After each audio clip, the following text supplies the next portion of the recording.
kaupallinen kahvitaupejustaja. Tarttunut moraattina, tautai vai voimata. Ilma ei rauto iltas. Vaitus joilta mamma tuntee ifu.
Captain Fantastic!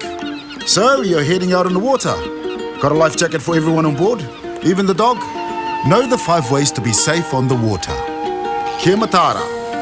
Visit saferboating.nz. If you feel like Aulisa Advisor Michael Jones, if I lo atu le tau tua ale Pacific Advanced Secondary School, le ua fo ina tuai vaenga umanei e au noa masitotongi, lua tau maftanga le aso, maua fua le seti o fua onga, maua fua mea onga, tui ai computers e fa onga i le onga. Pacific Advanced Secondary School, Valua Atkinson Avenue o Tahu, telefoni o valuselau valu o fitu lua fitu fitu, o valuselau valu o fitu lua fitu fitu. Case numbers are increasing, so our approach to Omicron has changed. Isolate if you or someone in your household has tested positive for COVID-19. Close contacts no longer need to isolate, and only get tested if you have symptoms or you live with someone who has COVID-19. We're now using rapid antigen tests, so you'll get faster confirmation of your results. Find out what you need to do and what support is available at covid19.govt.nz. Wa ule nei o kas futialu a wale suia le ngila ula ule kio a eva mai ina se fudu lima iwa kolu a mo Radio Samoa Vevela a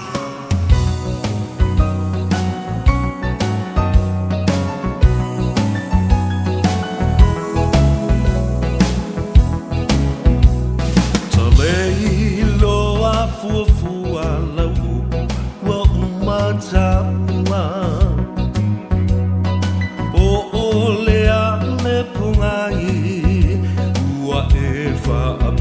mai ai o fea lo fa maoni o le alofa e tau i le oti ta lo fa i o manatu o le wa e tu i alo fatu e mana tu ale amatanga ya upu mau loi mata e fai mai ele ai se unga o la tama futanga wa e lo nei le olanga ma ua sui fo i o lo uanganga o nei mau mea na o mana o i ai ua lelea uma i le ala.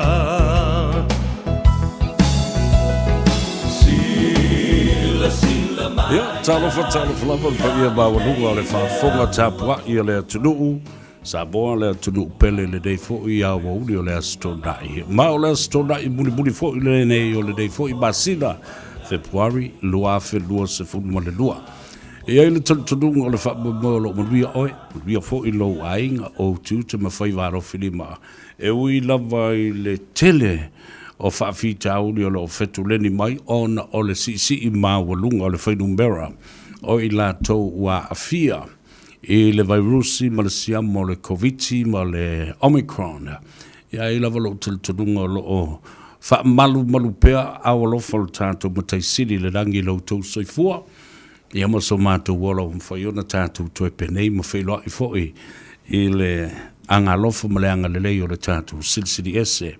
Ile nei fo i tai au fo ya malei fu mai i whanunga le lei le pa ia maulunga o le tātua tunu po whea lava le tafo le lalorangi o lo e whaafonga baiai ia maala whai mai ei le nei tai au e waweko e se ale piko le lalorangi le ke iai e se fu le whale le ke ia mai ei le nei tai au ia ai whawhetai le atua o lo maua lo suifua ia malo malosi o mawhai e o na tātou toi whei loa. Ia rau wā kore ke i mai Malaysia ni i awhamasanga ata frost, tā lofa lava, wā lolo soi fōmanuia, i le nei fō i tai au. Wā loa fua tai au o maua, ai lao fō i masula le lofa maleanga le lei o le tātou tapa au siri le rangi, on o mea matautia mo le o fōfongi e le wha maori o lo nā lofa, o tātou wala wha i le nei tai au, le aso wha apopo i lo tau soi fua, ia maso mātou wala fōi. Parantu fōi i le nawa yaso o ngā luenga sa whawhenga iai. Tiu te mawhai wālo filima, sa ngā pāti ai lo tātou atunu, whasaunga o le ao ma le pō. Ia ma whasaunga fōi o le fiafi la tau ia. ia ai o te talitonu lava lo mawurunga pea le anga le leiva le lofo le tua i le lo le tātou tunu mai maunga te tele se io o i maunga iti o na ao se io o i na iu ia ma le lo le tunu i ona tūlanga whaalupe manatu e leo o iei se whaamtalanga ne i a whaapea i fo ia si wawa ai la koi whai fu ua masani le tunu ia ai le mawhai le anga e sa ua i le vā tau ina sa ua le vā o mamalu mapa ia whaatau tu auto Samoa o sa le avea e sau o e le mawhai o na whangota sango le ngole i ai ia se tautai ai te tono ia ta lolo upu pa ia i tupu mai o le tunu i tama mainga ia whapena fu i ainga matama ia le usonga ia tu mō mapule o i tu au malataua ainga fo i le tai ia whapea fo i le loa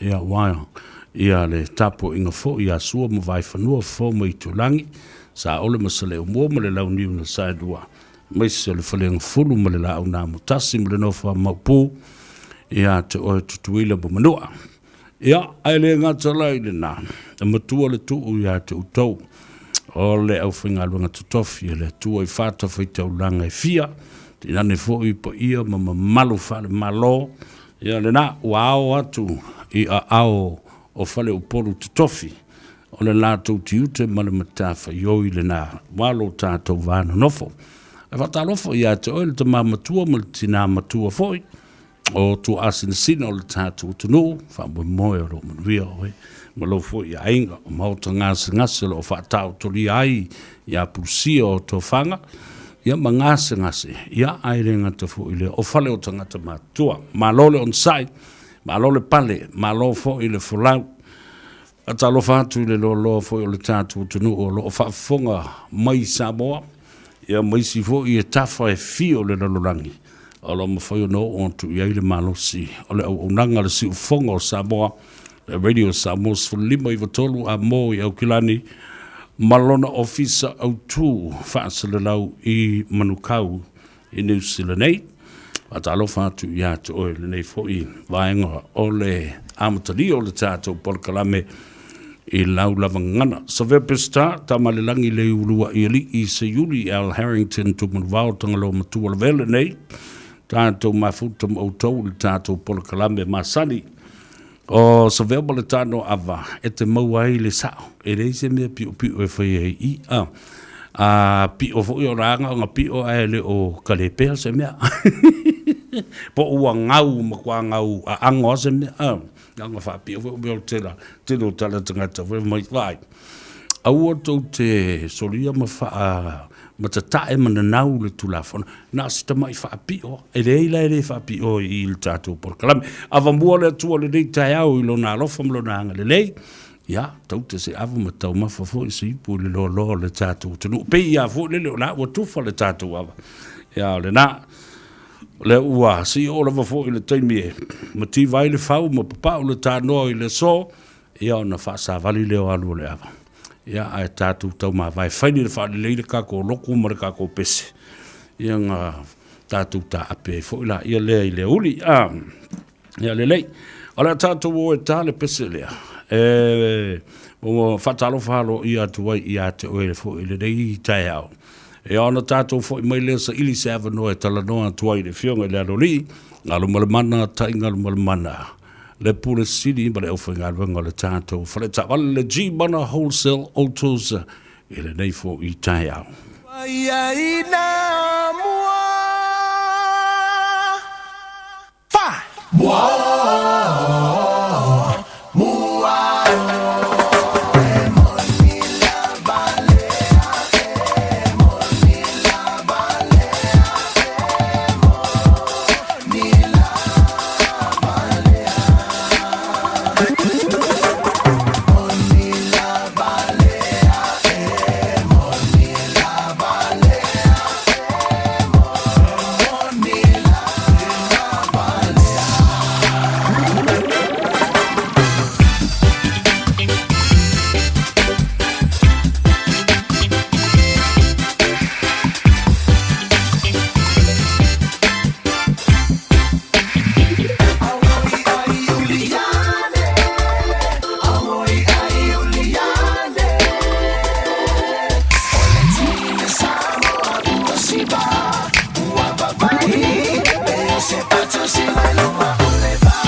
Malo soifua o le siafufonga Samoa, Radio Samoa, tasilima iwa tolu a mo. Se kia Radio Samoa. Lo e whaafonga le tautua ma oe si whafonga o Samoa, Radio Samoa, si lima i tolu a moe o kilani. E na ua to e luas fulma lima minute o na tale o le tu la e tasi whaamalulu atu o le mos tātou fsota inga foi. Ia ma le fionga i le lipule ngal malmana tainga malmana. Ia ma le aufanga alwenga an le G-Mana Wholesale Autos i le nei foi tai au a ie ale wha boi. E se taimi o le so msalo o tua gia o le telefoi o le pisi. O le astona i e masani ai. Ia mwhauna e wala au i le latu telefoni lua fitu o wha o lua fitu. Lua fitu o wha o lua fitu alo le naval au les telefoni. Lua fitu ono, ono, iwa, lua fitu ono, iwa, alo le na. Ma ngai alo sa vari, iai, e le latu tu atusi o le malae, ia, ua malae tau ave foi. Ni niva mapuni alava, aluas furu ma le Valu Atkinson Avenue, e nā i o tā huhu. Ia rena, whatalo whatuai, awa au te loa le lei lava, o i nāi masani o na tumutumu i a stonai.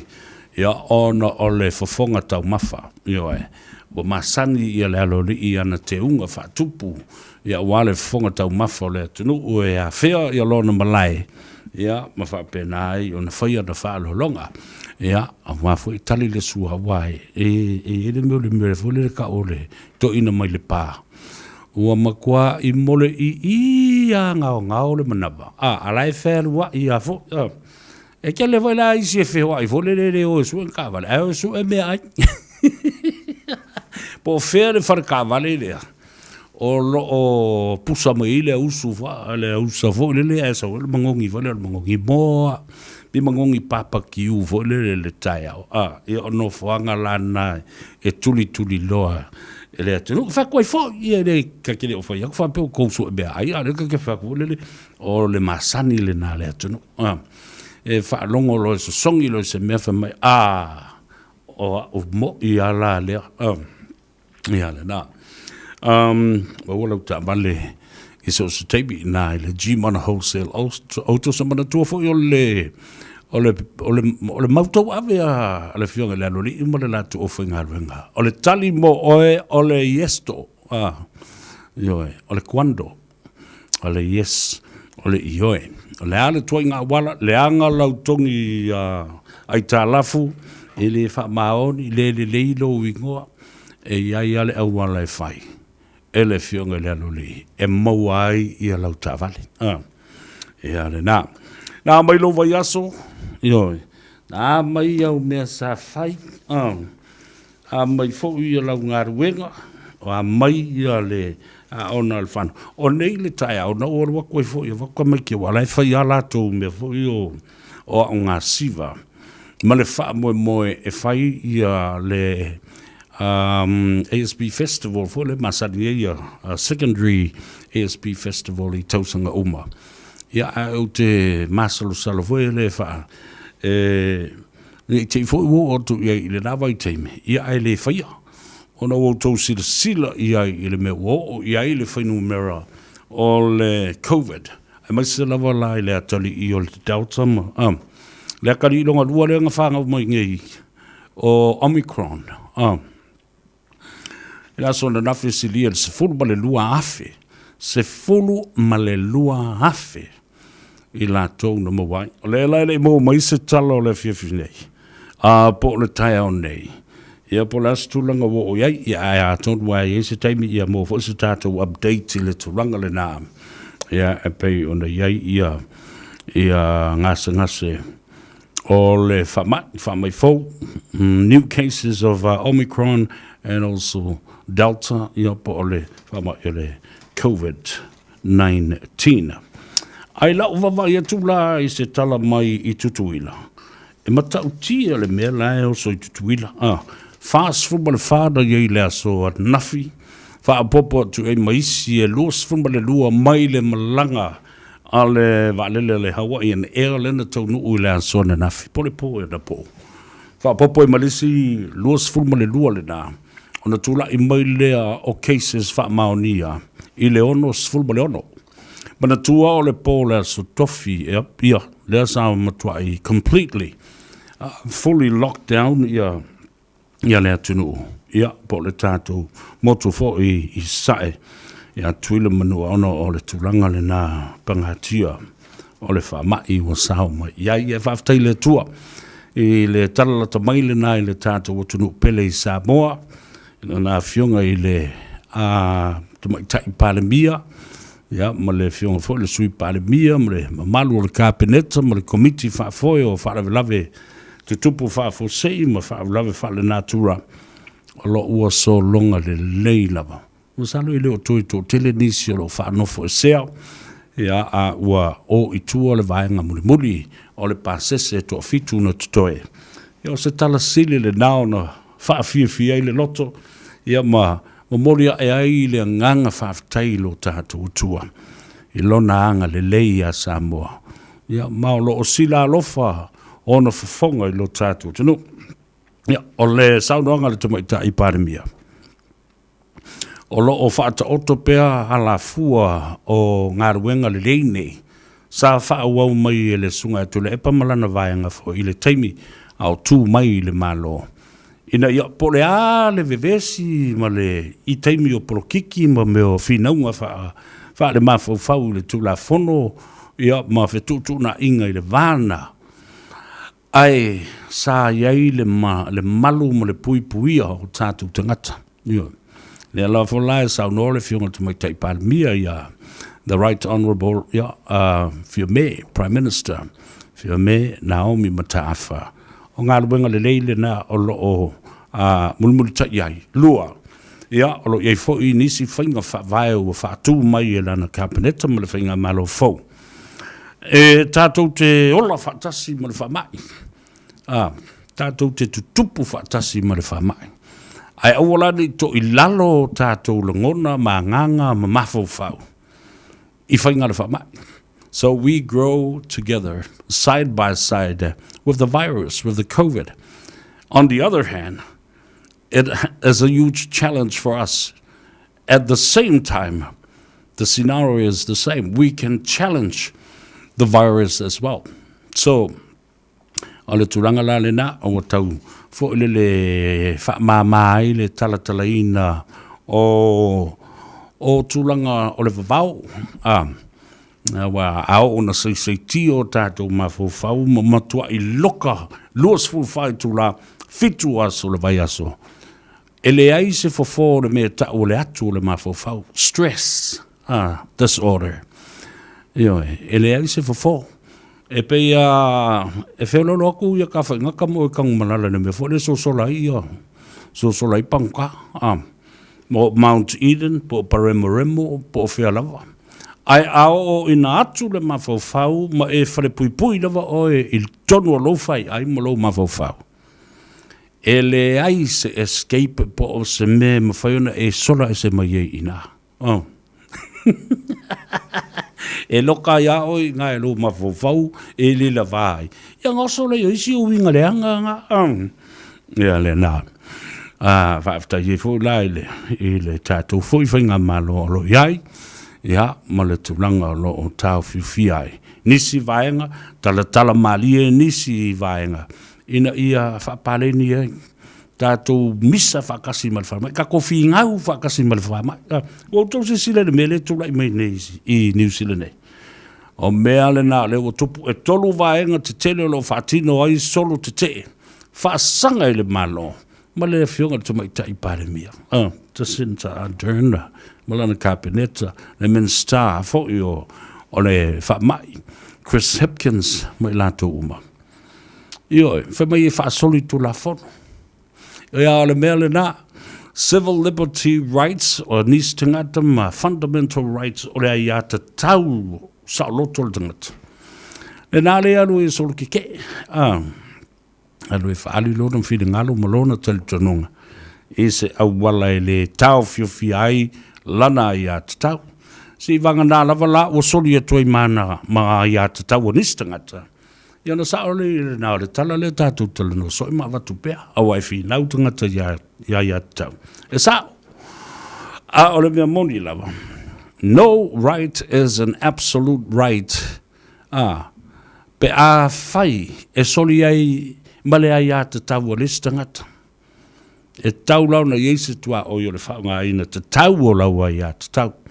Ia a o atu nuu nei wha te mokalasi o aso le marama lama me wha pena. Ia mana tua tau na Yesu wha atananga se lei sene wha atanga mai le ofisa le malo ma le leo. E mwhai ai o na o e whai ia tu ai ngā mea wha pēr.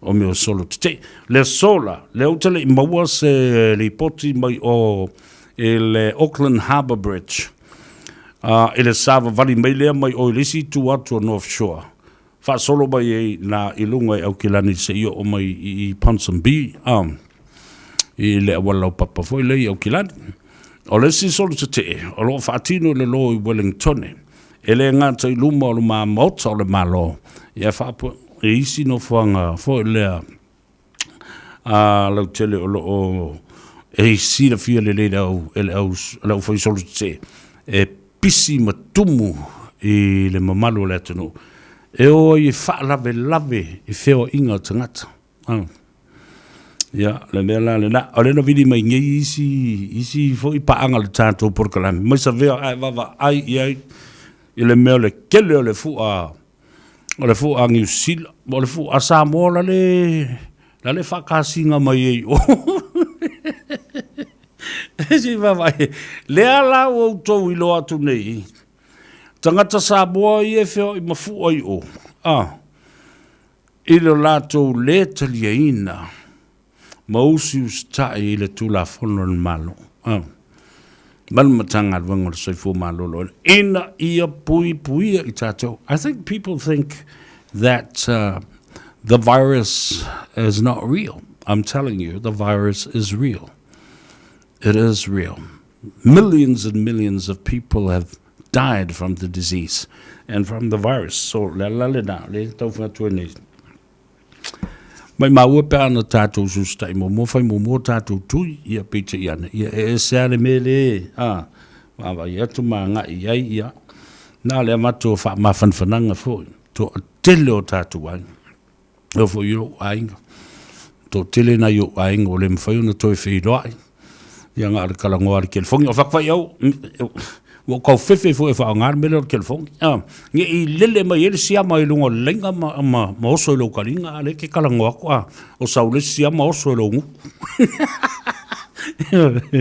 le mela ka nga fai e kau falanga vangi me fo lele ngi mau fkata meu fai tala no le mele lunga tala no pe la mask I lunga le telefoni wal tal to nunga fo ina o isi tangat fai mai o le vailusi le nei, e pei o se aitu fo le e ma fai o na sau I le ala toto le tangata, bloodstream, fai fo o na sau I lunga o meo telefoni, ma waia e le tise, ma fa pena o na fiai, Ti o kale loa se po le ale sao se o ngei mea, ia le na o na itala na molo tau si le fia le tulanga, fa le tono lo iei New Zealand, o leo o tau vava ai atu nei ai, o lea lava o ta tala vaenga, Waenga o le tunu, ta tala isi au nanga ma isi mea whapena. To o tele e whewa I lunga le au le tele.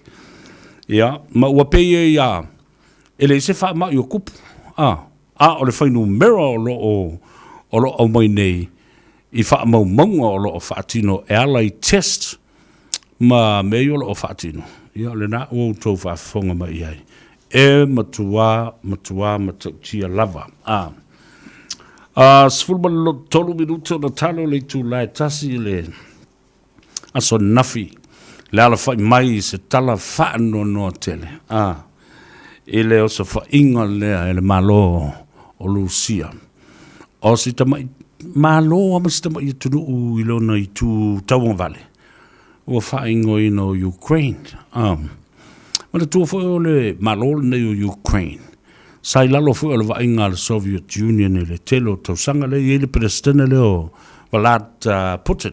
Vladimir Putin ole tangata fa hulukula la nga fa le ke le manga me nga fai mai e le iso na ma fo le ina ia olo pala ia te tai ma tangata Ukraine o lei fo'i ma se whai unga i mawhai o na alofanga i ina i awane i oso whai o. O le melana na tupu lea so na nafi. Na momoe manu i a sau malaya tiae. O le tele o no whanga i pe o ina malaya wa lele o ngā luenga te tele le malo ia na satelite wha pia fo'i a wala o no whoafi. Ia maisi vaenga e wha mautu i ele military ia po tangata fo'i o le fitafita. Nga sau uma ilalo nga pomu uma lea so na nafi. Masalo pe lata i se le o mai e lae wha solo ran whita wina o tangata mali liu. Tangata savili. Ala me sili ono wha nono. E le ima se sina mawhau whau. Ma tā pena i le mea lele a whai e Vladimir Putin i lea so na nafi. Po na po, malama nei le tai ao, o whai tau se lau wafi tangata o le ini mea no whai. Talo whai. O le ala tali o nei mea, refugee camps. O ai e tua iai, ia, le nā, le kolu se mu le nale. O whaalapi putonga tau o whonga o alofa, mea alofa, o mea whapena, o le soifua maloloina, mai le lalolangi a toa, the United Nations. Amatua i o wofo sole. Ai pise mea hula fona lea. Ia lea lau o wawetu nei. O le lopo le ale tala President Biden, ia whapena fo i isi te tai o isi mano, ia le pandemia o Peretania, ia whapena fo i New Zealand, Australia, to tele o tātu tangata. Ai fo ia iangi sa mo o lo ono nofo ai o, i le mea lea, ua tu lai mai ai ia le whara. Tātu tala noa, whalau i tele, pēa tala fo le tātu leina, a wāle tātou whasoa i le so. A se o kilo kua i lunga re mere.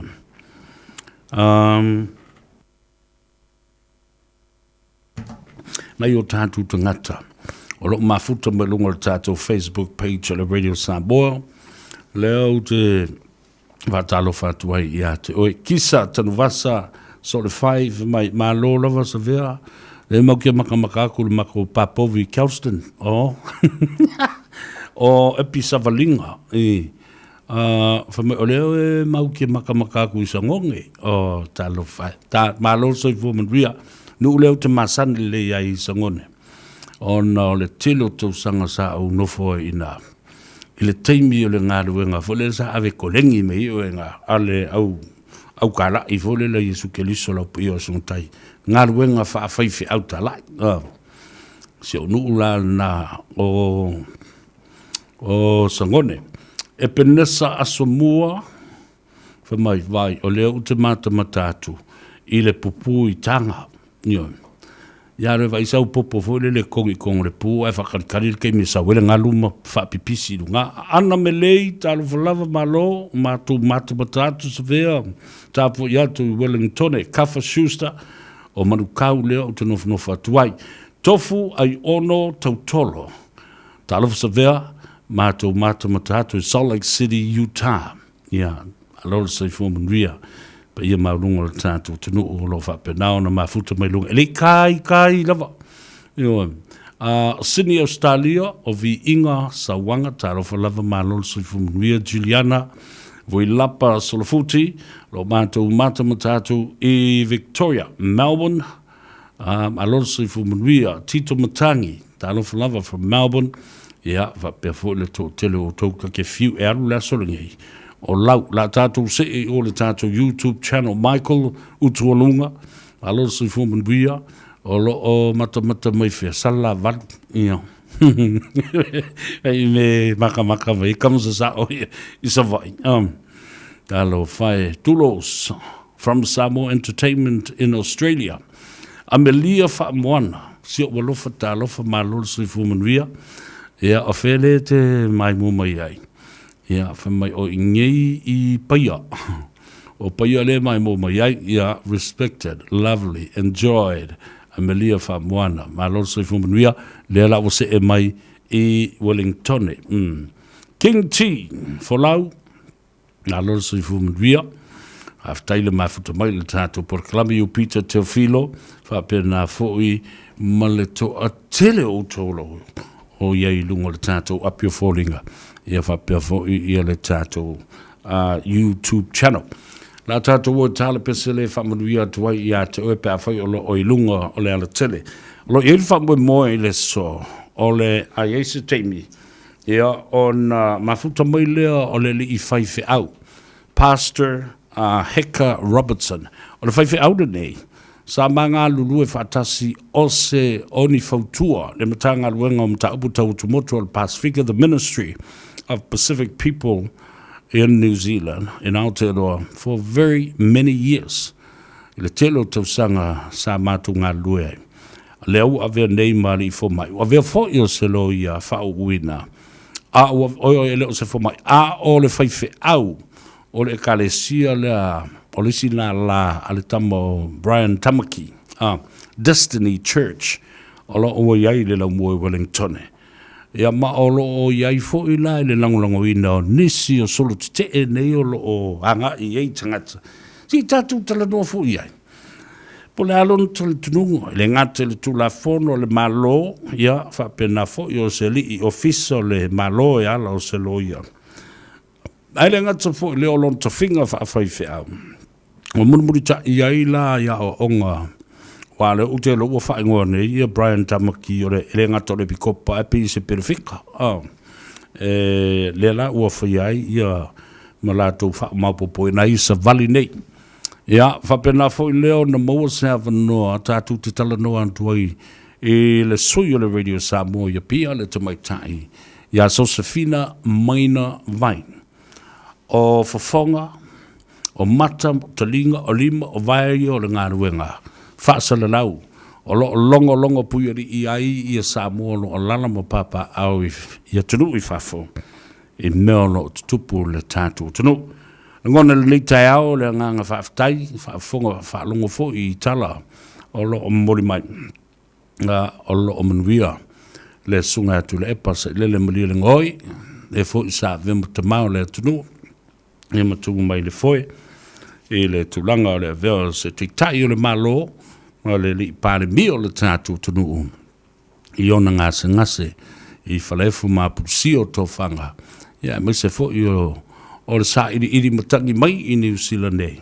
Ia mauni tōng fitinga, mauti noa, o le leilo na soifua lau le lei. E ma whafo sia fo I lona manos.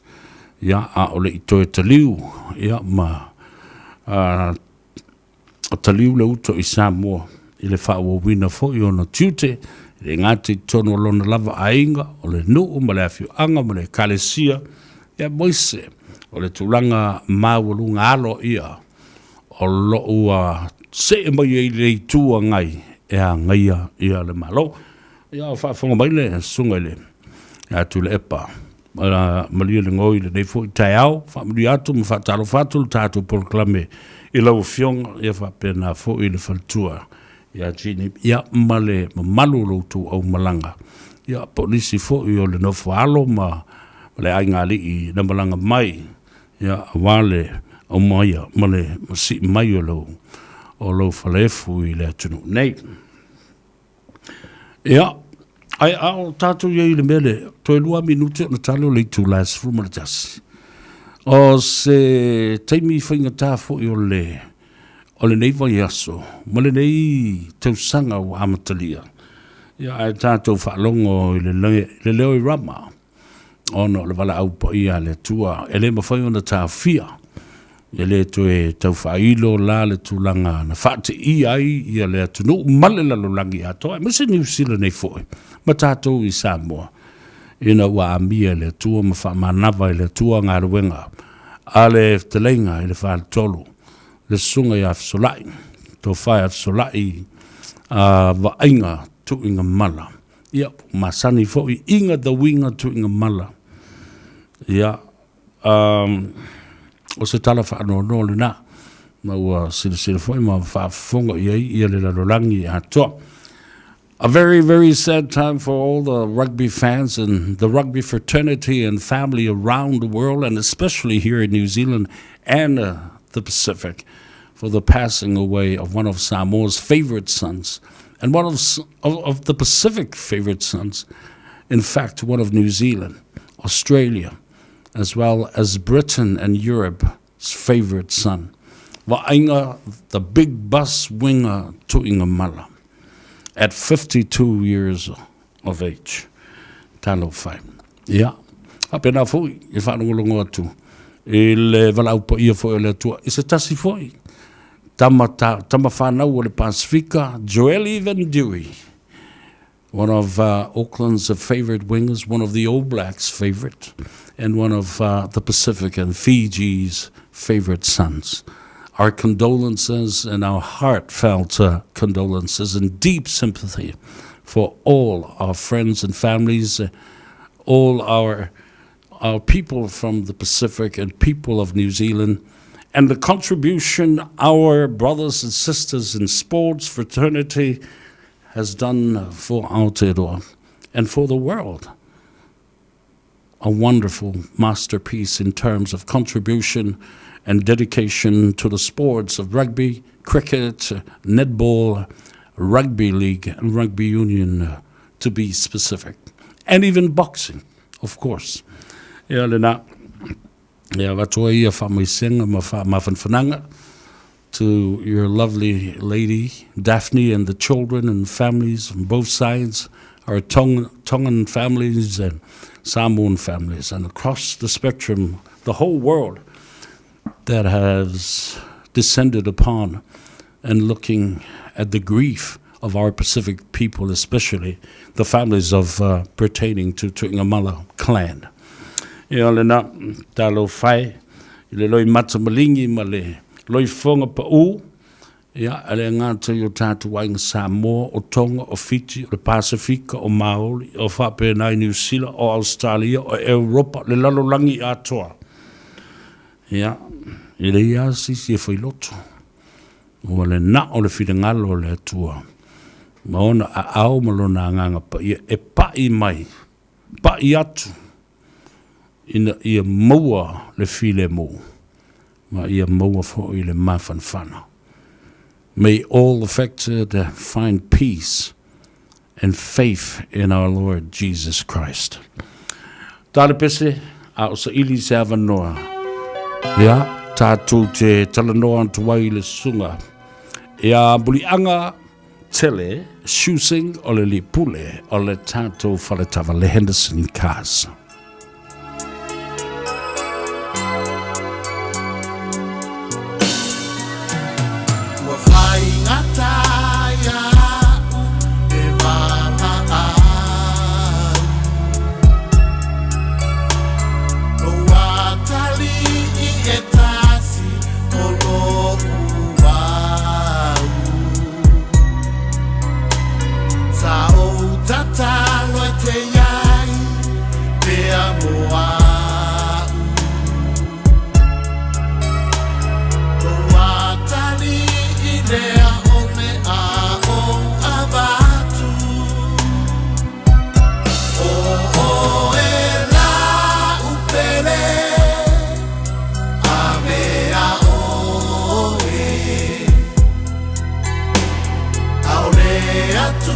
Ave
ai mea uma e iai ma oe. O e la upere uana oe. E mautino ana te toe whaatu mai oe. Apera amo, apera amo ua o wiloa, ua tinga lava oe. Apera amo, apera amo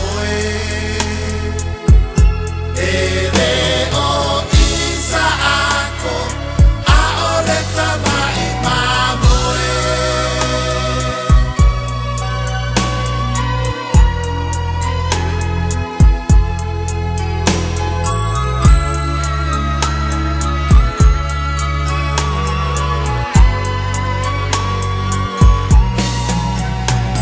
Te ase tauranga lenei, o te whai. O loa lofa ua o tau toai. Loa tuai ua o whaafetai. O e lava o te whaatua tua i ai. O e la upere avea oe. Aolea tua i mea uma e iai ma oe. O e la upere uana oe. E mautino ana te toe whaatu mai oe. Apera amo, apera amo ua o wiloa, ua tinga lava oe. Apera amo, apera amo Ere o isa ako, a ole tamai mamoe.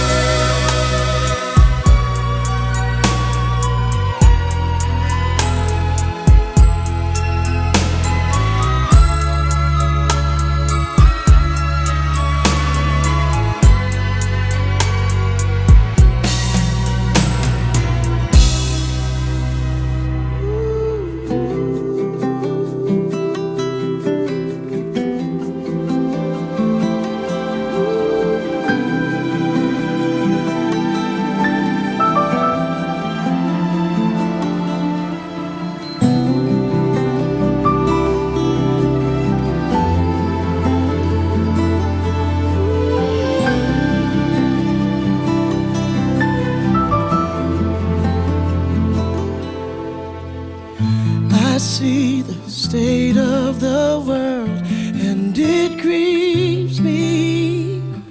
I hear the cries of the broken from the rich and the poor. I smell the fear of disease all around me. I feel responsible now that I've seen, because we all were born to live for more than this, more than this.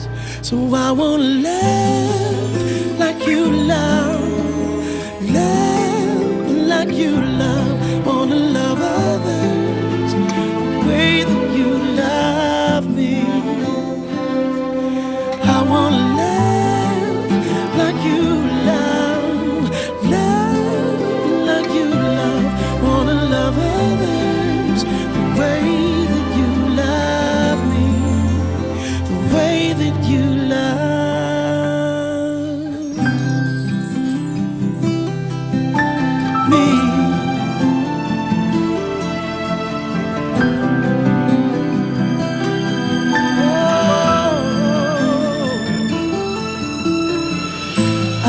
held the children unseen, and they move me.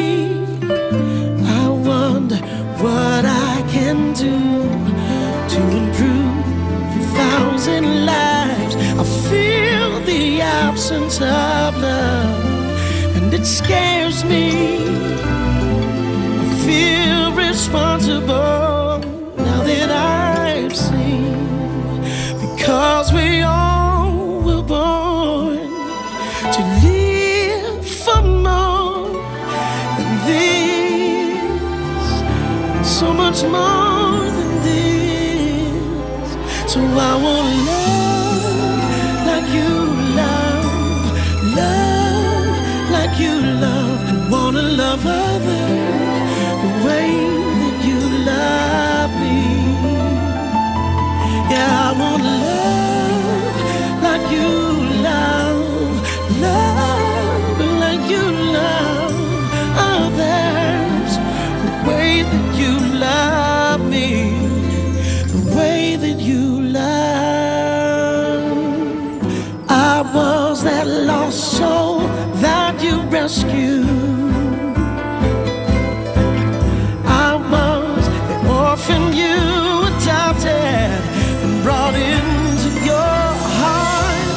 And I was acquainted with the hopelessness of living in the street. That was me.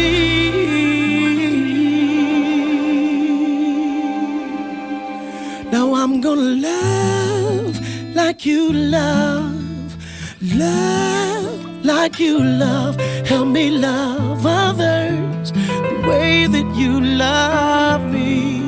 Oh God, gonna forgive like you forgave, and rescue like you have saved others, others, others, others, oh,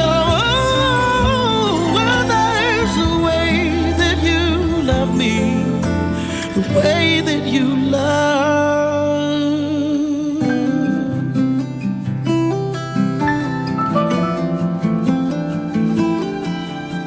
me.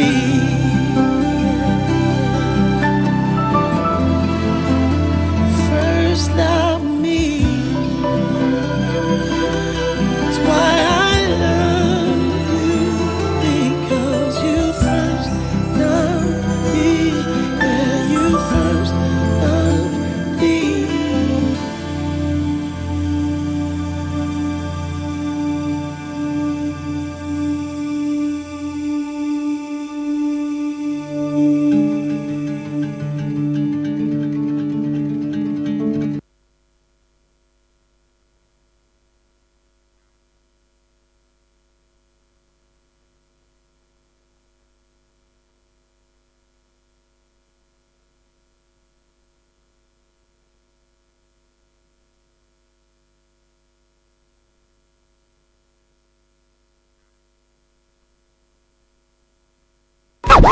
Hours a day, 7 days a week. Radio Samoa streaming live on www.radiosamoa.co.nz.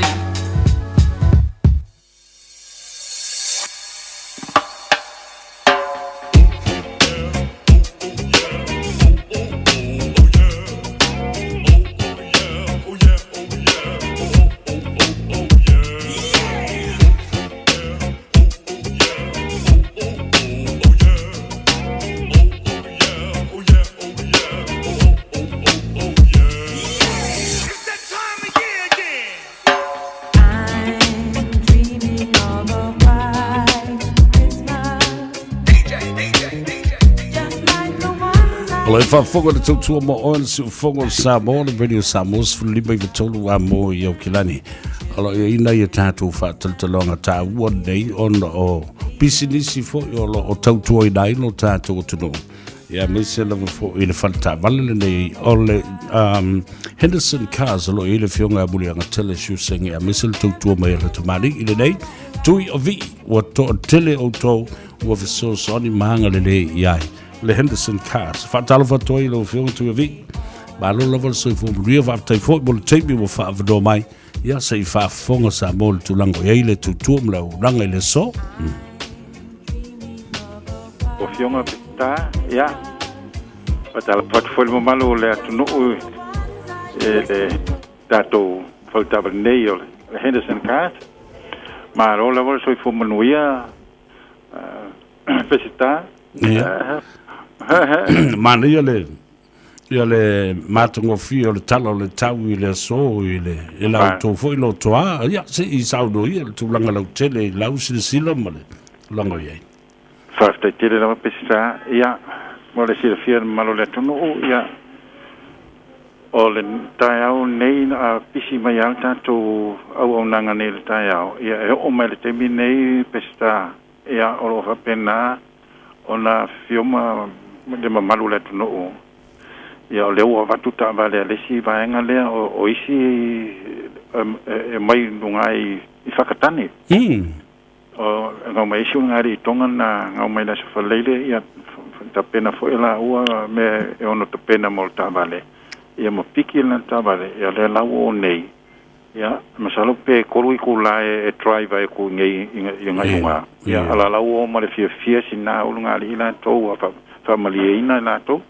ale tata le no pesta ale so ta vale mai le siunga ni pa nangi le fa foato o le ta vale ia le ba via le sa le alu pesta ma ne fo fa fonga ngal malo le tno o ta vale ia fo le Ford Rangers fo le o le singa I lunga ia ta vale na o alu mia na ia le la philosophy mai le siunga ni pa nangi le to no le la fa ta e test drive ia mo kino wal palangi sa lo fa taulo ia al palangi sa lo fa taulo a ol sa mo el watua al test drive mal wa ko ia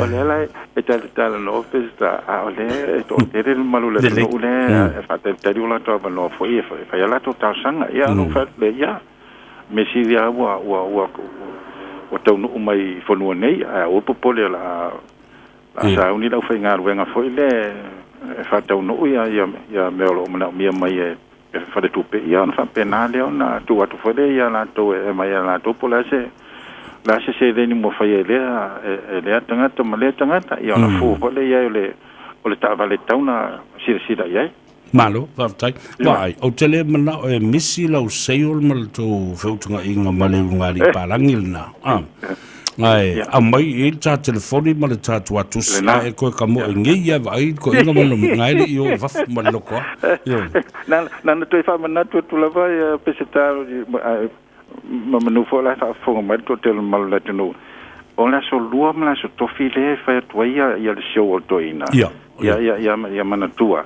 ia sila pe ia au ai mo ko foi ngai si so swangi foi le ia o te mantua le show le va tu le na ma tu fa lua afeta la me lo fa na ma tu fa le pole na o le show a muri anga ta ia le ala pe fa wa la me na ila so lua ma so topi foi le ia le foi fa ko singo me piki la ko kanga le so mala ko o la ko pusa masi ia mo le se dengi foi de o vanga umanga o prices ala ole se volto ina le fai nei ala so lua lava mala stofi de fatino ele fo fanga le na ia onde misi mal tunu ai ole foi ole fa au foi lava pesta ia me alo fal ko inga pe fa tau so sai ia on me alo fala na te ta wo pe fis numero nge ke ola ki se numero ke ka wo ai ke de se me ba ko inga ale tasi va fa Kevin Test Drive olo fa pena na fa tau no ile au na nei ia male tanto telefoni na le over se la fitastasi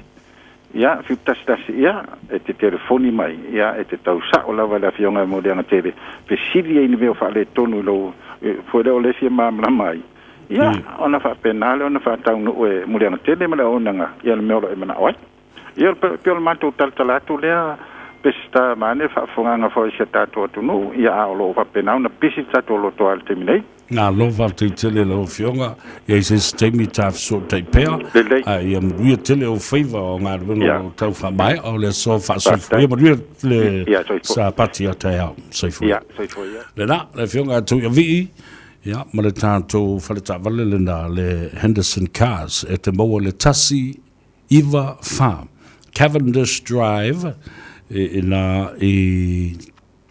Marukau.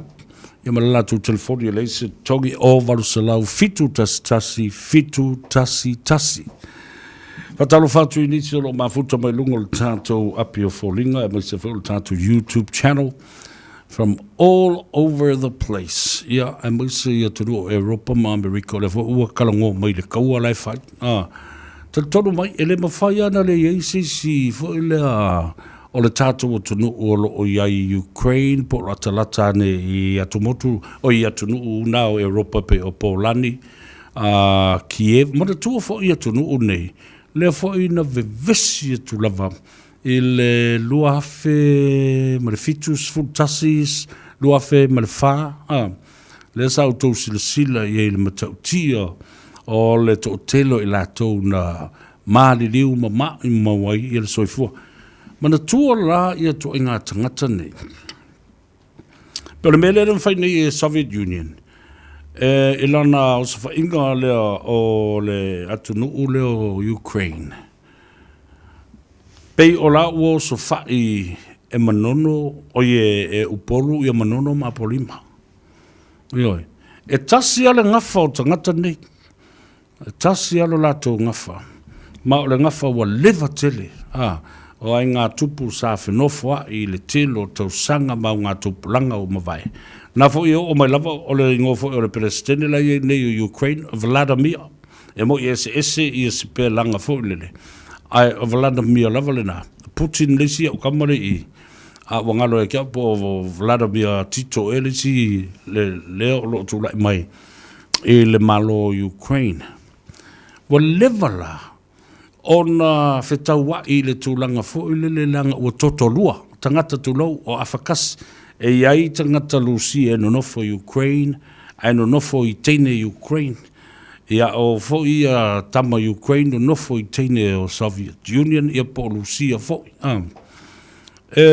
no oila ia lea ina ua vaelua ina le malo, se e mai loa la tau leo Ukraine, a vea la tau ma malo tuto tasi, ia ma amata fo na faulo na malosi tulanga fa militeli ia le ngata o fita le lau ele o fita le vatetea ia ma fita o le sami me tau fa tonu me tau fa no kilia va tua ia Lucia so le ese le mele fai mai ia ai la no la tu so tanga na ile ngafa ia ma le so tanga I le whenofo ai, mai tutusa fo ia lātu ngangana.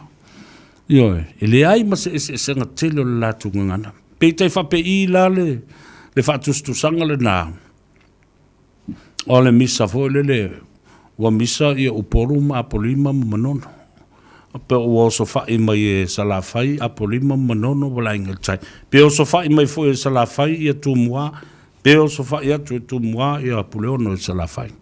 Whapena uma le vā le vā nei le whangatia, ma le sila mea. E le se atunu te le atunu le neo Ukraine. Ai a whatustusa e le malo nei o Lucia, Moscow. O se atunu te le. O le whana vela, o Ukraine e te oto ai ia me o vaenga fo I e te tele. O pamu ai le suau. E matautia le te mau ainga o le foi atunu o Ukraine. Ma le ala foi la na, o le foi la o manatu ai Lucia. O mea nai na, o te tau o na vea ma mea tō tino.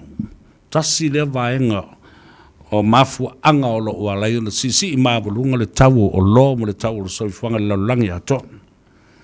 E mafua mai, I le taunga tā o le suau, o le pensini, o le kesi, e o lai o ngā umu e whatino ai I a whale ngau si mea o whale whai ngā ruenga so se mea lava every production you talk about any production in any country you will need oil or gasoline or whatever for energy and for electricity o le mea lale nā e maua I tele le atunu o le ne Ukraine e whaatata fua le mea vale a Putin len whai nei le ai lilo wana I lore lei, wale le eise swau, e ala na tupu mene o taua, ina ua onge, wa amata na samo, leisi e tunuu, ile mea tau tino leisi e tunuu, wale lava yana ia, a lai mo e leisi tu.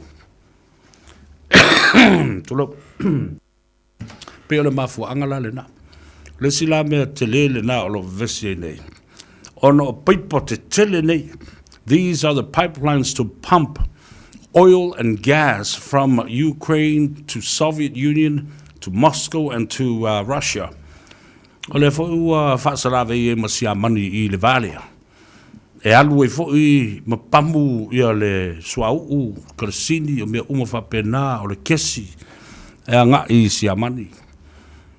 E whapena fo I la ono whaangutungutulua le malo tele o Amerika. Kasi ala.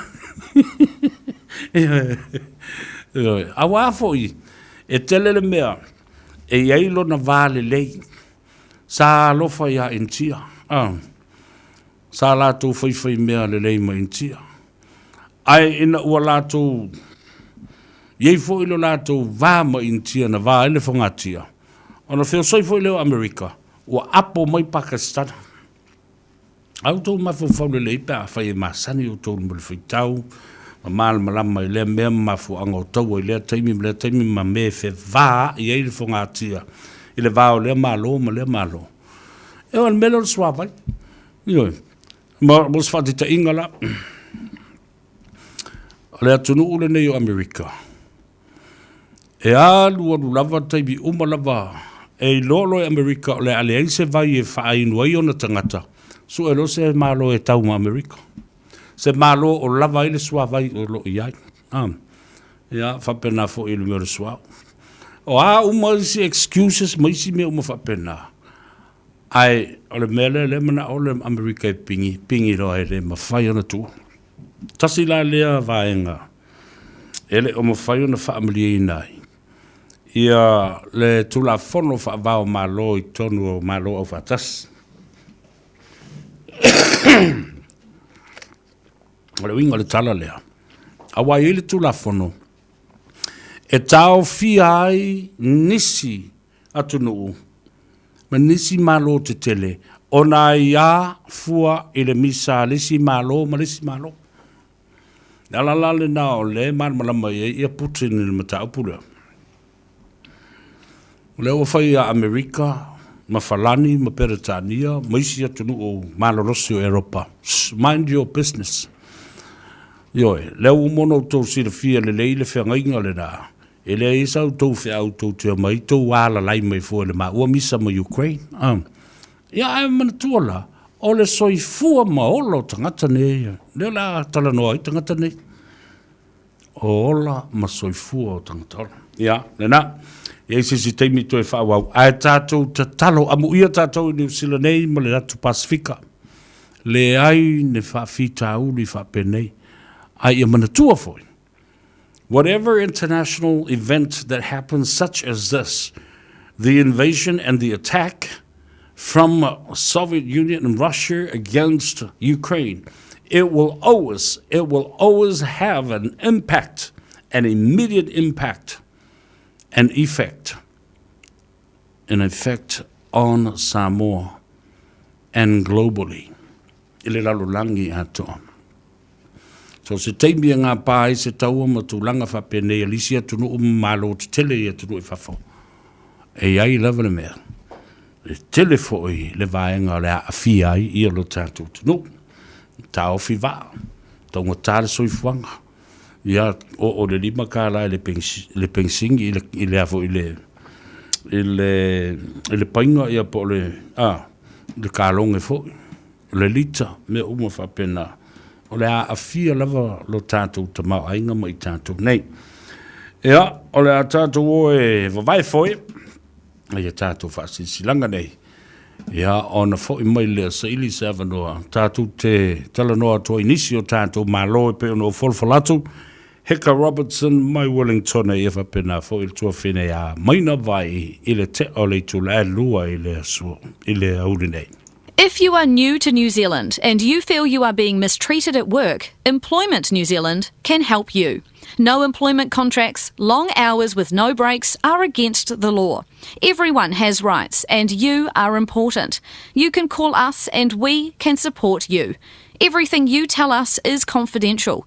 Call us on 0800 200 088 or visit employment.govt.nz/migrant exploitation. If you feel like Auli Sa Vice Michael Jones e whaelo atu le tautua ale Pacific Advanced Secondary School le ua foina tuai vaenga umanei e au noa masitutongi lua tau maftanga le aso maua fua le seti o fua onga maua fua mea onga tu iai computers e whaonga i le onga Pacific Advanced Secondary School Valua Atkinson Avenue i Otahu telefoni o valu selau valu o fitulua fitu o valu selau valu o fitulua fitu.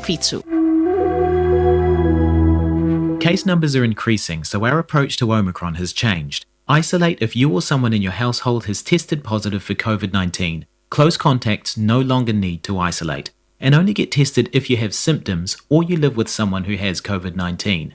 We're now using rapid antigen tests, so you'll get faster confirmation of your results. Find out what you need to do and what support is available at covid19.govt.nz. Radio Samoa, tasilima ivatolu, amo. Radio Samoa, tasilima ivatolu, amo.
Na pese tuai mana tuai foi ale maliu fosia male tangata valeina foi le tamba ainga le na vai tau sa inga malo le tunu e le fia mau lona tuto tasi le Mika Sisters ya wa foi le fa fonga tapua e le tunu ina wa afatonu le tu lai tasi ale wa fatasi mai ya le fele tua ya tala fai mafonga tau mo moli foi o le ali i pule o le lato company malosi o le car for you le sunga ya Rick the man fatalu fatu tala malo level so fu bru fa time le time wa fa vado wa fo fa fonga tapua ye le tunu ia fatalu fatu fo ile nei tu la savea malo po tau tua tunu malo fa ye faiva ia o mailo wat savea ia sili gia fo ia te o le fale tua o lo fo mai le tua Mahanga le mai le na vai aso o tona ia tu martero vai aso o pia o lima e vai aso ka le ko kalango ia ia malo ia le ai o ha mai o mbale ai mo se fo le ngarwe ia lo manuia me o mele lo fole tua savea ia o le fo ia lo ia foi inicial macho customer lo ia le lo a nei o tasi foi lo ngali ia sa sa tama faya tu lava isi falta avale ia asa ale fa manuina na tu apalai ia alewo mai ile macho falta avale nei lewo macho afia sia lava mo wala SUV fitu no fo mai ile macho office nei ko tu amana se tala fi na tala ia ono le tulanga ia o mana tu fo ese mana onga ese foi falta avale mo la tu fo ia tu la fono ia mai se o to o o lea o te whaalolongo tune iai. E le mawhai ana fo I fua se tasi e te tau lava o na iai se awala e whaatino e le tano sanga. Paua lea, ia e ngalue full time. Sa o lea? Sa o le saunoanga sa wea. Tusa fo ia pe te whaingalwenga part-time over Malitoru Masina. Talo ona e whaingalwenga part-time o lo iai fo ilo laisene New Zealand. It's lia lava tusa lava pe wha le tono lo swapa e iai lava le mato finance e whapitoa mo le vaenga. Whai lava ona mato psoswani atu pe whapio tau suesta e te tau le mone ainga. Malo. O le alfa mo te tala o tau tai au le sa? Ia sa o le saunoanga sa vea I o tai au e tala mato I le tūlai se pulu o nā tau ta puni leo mato I le tūlai wha. Ia au aso ngā fua mai las tōnai I tala mato I le tūlai iwa. Ia o nā ta puni e fo elea I le tūlai ono I le piati. Malo, whaftai. Whawhea le tūlanga fo I lea o finance companies o lo tō ngā ruru e. Long whai e no tō whaatsinga ina lea finance package mō lea tangata, ma lea tangata fua I le tupe maua lea tangata. Ia malona tau le lia fo I polona profile I lana history o le tongi ai tālafu. Ia, sa o le mana, ia fisi sa vea. O na teminei, ele o tasi le finance o maso pa o ngā ina teminei. O tele ia finance o lo whaapea o na maso pa o ngā ina teminei. O le ala fwile na, le ala inga o na tele a maso customer o pa manuia ina na to apalai. O na mawhai o na maso tuuso le finance ia talasanga. Ia mawhai o na maua mele approve le ta avale le ta mawhai le customer. Po le tangata po ile le tama fai ia approve mo le posaka inga ia po le van apa pe su mai ai vaku le si vaku finance le o mau mena approve e ia lava le finance e fa pikoa e ia fai lava onga mai le approve mo le van le tarsanga ile mai ia le customer ne malo whaftai ia o lono winga sa ola le tala ele ia se foi fua ole o so stasi na te awhela utou lo toa ia sa ole stau noanga Whawhia pe a mai aloa o na totongi le tupe le finance o le a iei pea sa autou mawhitanga ma se sootanga ma autou clients nei e le whapena umaloa na maua le finance maua le taimi e tongi ei pei meni tau te wha tau tuu loa I ri tangata nei o e whaatino la tau pei meni pe iei a wanoa tau te soota I ai Ia e lava a whapea lawa umana na tāpena ina lau ta vale po lau sa ia o na viri lo leo mato I customer. La whapea lau mai a o na saini ia pepa fo I mai finance matulanga uma. Ia o na su mai lo le piki ta vale. Ia e mawhai o na mato sasoani aso a whapea e toru masina o ese mea te ua pale toru ta vale. E mawhai lava o na toe viri mani mato ofisa e mawhai o na mato sasoani aso. E whai mea whapea o pale toru ta vale ia ona e isa vale ua le mafunga nga tui le loto ia e mawhai lava ona ave le customer fa pe e isa me fa le tonu e mawhai lava ona mato soani atu e whai mato fa le sinia ia e whai le ngal venga whai fua le ngal venga e no masi tonu ia palo whaftai le fionga le faltua masalo tonu o lo o mna mia oe e nisi auto clients o lo o fiat fatala no masaini auto kon kalate ai o mai o le tā telefoni ia ma le tā tuatusi e whaingofio na o whaaleo ia e whaamanatu pēa I le atunu ia sa o lava na whaamanatu atu lava I le manu se tātou atunu awa e te nofuai o na o tele lava I a kastama o lo o mai awa fo e te pole I le tau o lo whaapea o na ilunga I whaamalama o mātou ta avale e mawhai lava o na whatutuna I le tau e winga I le approval o lo whaapea o na mau mai o mātou finance ia awa foi se pole ta whapea o lo maure tupe mai benefiti a whapea maure tupe mai benefiti le lima se lawa na ilunga I le vaiaso awa e te nofua I mawhai lava o na mātou sasoani atu o lo o tele lava mātou ta avale o lo iai le lotoa pa o lea ia mawhai o na ngā whātia ia pei meni foi o mātou ta avale ia ma tupe foi e mawhai foi o rafao ngā ia wā foi mea whai tono ainga ia whamanatu atu na mātou numera o Marcelau lua fitu fai va no valu ia pe te su mai foi le mato lo toa terminei ia pole a foi le aso te ava no ai a todo Selau Cray South Road in Emmanuel a fai o le na e te isole o le nā foi ua maua mai lo result o le nā e te positive awa e te pole mawhai lava o le e nofo mai nā i lo maota e palai mai lunga le mātou Facebook page a wha manueina lau talasanga e mawhai o nā mātou pue atu ta vale ia a papea te o keimen ta vale lea ia o na saini leo pepa i lunga le telefoni ia ai ki liwa sa o tu lava lau ta vale i lo lawa o lo au mai i lunga i le e tresa lo au mai i lunga le apalai ia e whaftai lava sa vea mo na mātou avanoa ai mai se foli whafonga anga si o tātou atunu manu ia tele nei weekend sa vea Alo, whaftai tele lava tala, tātou to e whtāpai fo i pēu mga ngāru le ea, ai amuia tele lau whiunga le whaltua, ma le au whainga ruenga, mara sa pati le asua tāo, whasoi fuia mo le temne. ia whasoi fuia sa vea Ia le na, le talananga ma le whaltua e a tala, whai fwoi mafunga tā moli, o le whiunga le li pule, muli anga tele, shusinga, ia ma le au whainga ruenga, ale Car for You. Te maua i le tuatusi tolu salau grade sa vrodi manarewa.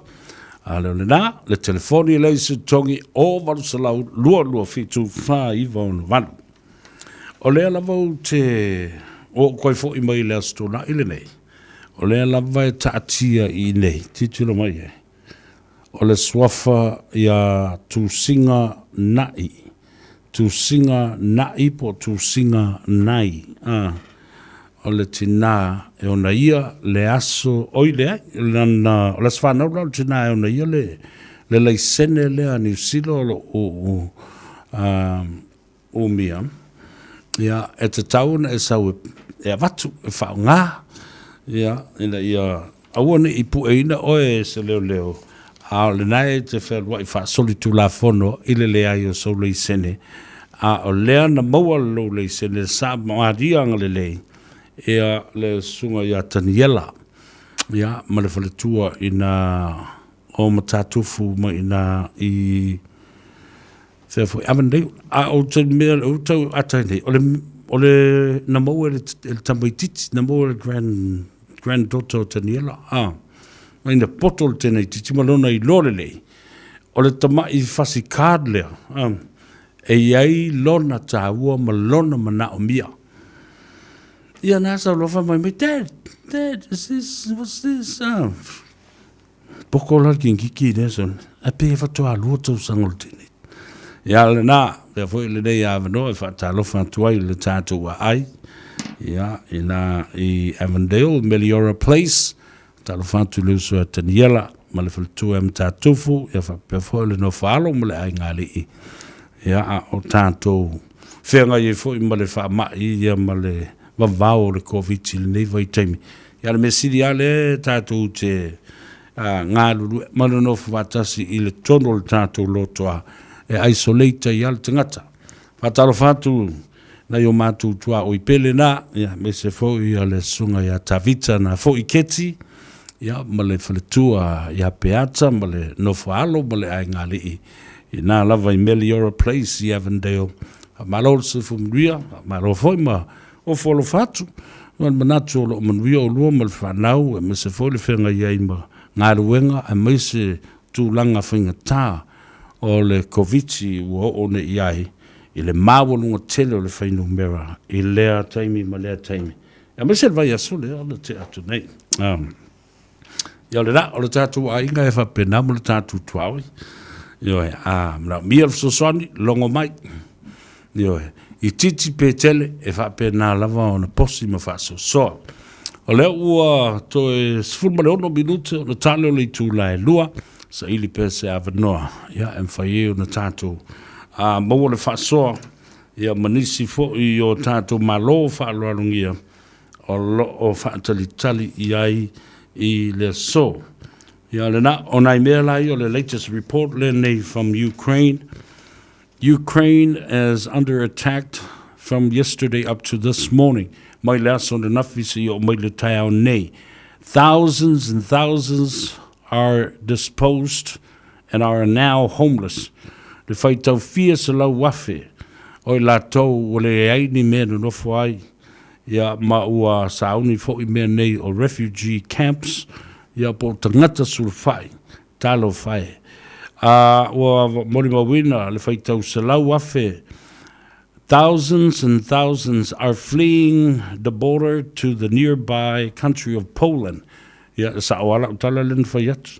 O la tau lane, ia le uso solanga i wa. O le atunu ulea po le malo o Ukraine. E le o ngā tonu ngā le mu o le malo o Romania. Ma le malo Polani. Poland. It is such a sad day for children and kids. They did not do anything to deserve this. Sa'olele. O se aso whaano noa. Awa e la ngona i le whaalongo. Ia leo ta maiti le whetangisi le ao ma le pō le pāpā. O meo pomu ma whana. Ia ma maina. The sound of children screaming and crying is unforgettable. Ele whai inka makingi kongo mea nge yu amalo. Wa tupu wai whala level nei. Children were never considered at any time in any political crisis. Ia so se teimi lava tu lai mai ai ia mea nge o vesinga whaprukiki. E sea e whalongo o a fia ai I talanuanga. Ia mana onga whaapitoa o le whanau. E tu la fua I lam. Wa tu sa pau ata maiti matangata mātutua. E whiika kanka mākua misa. Ai la vevea kuai. Manai whanau. Awa o tūpulanga ia. O lumana ia. O lea tunu ma lea tunu moa tai hau. Damaged major infrastructure and roads, airports, no water supply, electricity, no food, no transport. O tōsi te sila I mea le latest report lea na mai nei. Le li poti la ta mai lea, whaalea ngai na umalava vaenga o mea tō tino le malo. Peo nei ei awala te tele, ei ai awala lau papa, o awala a ngai I le malai va lele, o le na avale, o le awala o le mfoafi.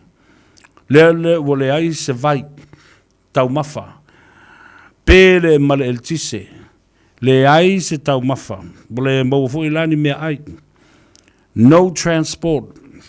Le se awala mwhai ai na whatino. Ia le tūlanga o whe malanga inga. Ia. Ngā le kau soi lok ngingiwa pa o whaalonga kui mea I o kala ia mai le. E las teimi. Ona o whamatala tu le ia te oe. Le me tau o le real nationalism o le winga le upwa Pertania. E masani ona whao ngā e telo whai polo kiki ma le tūla whono. Pea o ina o ia le saunga le mu. Se ingo mo le vai o le ola se. Ke ele mele Le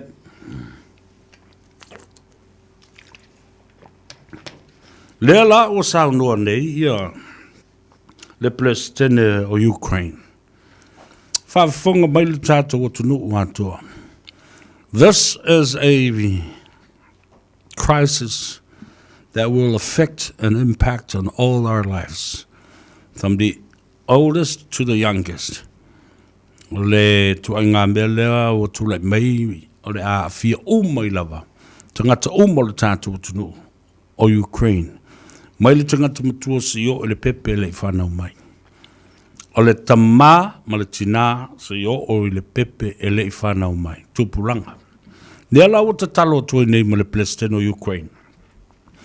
Ai loa lava a moki le whanga, makai le whanga, whaapare whanga, sau e wakusau whanga. Ioi, wa wala au I tangata ta I tō tasi umo le atunu. Wa vai le call blisking. I eilo nei tūle lei, e whono nei tūleanga. O le upu leo le nationalism, pride. E le to e whiwhis tangata I le oti. Tātou te tutu until the last man standing. Tātou te tau mo tangata nei. Pē te lele atunu o ia tātou whioti uma. Awana I to yeisi si ola. Ma ola polonga I lunga o le ele lea. Ko tō wawai le toa te leo tangata nei.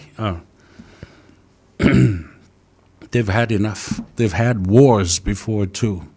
And they were displaced and disposed and put into refugee camps for so many and for so long. Oi if you all se me fa pepa fa pe o tatou te ola I pe po longa I lalo tu la fono aisi e tunu minista ngata leanga. Ya le mele na wo vala au ina ia tango au so se a upenga. Le mena mo momo ilo loto le tai au nei. O listo ina wa matutua. Sa o fo ile taua lalangi. Wa fo I mai. Ele o umona tu esela au malos I fai ko kingi fai malanga backpack. Yeah. If we're ready, I am ready to go, to die for my country. Talo fai le totoa loto tangata. Totoa. Nesi si te fiola polonga. A fai o te oti ai I. Tato oti fatasi ai. Ia lena. Ta fefe talo si ia. A o whaafonga mai malo te tele ma o lato te tai. Ina ia lo fangia te tau. A diplomatic process in terms of negotiations and dialogue needs to be open still right now. And some sanctions posed upon Russia and the Soviet Union. We live in a town too fatasi mai ia mene. O le si mele na le fefe iai. I nei tau a apalo ma. A apalo ma le te malo o Putin isaina. Ia ona whainga tālo lea. Ia e mana tuala. Tasi le reia tunu o matua le lo apalai. O le malo America. It's like an international policeman that roams the road and the four corners of the world. E vavai whanongo longo po o ame. Peo leo whaavao malo. Lea nau tōsi le fia. O le mea lena whai I a Saddam, whai I a Obama, Osama, tangata umanei. O le mea wholena e whai Amerika I a Vladimir Putin lea. A wai o lo ina whara lave Amerika I so se taua le lalolangi e whai, Malaysia tunu. Se mai leo so all hell break loose. Tulo unu whaafonga lea tunu. O le taimi lava. E whai aku lava Amerika, whai aku lava, ia mana tua to ina matua le la valusu tau sanga le presidente a Joe Biden. E wai sao noanga Joe Biden e vasunte, ua whaavalea I tātou ele te malo o Putin. Whai mai e le aini ana tāpe nanga mani ana sao niuninga. E whaatino leo se whainga leo. O le mea o fwoi. E sau mai umai tu e whao so whainga. E sau mai I matu, sau mai I sae, o saute, ia masifo. E o mai ei vaenga au umai e to tolua ale malo Rusia, anga I tutonu o le taulanga lea o Kiev, ale malo Ukraine. O le iloa la po fea nga ia. Ia ai o le mele na e pisa e tasi a fo le pai o le pomu o Amerika ia le taape a fo le ia leba ma tua ia Amerika le ma amatanga o le taua tua ia Amerika ia na e amata mele tele o tunu ai fa uma mea loa e le malo tele o le aeko le malo tele o le aeko ia na lele la ia le masiringi ruma I lunga tangata nei Tato mata I tūpea. Pāwara mea, o se whainga whaatope tope ina ia whaasau ina le soifua o I la tau o tangata nuku o Ukraine. E pese mai le usua King Whai Popo. Whaamaruia atua I ata oe mangau au ngā ruenga o whaile nei aso. Leu te wawai atu to tele le YouTube, whapea fwere Facebook page. Peo le si au Whai Popo le mai o I tanga I Savai. Ia, patalo fatu I a tautou. Ia, pala au Whai Popo I so se vaenga o le tunu I Samoa.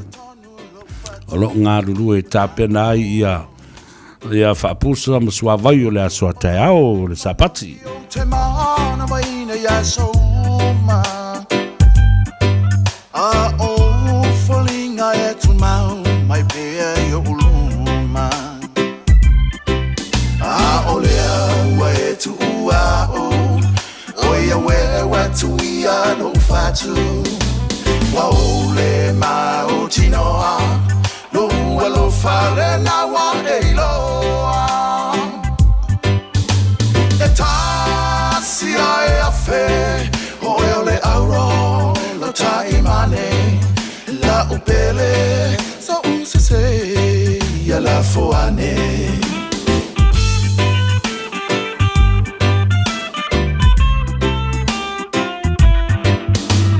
Wae aluma veloma Fau Langona e o tino ane A whaavavau Wa sau tua lasi o uma faufaunga La upele ane i ano o la kolonga A olea ua e tu ua Oia wewa tu ia no fatu Wa ole ma o tinoa No ua lo fale na wa e loa E tasi ai a fe Oia ole auro Lo tai mane La upele Sa unse se Ia la foane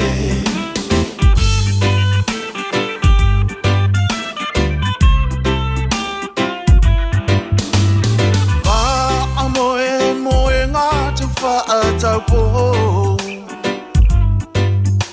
La e manonge o le alofa A soilo uola Te u maui o ulima Masapa sapai Se pese mali e usu E fia fia A olea ua e tu ua Oia wewa tu ia no fatu Wa ole ma o tinoa No ua lo fale na wa e loa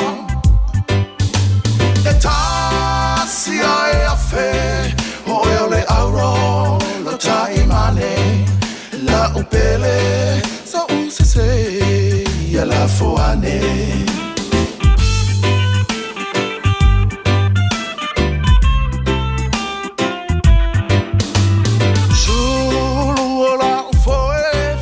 Faina oe Wai umea uma uatini lo na taunonga O ani alofa o totoe ilo uloto Uale toe au ngā upulele atua poto Awa olea ua e tu ua Oia wewa tu ia lo fatu Wa ole ma o tinoa Lo ua lo fale na wa e loa E tasi ai a fe Oia ole auro Lo tai mane La upele Sa unse se Ia la foane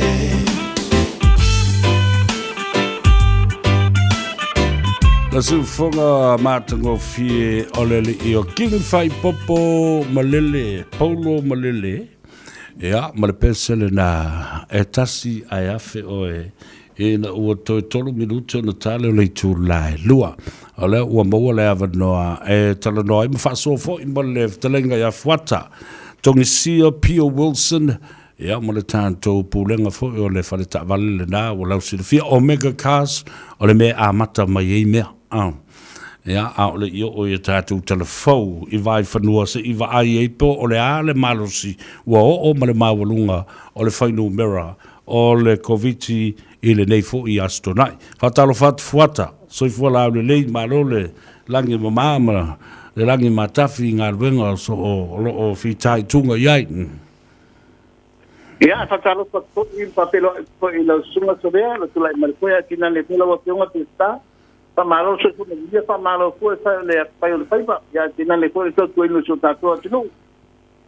Ia, whamboe lo mruia hoe le uso vātu o taulangi, ia, mise fo ia le loto ai le so, te tonu wa whea fo ia le to tele o nisi, ia, a wā fo i le fia moa o le whaso soani, i ta vale mātango fio lo o lo fai e le whiringa le atino. Ia, e wha le lawa sa nanga, sa vea, ia, le hanga le whaakai o te manu i le tātei, hana patolonga na po kalame o le nei aso. Ia, le hanga le whaakai, whaakai sai lau stunga, sa vea pola o stunga ko i molo mātua, no whaau ko i niki lau le uli, le nei aso, na fua i mai le tua tātou te soifua ai, ma tātou wola ai, nila lami le tu mau, tā lofa tā moa, tā malo falau mamia, tā malo ko tawa, tā malo lon tai, mau tātou ele nei mai tau whai ngata, hau wha malu nei tama i lungo i tātou. Ia, pere ngā lawa whaakai a tong kia malo me ke kāsi pa ia mauluno Samoa, o whaongai peni tau tua la me ke kāsi mai le aso i le aso, ia le teminei e whai tula whakaralanga, ia e to lua po i nei, to tasi tamali o tātou atinu, o whaatali nen tāno stanga, ia te musu ai whai iwa atu li fuafa, ia o se tasi te walaglo whelo nalo, ia tini whafo li tālonga la lakini, ya i fo ile le fatani i fula tatu ma tonsia ke le mani na fo tal sanga mal nei po le tomali ya tina le fo tatu foi o ai fo tomali e fo e no fo le mau yo ya fo fa tino tal sanga yo wale ki apu pa pele ta vale dua ta vale le tal sanga te nei ya e mo le mau na singi di so tele la tino e apelo ne ka le matango ki fo mata vale o mai ona ta pena ia mana tu fa mo e mo pasti le ia tatu ta vale pa pai ona mato fa sa una atu no mali lo tele ia wa la mo sa le mu yo lo dungo le tele ia su mai mata la mai au i lo me ka kas ta ia to ta mali po wa to pa ia te mama na ka pendo po ia su mai fa ta tala pa to atu tong sia ne ta tia tu le o ta fa le la mo e te fa ti mo to sanga tele ai e ke ta vale sa lo ti dinga ta su mai i le lua salau te menista i mankau, mantua te tau tau ti, a whelima salau ta lasa te kalvale, e lua ase ta lau tau ti a tatu ki apu. Tau tau sanga matu te vai e fua e ta vale, e bona finis te tsoisin vare seves nino ta vale, e vai fua e matu ni tulanga tu sala le esi te te tongia. Ia sa mo ka mulmoli, tau lama longo men matu ne pa ponga le nei pata launga, ona ngai anga maana, ia aya pa pe mai al tate mastanga, i uale lo toalo me te kāsi, ai ke lungo mai ma to le fa sa longa ia fa malulu ati e ke le anga ba ai tatu fa mama venga ia e pala ma te poli pa isi tanga ti mama mai o iwa lua titi di mama lu ta skua ia pala te poli pa ve ai o lua tasu pa ti tuono lima fa tatu o lua tasu pa ti tuono lima fa tasu ia mami e tele o fai val nei aso uso ta te tele lava alo fa tele atu tato felo e per fa soifuia la le telega e fuata tongsia pio bolson. Ia, ma tātou li potil nā mai le Omega Cars. Ia, usi mai le whaafonga o se vainga le dei ia tātou tala fau i vai whanua i le nei aso.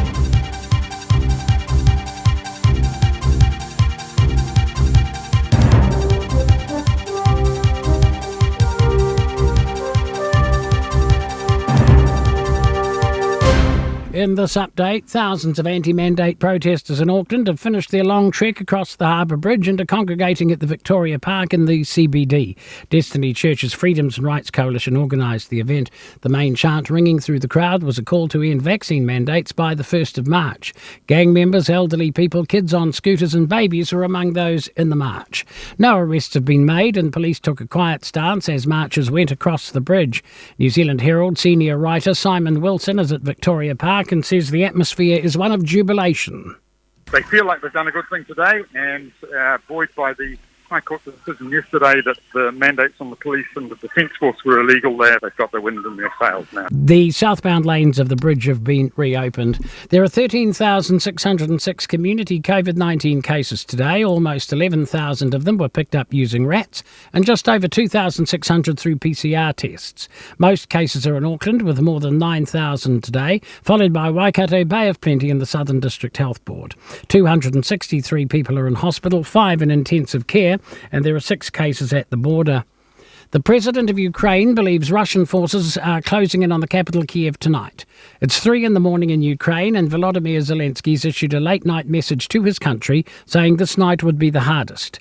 There have been reports of artillery fire and explosions near Kiev throughout the night, and residents who haven't left are sheltering in bunkers and underground metro stations. CNN's Clarissa Ward is in the capital, where air raid sirens have continued through the night. This is going to be an incredibly tense and frankly probably terrifying night for most people here in the capital. President Putin has called on the Ukraine military to overthrow its own government. In a televised speech, he urged the military to take power into their own hands while calling the Ukraine government a gang of drug addicts and neo-Nazis. The NATO Secretary-General Jens Stoltenberg says Russia needs to turn away from aggression. Our thoughts are with those killed, injured and displaced. We call on Russia to stop this senseless war. That's news. In sport, South Africa have advanced to 298 for 7 at lunch on the second day of the second test against New Zealand in Christchurch. Neil Wagner and Matt Henry took 2 wickets each. A big loss for the White Ferns ahead of the Cricket World Cup, which gets underway next week. Batter Lauren Down has been ruled out of the tournament after fracturing her thumb. Teammate Susie Bates says everyone's gutted for her as she was in great form. The team loved watching her hit that 6 to win the game, and in the ODI, I think it was the 3rd ODI, and her fielding had been brilliant. So, yeah, the girls were just getting around there knowing how upset she'd be. Uncapped Wellingtonian Georgia Plimmer replaces Down in the 15. The British boxers Tyson Fury and Dillian White will face off on April the 24th at Wembley for the WBC Heavyweight Championship. That's sport. I'm Bruce Russell. Sorry, I'm very low malwing. Angale the radio Samoa, easy the mad. Radio Samoa. Taslima Ivatolu.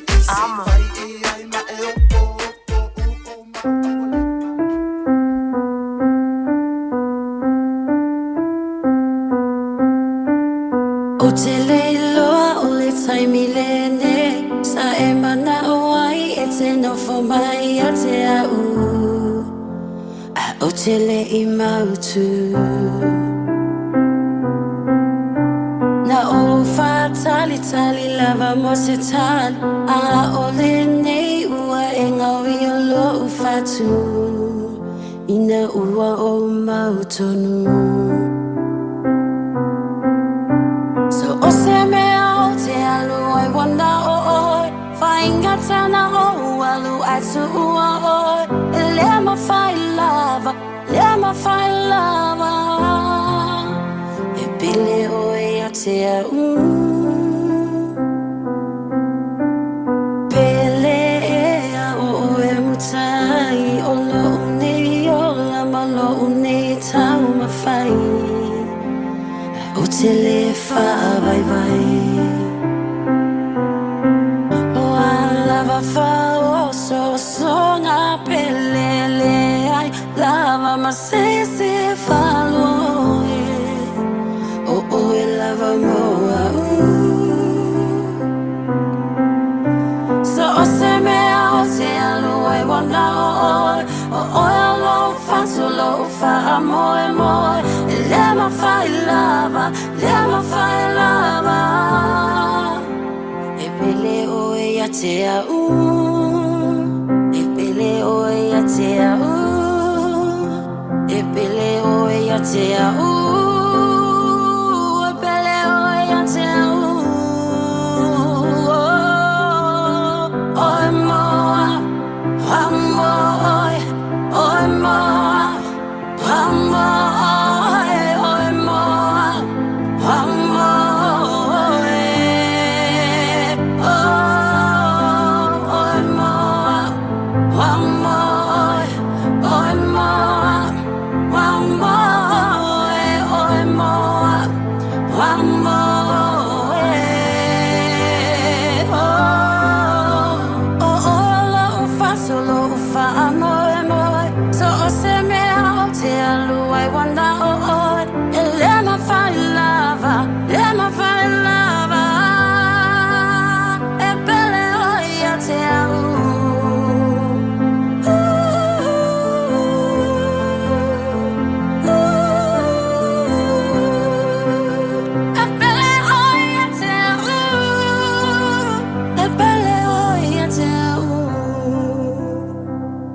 Nau whaafoka le malu le tātou tunu I le tūlanga o lo ia tātou telefou I vai whanua I le nei fo iaso ia ma se whaopoponga o le tūlanga o lo ia le whaitaua whai o le whamai ia ma new cases wa ia sfuru tolu afe ono se lau ono sfuru montupu Iwa afe lava la tau ia o le whamai ia ma tangata wa fiai o lo oilunga nei I le a aitele au ke lani ia. Mana isi a pocket areas folia. Ai pe o ka koua ilunga au ke langi leo mutu aitele ai. Lea la sa uto whafonga tu nei iai. Ia o le o tau nu uifo I le pāka fo le Victoria Park I le loi au ke lani. Ia sa valinga te tele ia sa fai nei. Ia la fo ua mapu ane Wellington la tau ia iluma o le malo. Mauta o le malo ma le pale mene le Beehive I le lau mua Wellington. Wale muala start of sota inga male sunga leri I whaife au. Ia Pastor Hector Robertson, o stasile na o whaife au, o le tātou o alo Samoa, o le ua, o lato murumuri tai fo I le au lotu po le kalesia, le mare tāpo inga, le ua whaingoina nei o le Destiny Church. O perefetai I le li epikopo le o Brian Tamaki, Ia wa ole lako senta tōd mua le ki kilok ngi. Tala tu tōd mua I. Le o whaatino ai nei. Ole sila me, ole alu solo te Brian Tamaki ma le nato vaenga. Olu matonu la volo na whansa. Ole na whansa I le kāpaka. Ole whaatino I nā ia siaki matuinga. Ale mea la nana fia tala noa tu ai fo le li whaife au. Ia Pastor Hector Robertson. Pole mea ea o solo te tangata I le awal ni whia ni tui. Po solo te tangata o te tau o na lava tui. Po o le solo te tangata e le ta li tonu le whamai e le ai se mea o tupu. So 3 things. Are you in protest because you're against the vaccination, or you're protesting because you don't believe in it? And if you're protesting to put an end of the process in terms of vaccination is carried out.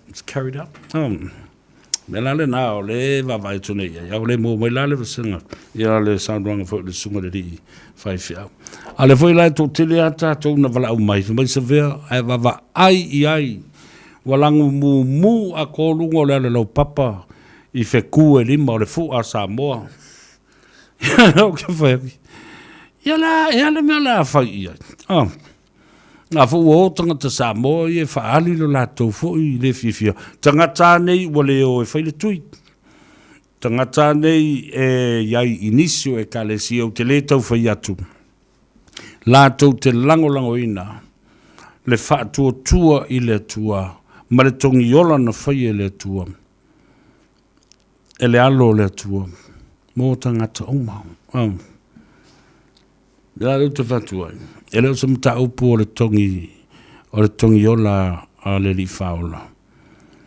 Pa o se mta upu o le toi tutu. O le mta upu o le soifonga nei o le ola le tangata. A wafo e le koe isi e koe o se Samoa e toi whaatua ese. O le tātou toi tutu. O le maliu le o le li whaolo Yesu Kirisa. Ina ia manu malo le tangata I le toe tu mai I le tunga mau. Toe tu tūlana. O le foi lai tal tonu isi o tapo inga. A whai lava o le wha mai lea o sau. Ka kou ke ifi umai. La le mea. E lai o na toe sa ili. Nisi vai fofo ma nisi mea whapena. E mai nisi ele vai o le whamai wa mai ina ia e tā pena I loa. Ia e tā pena I loa. La le nā o tali tonu I loa manisi. e leo to iai se mafu anga tātou te oai e sa ili ni vai fofo i ana iau tele o fasiri e whetena iai whamai ai si fasiri oi la e la le tāua o meo ma tāupu sili le nei ma tāupu whavae o le malo ke riso o le tātou whātua mga ruenga whātua mga ruenga ai whinau mai nisi la le meo o tō le whaitau i e tusi e tolu o le whaalinga ma le tele o tusi na vavalo ai le au perfeta wao o mai o na aso e ngata. Alele wa a mai whaaliali lava. Ma ututupu whaaliali fo i lau sira ma lau whaalongo. O mai la so si e le tau a lesi malo, alenga whai ngafi. E o mari kaya o ngei la whai pingia. Ai wha meo se meo le vave ao na nei. O le atau nuua lo fita. And they will march right into the capital of Ukraine, Kiev, at about 3 o'clock in the morning. At the cost of so many hundreds and thousands of lives of citizens and civilians. Talo fai. Ele se meu, mo si ile ta, o le afetau I te tai o malo. O le a matuave vesi tūlanga whaapurikiki. Si le tā, le to ina lona atali. A o le whawhine fo I la tau iau matua I ula valea. Wawa I me e mai le kusia le. Wa mi o valea. Misa le tama, ma le tama malona uso, ma le tua whawhine. Si tau o le si ainga, Le vesi le tūla fono. Misa I lungo whanua. Misa I pūlenga whapolikiki leanga. Na mea mi o leanga, ma mea leanga, mea ie wasa. Ai o le teimi le nei o le whaataunu uina o wholwholanga, ma walo anga le o perfecta. E teilo iei.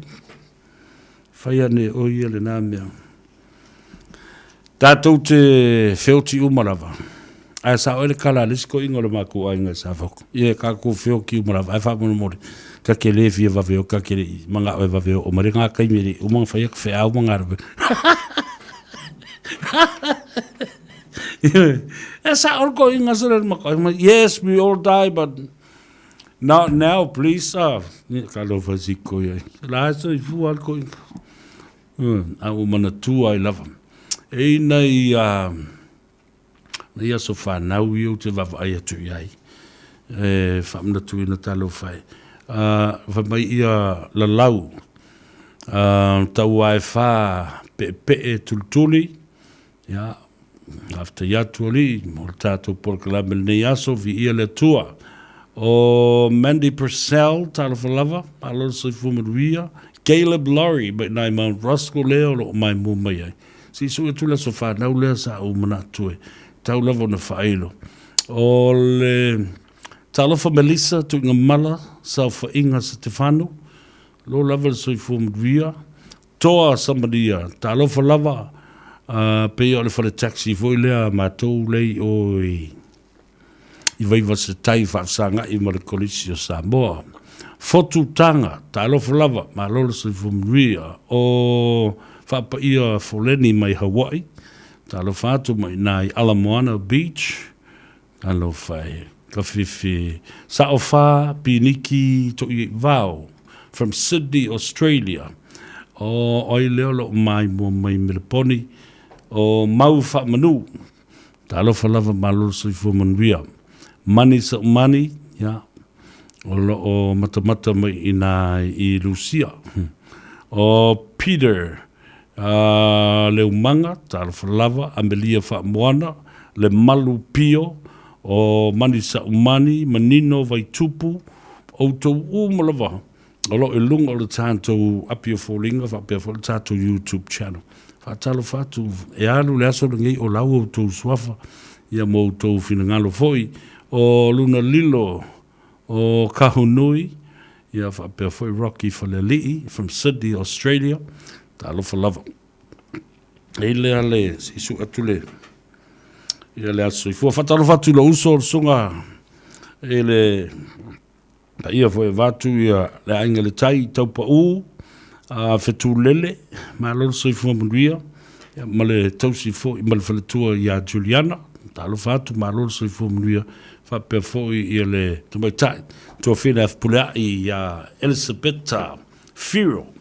Juliet Taupea ia fa per fo i lo fiunga sauli tuala tawa tino taupa u mal fa tua ia peka alo so fu mundia ia tasilina tatou faloloa te uma stemi ona failo tu le mea olo o iai le tatou vai o le ola o ka oka le kele o le wangi fa mai o sau nei a le atau te nofo ma le vai o le ola mai sa mo le o tau no o mai lau whanua ma ele o New Zealand e se teimi na utango la ele toi wha manino le lei i ate oi a talo fatu le uso ia au matangi masi ia fa pe foi le faltua ia tusi ia po le fionga fo ia toa le malu le tanto maftanga ina ele tulimanu o le no fanga tau fetuli ai manu ina i New Lynn o le malai o le tulimanu o le au tulimanu o le tanto vatalo fatu le ftelenga ia fautangia ki tiona ia fa perfol telenga le lali tawalangi o le uso ia mai te sema ia fa pena fo i le uso na urua i fa sala lava i au lape o le tula fono le tanto maftanga ia silao ia na va talo fatu le uso ia famuina Eddie Gabriel also for Maria after fo fa ma popo ve ala fo o mo so fa ma tu iai ia le tanga i ma fa tino la umbea ale tanto nu ina ia ma popo mo fa lo fani fa talo fa tu le lol tanto nu ia va per fo le uso ia vice ia va per fo ia le uso ia le malu stand ia mo to uma na do to si le fia le to telo le tanto maftanga o lungia ace ia ma le tele o uso motu vafine ia maleta maita ia Teresa fatalo fatu Michelle Joe Tassi le mai fa madia to tele tangata lo te o mai te e mai le o tai lava o i faitu i maua poloka ato ile awala ia talo si ile lo fo le tua lo fa tele atu le o fionga mulianga tele Joe Tassi ya po lo tele fo ia tulio pupu ia fa pe fo la inga tola va mai nai Honua Falls i Papakura lo le so fo mbia ole fatalo fa pitol tatu nu ina nu oli i Avondale tele ia la te moenga bale tausi atoe ia fa pena fo yo tu mo volo masani ona tanto feilo i foi ia fa pe foi telenga ia Apollo Stone Cold ma Apollo le tamama tua foi a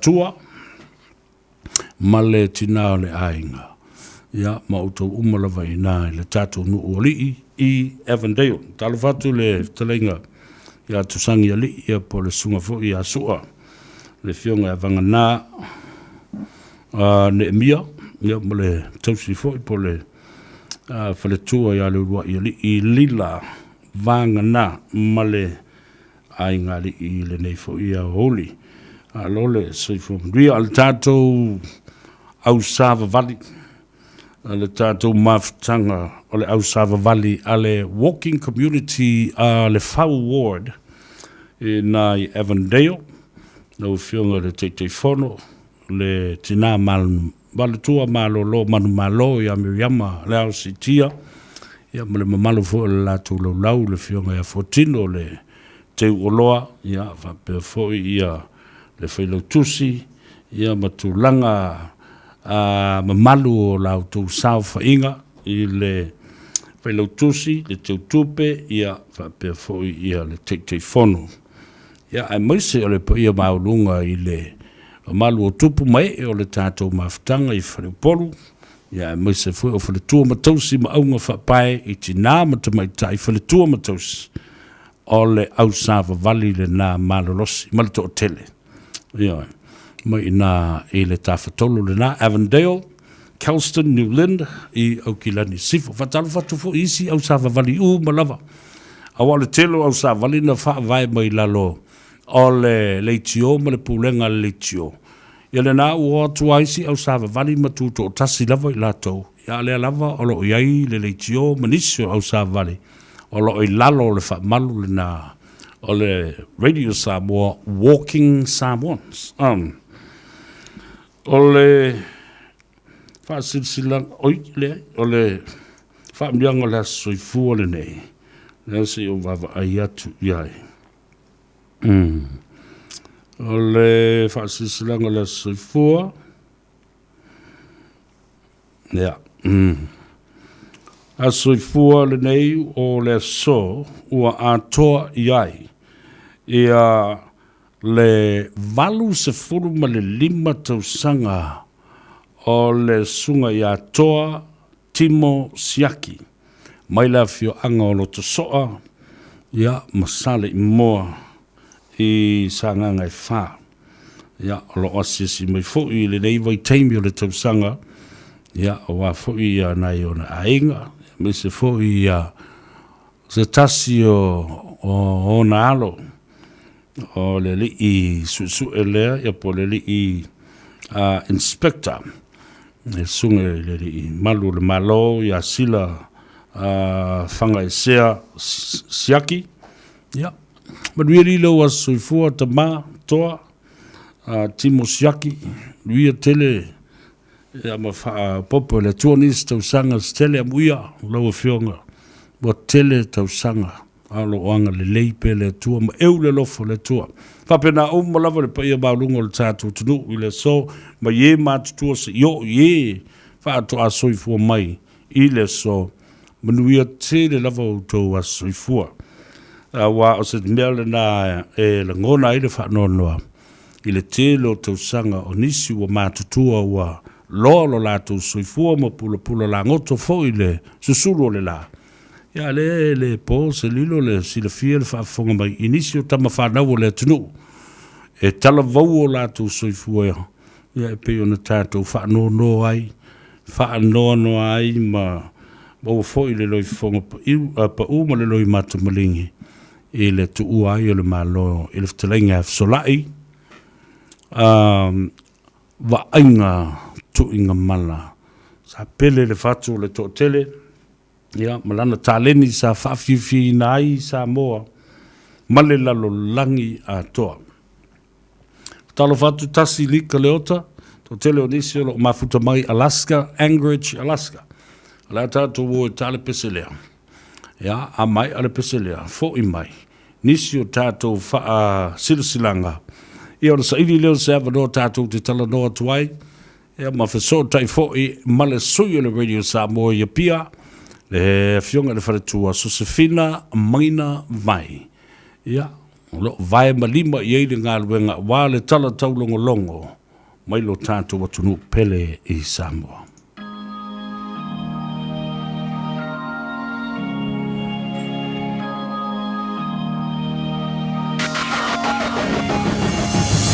Wake up to the morning light. Wipe away the lonely night. Let a brand new day wash over you. Wanna see you smile again. Show some love to your crazy friends. Wipe your tears away, those days are through. If you move just a little bit closer, you could put your head on my shoulder. Yeah, yeah. So baby, hold on, just another day or two. I can see the clouds are moving faster now, and the sun is breaking through. If you can hold on to the one that's holding you, there is nothing that can stop this crazy love from breaking through. We're breaking through. Whoa, whoa, oh, oh. We're breaking through. Whoa, whoa, oh, oh. Wake up to the rising sun. Thank the Lord for the things He's done. Lift your eyes to the hope that's ever true. Wanna see you smiling, girl. You're a light in this jaded world. Wipe away those tears, this one's for you. Come on, move a little bit closer. You can put your head on my shoulder. Yeah, yeah. So baby, hold on. Just another day or two. I can see the clouds are moving faster now, and the sun is breaking through. If you can hold on to the one that's holding you, there is nothing that can stop this crazy love from breaking through. And the stars are up there shining for you. Oh, how the Father does adore you. His love will never change. And you and I, we were born to follow the hope that will lead us to tomorrow, and no one can take it away. So baby, hold on, just another day or two. I can see the clouds are moving faster now, and the sun is breaking through. If you can hold on to the one that's holding you, there is nothing that can stop this crazy, crazy love from breaking. So baby, hold on. I can see the clouds are moving faster now, and the sun is breaking through. If you can hold on to the one that's holding you, there is nothing that can stop this crazy, crazy love from breaking through. Another day, just another day or two. I can see the clouds are moving faster now. The clouds are moving faster. The one that's holding, one that's holding, one that's holding you.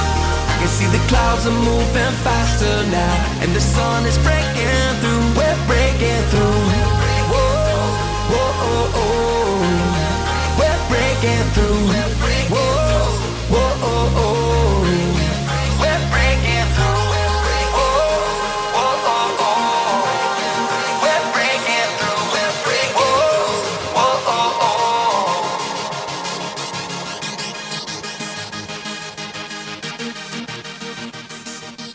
Aloha, we're the Katinas, and you're listening to Radio Samoa on 1593 AM.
E ole na fianga sio a man o la fala o le vi o le afioanga o muri vai sa fata. E na ua toi luas fulma le tolu minute o da tale o le tu lai tolu. Ia o tātou tālia pēr ia se sota inga male sui o le tātou le tio. Le siu whango Samoa, Radio Samoa. Se fulu liba i vatolu a mo i au kilani. Ma sa vea pesta i le nei fo i aso tonai. I le tātou pura kalame masani. O na tuli au pū pēr e le ngate New Zealand nei o le tātou watunu pele i Samoa. Au se tālia ia maso se tafo le lalorangi.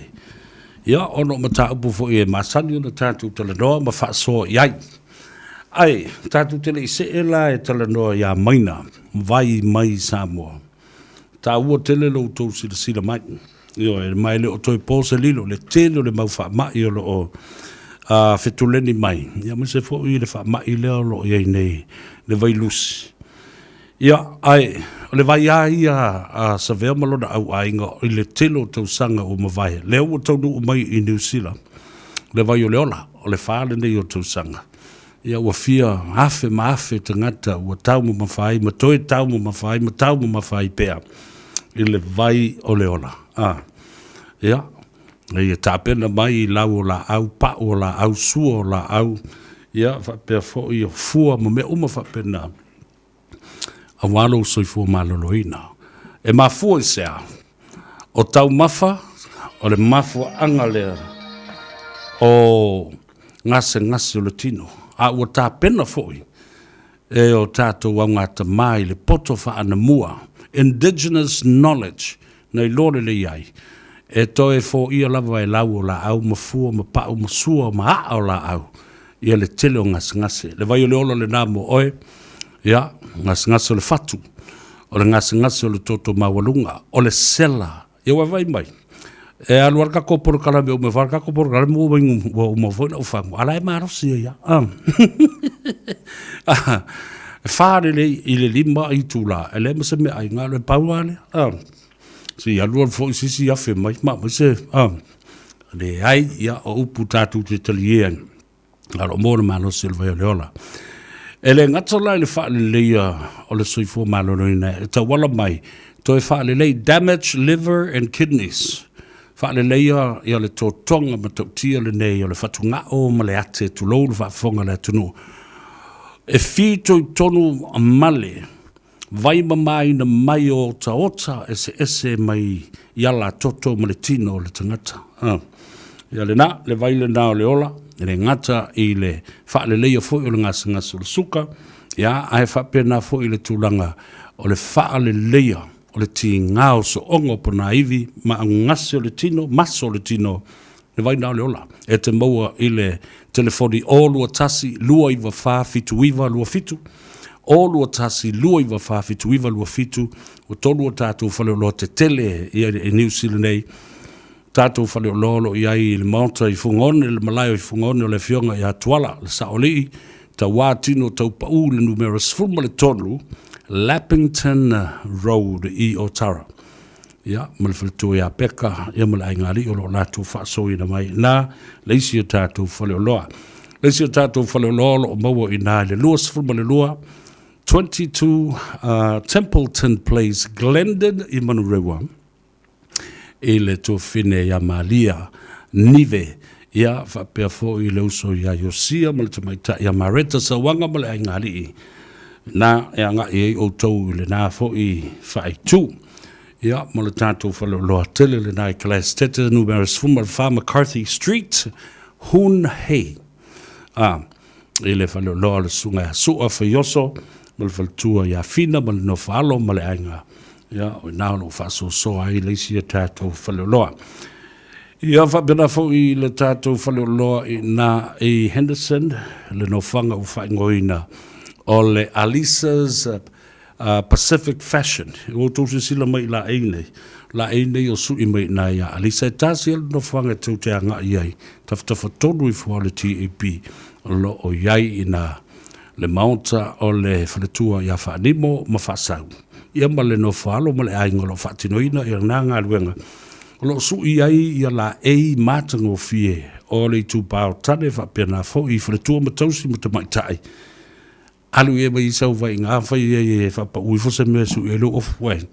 Le whai ngale nā, a le sau kupe lau kanga e ke au le lei mama ngai au ke unga. O toi ngala e nei le o tau sila mai ai. Ia e whaatino e le whaletua, ia whaanimo ma le whaasau, ia masula tō fo ia inga. O le vai avoka, o le vai matua matutia lona ngā le lau o le avoka. Wha le leia a toang ia o totonu o ngase lo tupu I tonu o tō tonga onga o le tino. No whanga ese umana tu te mawai. O lua tasi, lua iwa wha, fitu iwa, lua fitu. Le whaamrianga le nā. Mai o tātou mātutua, ma le tomai wha le ana mua. E fiu awai, e o vai o parangi, wa fiu fwoi ka ngaka ingu fuala au. Ele lopo a mea laiko, au tātou. O loo iai uma ile nai lau leipol. Ai ai a se whangu ke kau, ai ele se leipol.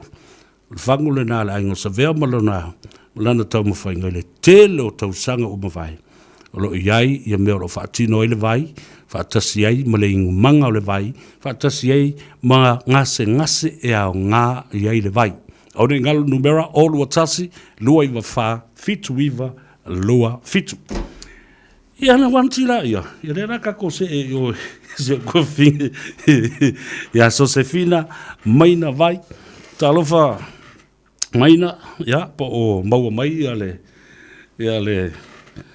leo le toi ina le nei foi vai ngol le tausa o le vai o le aso malon se foa. Ano, malon se foa sa vea o le tulanga le kilia le ya tsufalo lo ngwa tsufasa la wina le vai mai mau pe fa pe mau nei e mau nei mana tu o le vai le nei o ainga wa silia le tols fulto sanga o fatino ina I tono mo ta ama vai ala ya le la o le va foi na sau I fafo ai ina o to fo I mai ina ua mai ia le tu malo fo stasio matu anti ia sa va lua mo le matu tina manai nisi o to fa fine tu mai ta io Katerina mai la to sa faile vai ia le lo au mai lo I New Zealand ina ia nga fo I mo tatu tangata I New Zealand nei ia le na o se sile le kelo fa mai na ale ata tu te no fo ba na yele por kala me malo le fo fa longo sa fa tino tu le epa ma lo na fo I vai tau ile yele o se fasi fanua e ave uma yai la au le vao ma la au ma fa na fa tino ma yai ia vai nei fa le natura le la fa longo tu fo o la wa fa wa la vai le fionga le minsta o fa to anga ma la na fo matanga luenga le fa mau popoina o afo yo o la au la ia tau o tele fai vai o lo tatu o tunu yo la na o le ua ta o toi ni o la vai fai Samoa a o le o toi tele fo ile le pe o le mea sa masa ni ai a o le tele la vala le o fa tino atu I nei I New Zealand ma ukila ni nei fatalo fatu ngano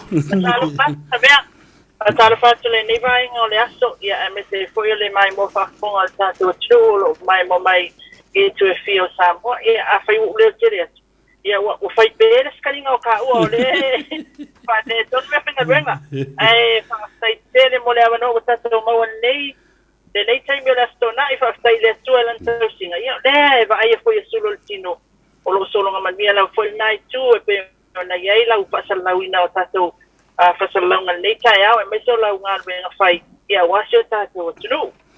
Ma lo whaafteitele lava mo le teimi u whaavanoa mai.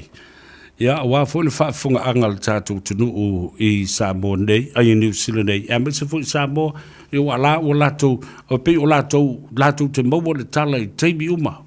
Ia na matana nana I ale o Samoa. A le ngā lala ma fia tāu mafa I le atunu nei, ia whaapea fo I le lololangi. I se tala mai ma mea mo I o lo tupu. Mea le nai wantoi le wha malo ma le wha aftai. O lea fo I vava I tu lava ma mulmuli tai. I le tele o wha atala noanga ma le vasengo au tu stala o te tai o le malo. Ai mai se foi. O se teimi mbole o wa etu nei. O fai mai ma se wha atala noanga. A mai I fo I ma so le pule ma sui te tai o le HRPP. O le natu fai lau tusi wha pia fo I nisi. O fai pula si nie pe o le ftalenga sula mana ia. Ia, o se tulanga mātango fia le nai le vava ai a maina. A le ata amata mai. Ia, sauno ia ele tau feilo inga mo le fionga le tumai tai pare mia ele vai asana se ima vai atu nei le whaatalinwanga ma tūstala. Ele ngata la i le koviti, wha solo mai ai le tūlanga mātango fie ua te ai i tua le tōtele. Ia se i o mai lava e le whaatautoina o sui fau o le mauta i o lātou to finga o min stālango lango mamatanga ruenga wanga iai. Ia, se i sau noa maa mata ia le tātalinonga i tala fia o le ngase o le COVID ma le vairusi.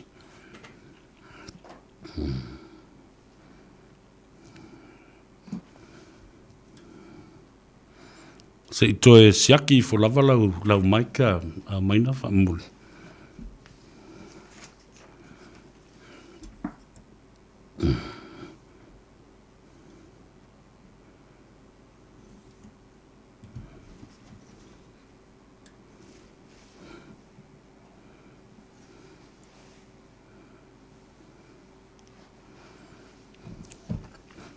O maua mai pe o.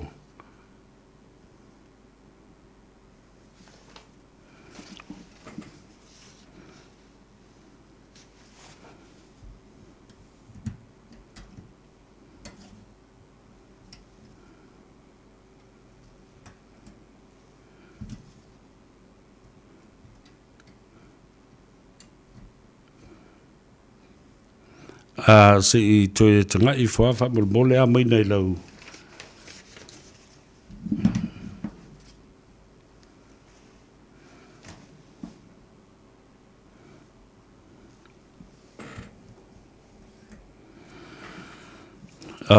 Ele o manino mai ia malangona atu fo i wātu le whaafonga mai ele atunu. Se i toe si akitasi la vai on sai mai per tātu tunu. A o whaatalitali la le toe maua mai o le tātou so ta inga maina o maua mai. A o tomu whai mai lei tūlai o le talalata mai a lena mai nei i tala o le lalolangi a le BBC. O whaatonuina nei e le fionga i le elite presidente o Amerika. Joe Biden i a fita o le malo Amerika o lo o iai tua oine o Lucia, Ukraine, whapena fo i Polani, ma o le a whasoa iai wa le tau, whatasi iai mo fita o le sami, fita o le air, fita o le ele.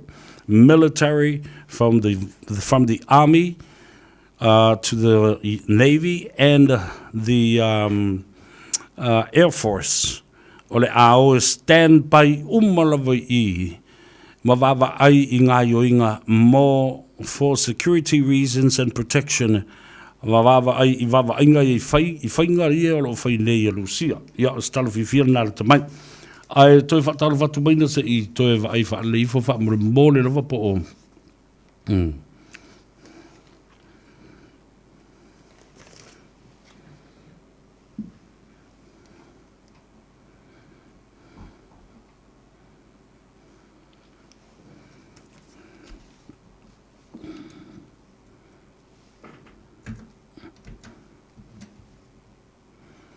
Ia, ele maua lava le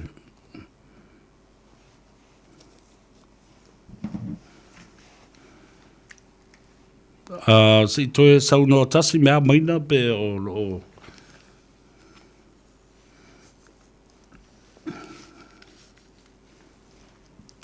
hello, ia.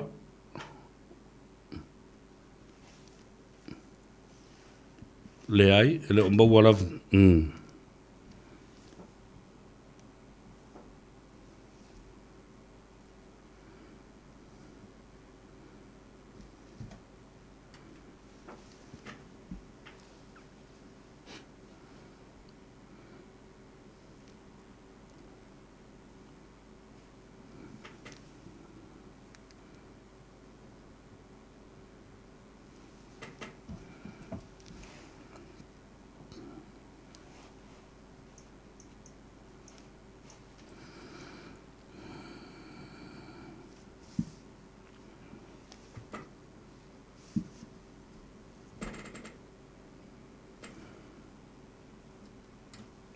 Talofa.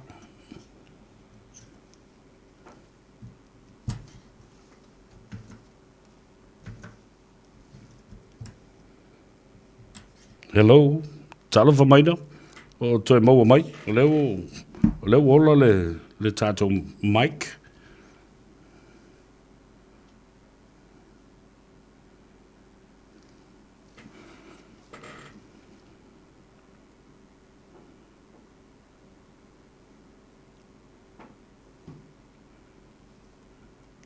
Hello, yeah, nā le tasi le tātou Mike leo o langona I.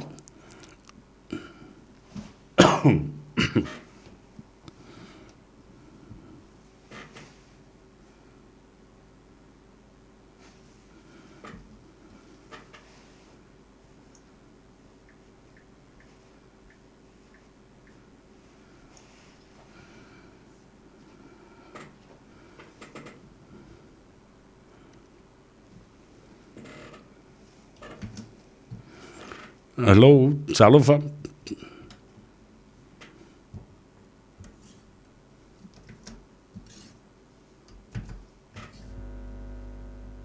Hello.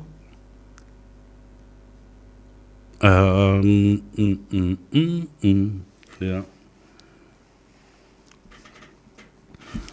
Ja, manole on sai me for le tātou tunu o tamu whai atu pēr, ia pōs tau whale tonu mai o le tātou masini.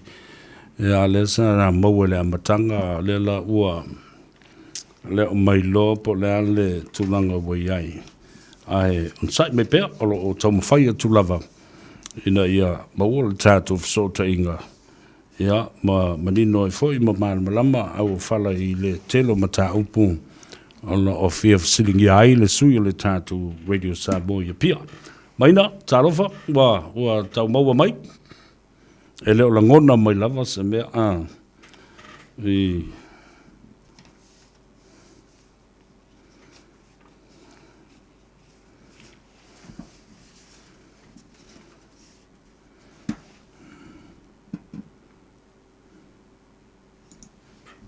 Hello? Malo, auntie.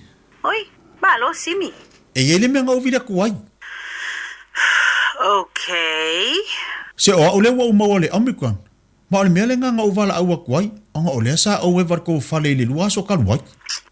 O ya we. Ole wa ufa anga fo se le fale. Ma ele ma fai onga walu se me mo se fu waso. Ole ala le me ki faia. Fa fe fea o malo wainga. O ole close contact. Longa winga ka kaunga ko lo e fai ko siaki. Ma le lo ko anti. Ai ka kaunga ko fa anga fo se le fale mo fiku waso. Ele ma fai onga ko se mea. Ai ala oi. O leo ke fa anga fo se mo se fu waso. Mai ka kaunga fai o siaki le aso longa ko ruma le aso longa valu. Ele ma fai onga o walu se mea se e mai ala se fu waso. E fa fe fea langa o lon me ka kaunga fai. E mawhai ngai wala au Pacific COVID Vaccination Healthline. Ili over se lau, lua kasi, lua kasi. La ko ke fsosong yaku ya oi anti. E fia la auli sa Vice Michael Jones e whaelo atu le tau tua ale Pacific Advanced Secondary School. Lea ua ofo ina tuai vaenga umanei e au noa masitotongi. Lua tau maftanga le aso. Maua fua le seti o fua onga. Maua fua mea onga. Tui ai computers e whaonga i lea onga. Pacific Advanced Secondary School. Whalua Atkinson Avenue o Tahu. Telefoni o valu selau valu o fitu lua fitu fitu. O valu selau valu o fitu lua fitu fitu. Parents and caregivers can now get their 5 to 11-year-olds immunised against COVID-19. Find out more at bookmyvaccine.nz or call the COVID Vaccination Healthline on 0800 28 2926. Talofa Samoa. Mo sa ilinga o ngā luenga whafsotai mai le Dynamics Recruitment. Mātou te whasosoani iso se tasi o mana o lia na mātou o unanga iso se ngā luenga e teanga wa ai. Labour, Logistics, Warehousing, whapea avelifi. Mātou te tautua mo o e Samoa. Asia si mai la mātou pengta whailangi o le dynamicsrecruitment.co.nz. Po loa fio mai le tolu whatolu a Church Street I Onehanga. Pe wala au mai le oval se lau 5 whawhitu. Dynamics Recruitment, placing people first. Join our pack. Ia, se toi whatalo whatu maina pa ua maua mai le pa ula ngona mai.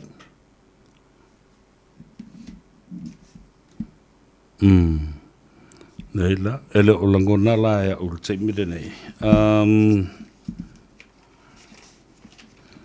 Tātou o e tāsi pesese I tau sa iri pe I le wha le tonu le tātou leina I le awoli nei. Ia ai mau mai pea lau nofa ba. Lau tapo inga I le so.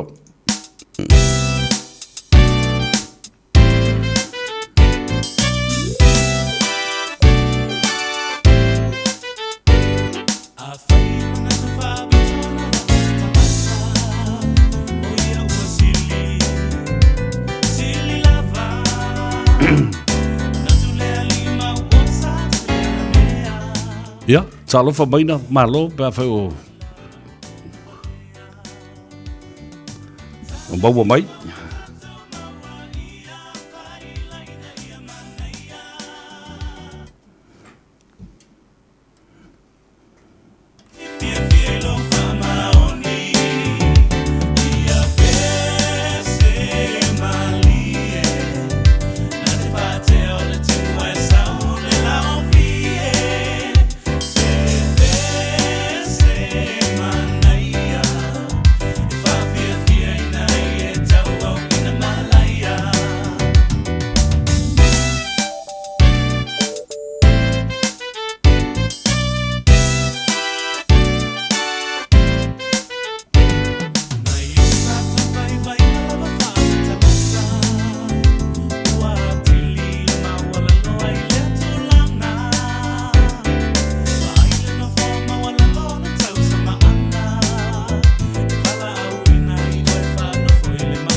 Ja, se toi tam fai atu le tātou leina e le whaletua ia maina vai.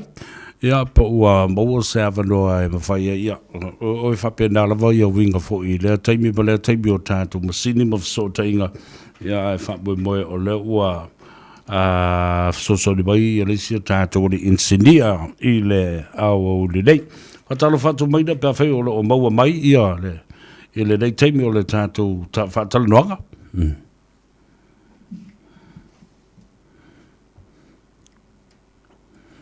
Ia elea ia la talo fai. Ia se ka kumo pe kare pesere.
se fa se e a I falawa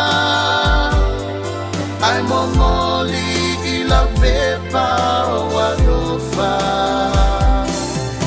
ele o a useta mai titi e ta ele taru pisi pisi o la ta mafutanga e taru ile langi o usamani e fetau siani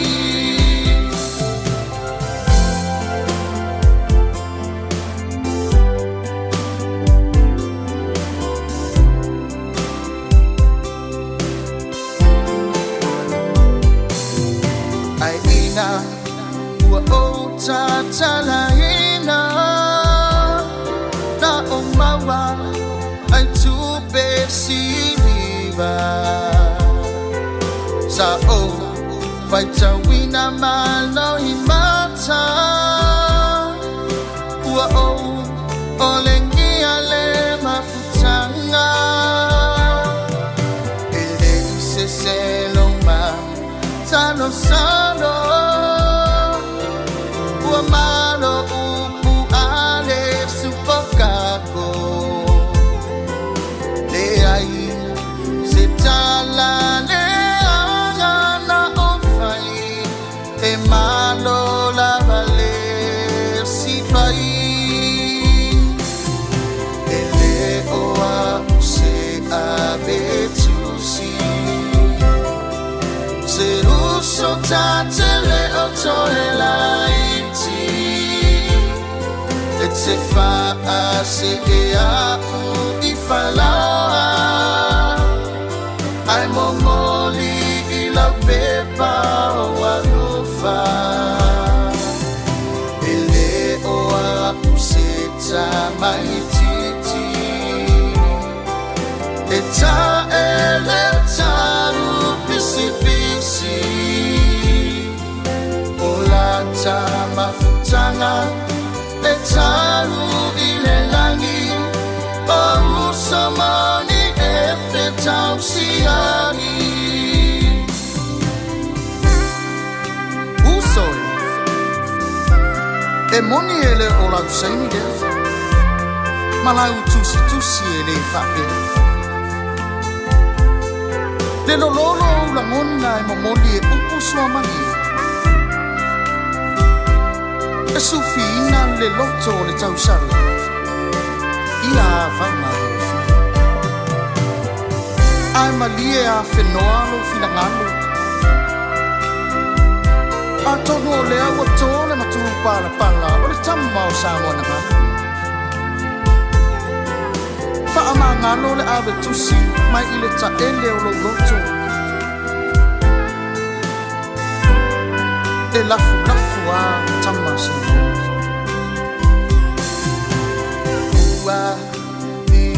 ua le alofa le tausala I upusa o fofona o te le mana o I se toa ese e vivini I lo ulau ele ele foi a ule sufokako watali a utatalo ole a va ai goa ia o ele pepe se taui ono wanga lele chele ele o a se avetusi se uso tatele o toela iti et se fa se e a I falawa ai momoli I la pepa o alofa ele o a useta mai titi e ta ele taru pisi pisi o la ta ma mafutanga e taru ile langi o samani e fetau siani mulata mafutanga e taru ile langi o maua umamale avipasi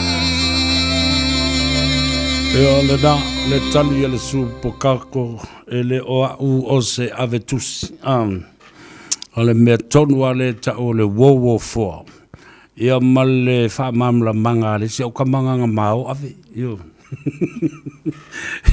fa kapenga mai sau sai stu amai masau ngo paunga ia manga I kalonga ka kioma me se lo se la kala ku la ka nga vele la folkoi ia ala le menga fa lo mele ka e se o pula fa fe mai le kala la ka mo ki amo se se vea fa ka ngi ya o ele o ule ka ki o fa mal mala mari ale ka ki o kungi le ila la ko mari kupe io fa ku manga mea o ala nga va ku ia o kala le ya la o si awa mi ele o talo fa mai na ya wa mau mai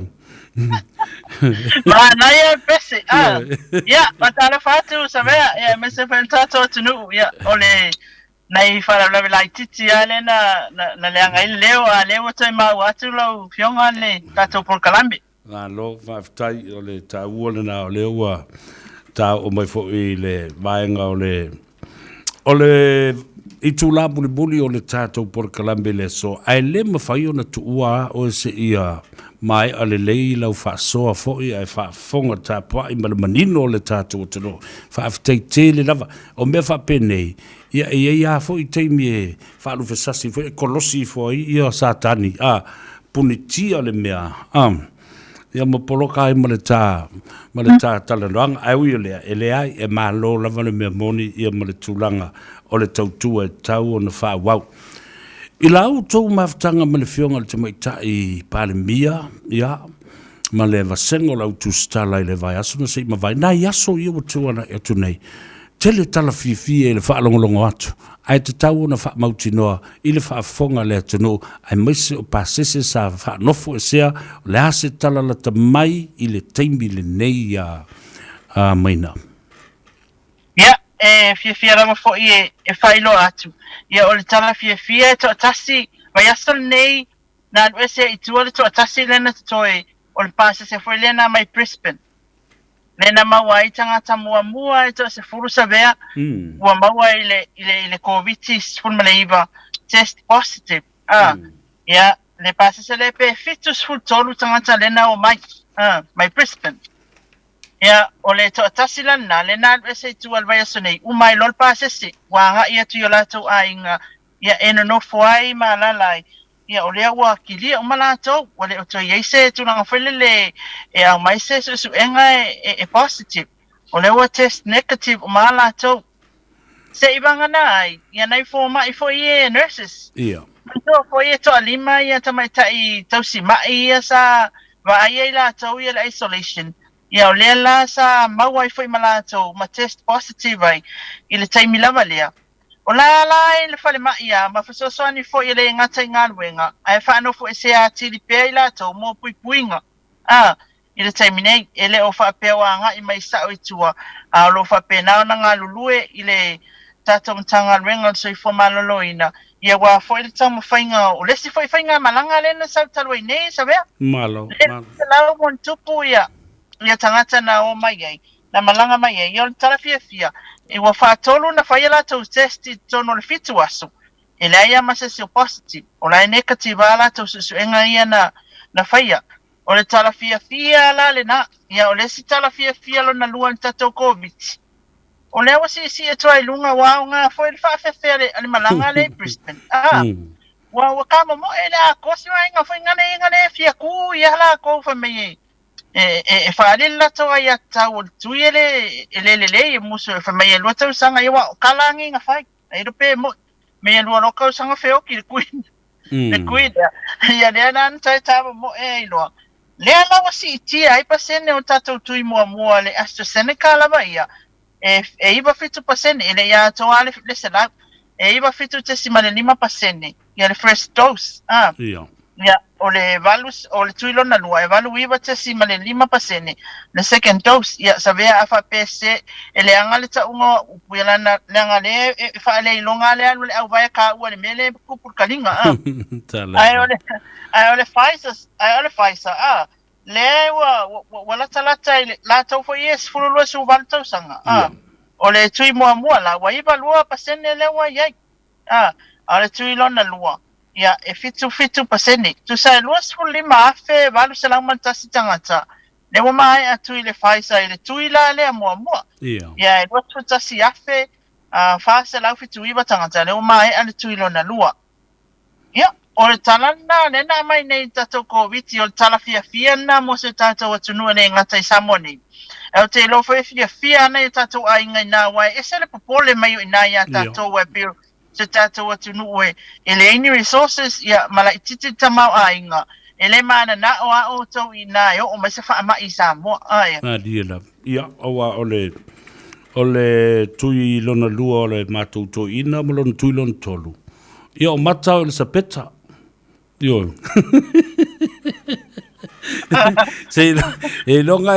e longa vai mako le sapeka fa ko malos mai se o kui mai ko anga kui mai o kui I vai so umba talo fai ya mana ia o tau o fa tanga la fonga foi a se tulanga tau o tele nai mai ai le loto fi mali ma le fi mali ma le file mu I o tato ngona mtangata o Samoa lalam papa au fafo ai mai so le fo to vatu le si so soni Australia e po New Zealand I le si fulu afe tui o lono winga o le afa wo pe a fai e fa maunia ele I fa le ngaina tatu tui na ila tau fa longo atu pe na yese mena fa le tonu le fruisa na lai ona pe ona tau masalumia ne te mo le anga e tui ia mai na angu sa foi ngai fulisa wa ke wale anga fa ko se ngai kai ia fa to I fo ia ole tulanga na le na ye sa fa manino mai ele fionga tamai tai palemia tulanga ta uala ba sa fa tali le asona ile special al capeneta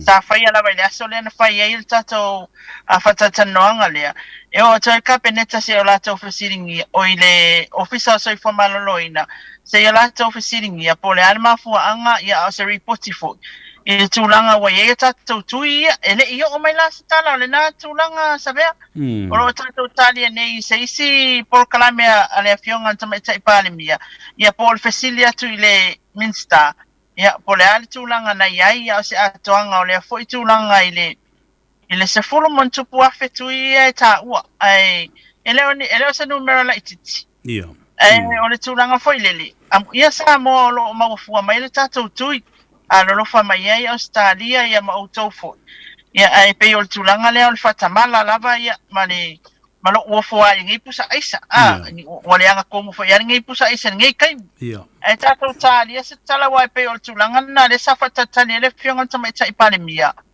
ya solna isa reporti mai le mtanga wengo se fo maloloina o le mea lava e o foi lo loto I le tele o mea loto tupu o ngase o le whamai o le COVID o le tamau a inga o le tātou tunu ai o lo o whātoa alawa I lau mai tau I le fionga le tamai tai palemia e to alawa le tai I le momoli ina mai o ana mata upu pia o o tau fasiringia e fōlinga mai ai e matau tia fo le lofo le tua I lana pule whaso I le soifua ma le tō whane lei ale te mai tai o toa fi mali e ai ia mea lo o whaatino le tātou tunu I le fau o le whainga malo o le asau mai tau I le vaenga. Ole estusal ole upua fa palangi o te whao ngā ina I le tu a inga tonu a leo te tilowi o le kam. A o ina whai a estusal lelo fina ngalo ia masa o fwoi langona. Le tulanga foi le pole ale bebesi o tatou mantua foi na wa saule malanga lea bebesi lo se fulu tui o le se fulu tangata wa afia ia o le tulanga foi le savea o le lo me mea ia male mau foi tionga mea fa ia koe o ka kalanga awale le tulanga foi le ai na matua to afi mali le ia le fionga tamai tai palemia pa wale mea sa tilo ia matau la tustala e tuai au na mai se whamatalanga, o le tuai o le lipoti atua ofisa ia e fito i tonu mga alwenga whaatino ia ne baba ai o tato malanga e o mai fafo. Al tulanga ia te pale mi au fo ina na sauna mai savia. Male lato whainga malo. E tā sia le upu ai o kabali e a koko.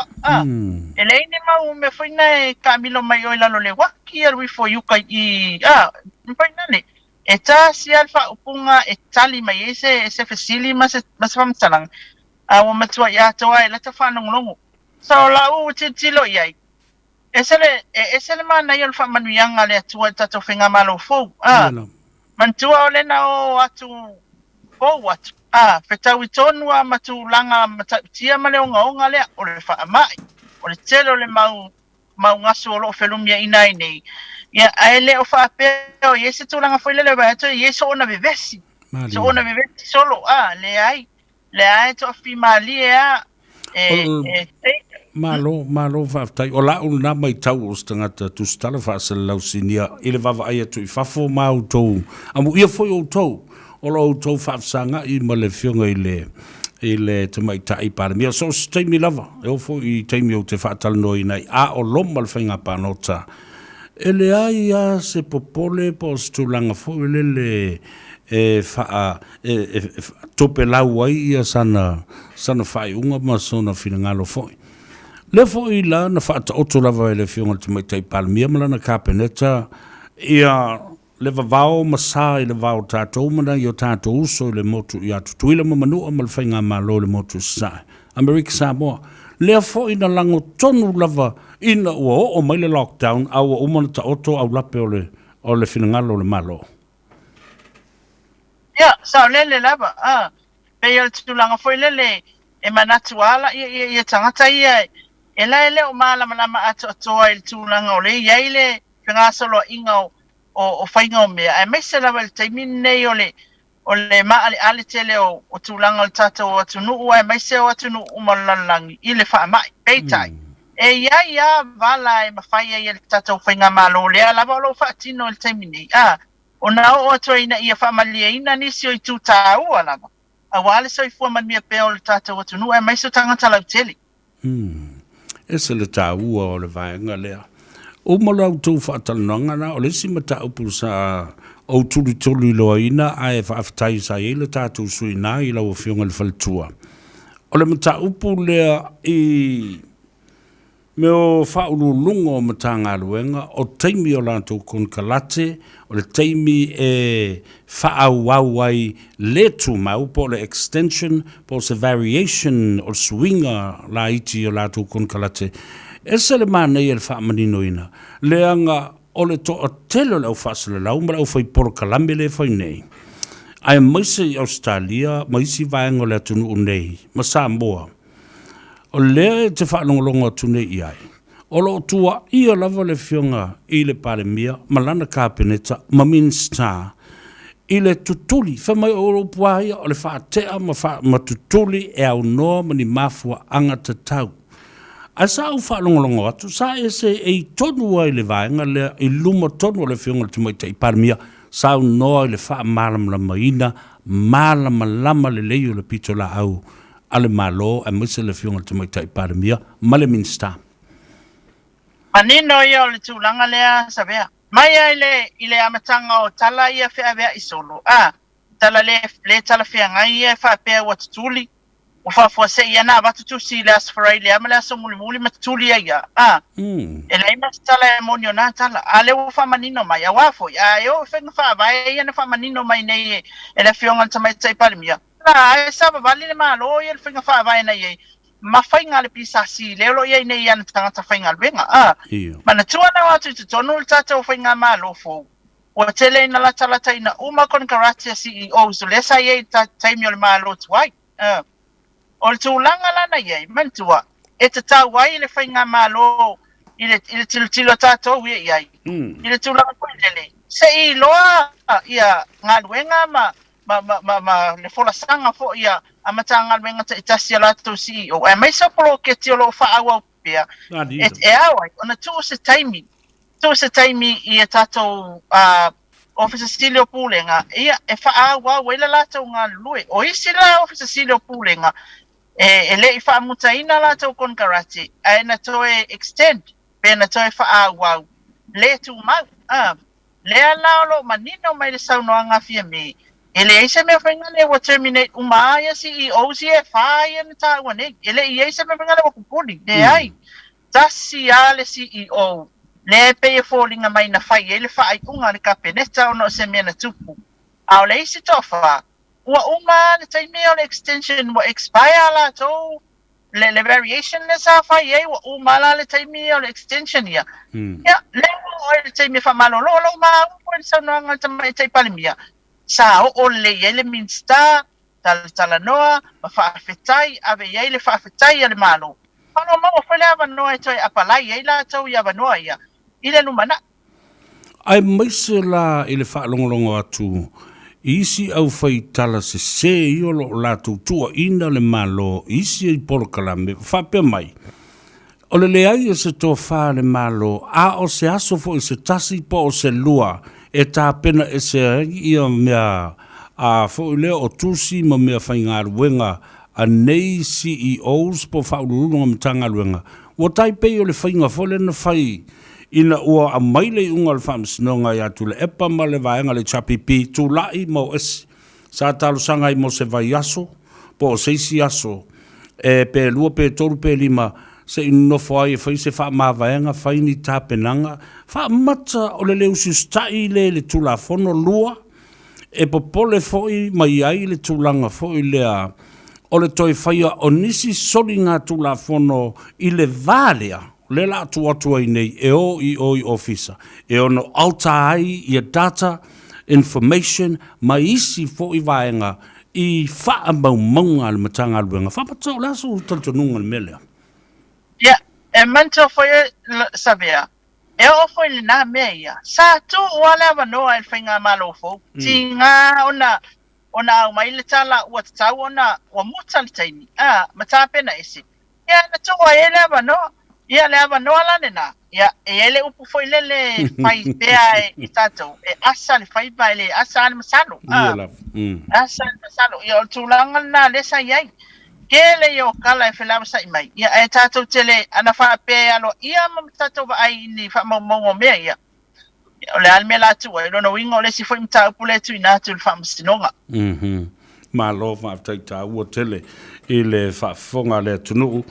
O a se ese mai le COVID, se ese mai le tūlanga o le wha malolo ina aloa ia.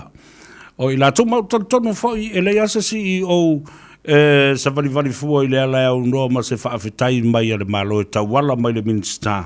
Mō lana tau tua sa whaatino. Awa le upua le o e tau ave mawhai.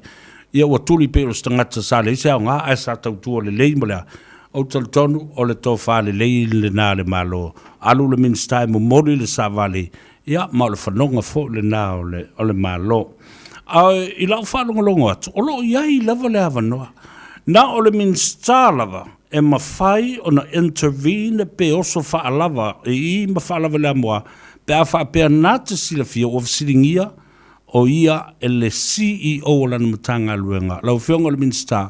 O ngā ruenga ia e te tau o iai I le whaamutaina ia ma le ma tu watu le lei I a ao seis tangata. Le la I le ava no le no whalong tu wha mai le whionga le minister I le afo il palamia. Nā le minister time whai on whaalawa lawe le tau pulea. E sao? Eoi, sa le ia ale e manino le le saunoanga le whionga tamai tai palamia. Nā le minister ma whai ona talo sanga atu I le kapeneta. E te tau ona wha anofo le CEO le langa lea, e wha apea ma wha apea, e iei polo ketia o le tangata tonu lea, o ia tonu lea, e iei le to maiman, o ia na wha tatia, mea umpa pena, e iei le awa noa le nā, e ala atu le minister, na o ia fo e pea ana saunoa, mai le whionga tamai taipani, mia sa vea? Ia, e se le tau e lau whalongo logot, o le manino ia ma malama le lei, ai e mi milolo e tangata, ma whesui I le wingo upu, ona ave lole o le tala se I fafo. Ia matali tonu ia I lātou. I le tō tele o nisi o lo lātou. Whaaleanga I na pēr le malo matau ave upu se. E whaaleanga I lana whionga le te maita ai pāre mia. ma le malo fau lo tula mai nei. Tolu tau sango le kon kalate. O lea lava sa iei le avanoa e mawhai ai, ona toe a talo sanga le tangata o lea sa se ei le tofi. Ai ia te tau ona wha muta loa ia lava lan kon kalate, o le whainga wha walna leo ta oto i lava. Ioi. E te tau ona iai leiste tūlanga fo ilele whakpea na whamalolono te mea wale whitawin whai. E te tau ona whaamuta loa ia lava lan kon karate e mawhai ana toi reapply. Ia, ile avanoa lava le nei o loo wa iai fo inisi avanoa o le whaastala launi. E pea o le vala lea savea. O le tuai o le pisasi le whaatinonga o whaastala launga nei o avanoa ni. Na maa fua i lava, ona toi whai variations i o kon karate. Nei ele extension lea mo na ta iono maastina mo na i CEOs ia.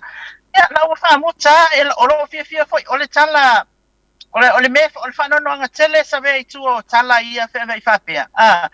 E whaono whao ai le tūlanga le leo le mawhau o le CEO. Le e toi mana o ia e apply, e toi reapply ma au na atu le tātou mālo. Ona o whaupunga ia whai mai, kalo o whai. Ia wa kukuli ape au kamai ki fo ia nganga whai aku ale pusi kukuli loa. E le mana ia i o le tūlanga le ape whaina le watu se isi foi tūlanga e whaloto vai atili ai. Ma whaasa se ai le mawhau o le CEO. Peitai. Nai manino a whainga whaavai ale malo, manino sau no mai le tamai tai pale mia. Pa whai sila fia CEO tūlanga o loo iai. Maria love. Mai ole sila nā vaenga tā ua tele i le whina unga dea. Leana o whaalonga oto o sau no le whionga le tamai tai pale mia. Ale na le. Leo ngā tōnu ala nao le pisa ale na te tina e le HRPP. Leo o toi whaola mai nei. Toi ola ia iai. E tangi iai, e whasosani o tō mata upu o mai tūlanga whapea nei. Grievous, ma whapea fōini damages, o la ia le whaala mai. Ale me siri fōina tā ua ia te au. Leo manino nei malamalama. Le whainga le malo fau, o le ato e wha fōi mawe se mai o lātou tau au, le avenga ma mawha o le tōwhia ina le kāpeneta, o se tasi e avema CEO, o le alafo i a ao, o le pisa si pi o na iei mua, o le lātou tiute malamatafa ioi lea, fili tanganga, ave ilunga, e whaamanuia ma iei le kāpeneta. Lasa usisila iai. O tūlanga tonu ale na, o le matafa ioi ale ale pisa si. Lātou te whaatala lau, tilo tonu ili tangata yanga waa, ia ma whaailonga watu ina atu, ma le mea o lo fito i tonu waile, le taimuanga le foi matanga renga male matanga renga ia ona tu ina atu le kapeneta final say me uma ia sa le la vala sa no sabia o tato pisa ia le la fai mai la isi ia la isi le fai mai ia wa afia ia ta ona itanga ta final renga ia melana le sa no mai e fia mi anga ye ka kopisa anga yo aku ye awa eleva le foi la le malo tu langa le tu lo sabia ele ai la foi tu al malo ye no finga fa vai ma mul tai me umona tu matabanga ya ole a foi la le tangi wa tu ya tau le ai ngofo mai foi le malo ye malana tali ye tu langa le malo fa tai tau tele bana ye le vala le o fa manino ma mala mai ye le lo langi.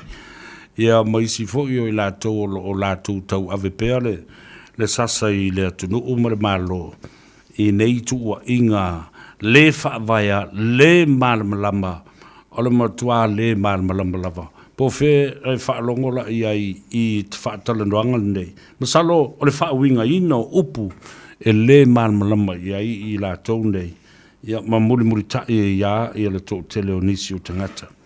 Ona tā se e mai lea ile mata upu lea o le tōwha le malo e whaatauto ai ia ma whaia matuwha na whaalumanga i sui whaipule na manu malo mai i whainga palota la iti ia ma whaamrianga watu i nātu o nisi o matanga ruenga te tele le malo ua lua ia sui whaipule ia ma lua fo i o lātou ministālango lango Sao no i lea mta apua o te loa sa i ofo i le teimi se la ngona sa maua ina ua whaia tautonga anei fo i te mali i ma tupo le atunu.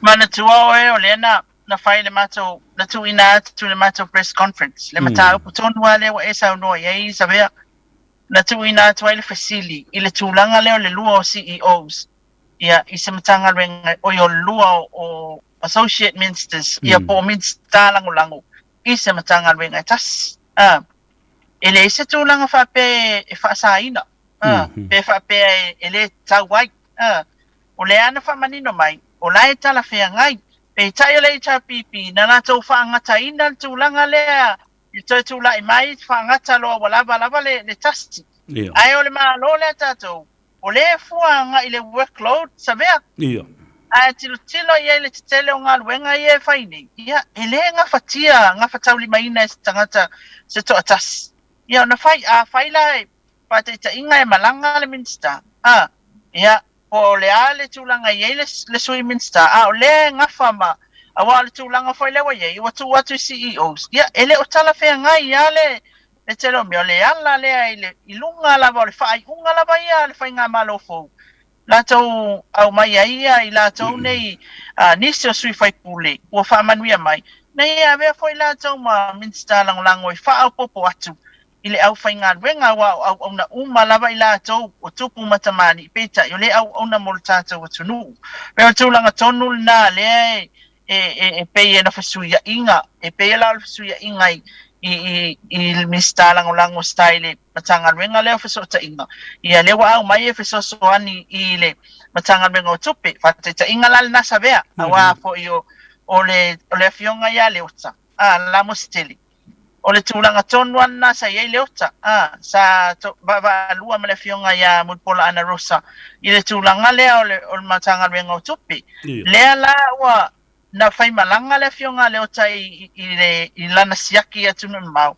ia le la tulanga la ia fa pe le la wa fai ina tasina le minsta e mana o mia le tangata le so atawe pelango ma ele fai ngo fia fangal wenga le wata ya bato i loale le minsta lango le sai ile matanga wenga so tainga ia tu ina tu baba alua male fionga ya mulpola ana rosa le matanga wenga tupi ma ole minsta lango male fai pule la ititi lava leo le palemene le fionga ya mangele se kati o le ua vea nei ma minsta lango o le matanga wenga tupe le fionga ya mulpola ya mana ia nai vaenga na lai fa longo mai tu malo nei malangona fo le fia ma le mita fai i tau mawhainga a tama whanau awa o le lana o whaalongo atu o siringi ai le vaenga le HRPP a o le tali mai le suite ta ima le whailau tus mai o i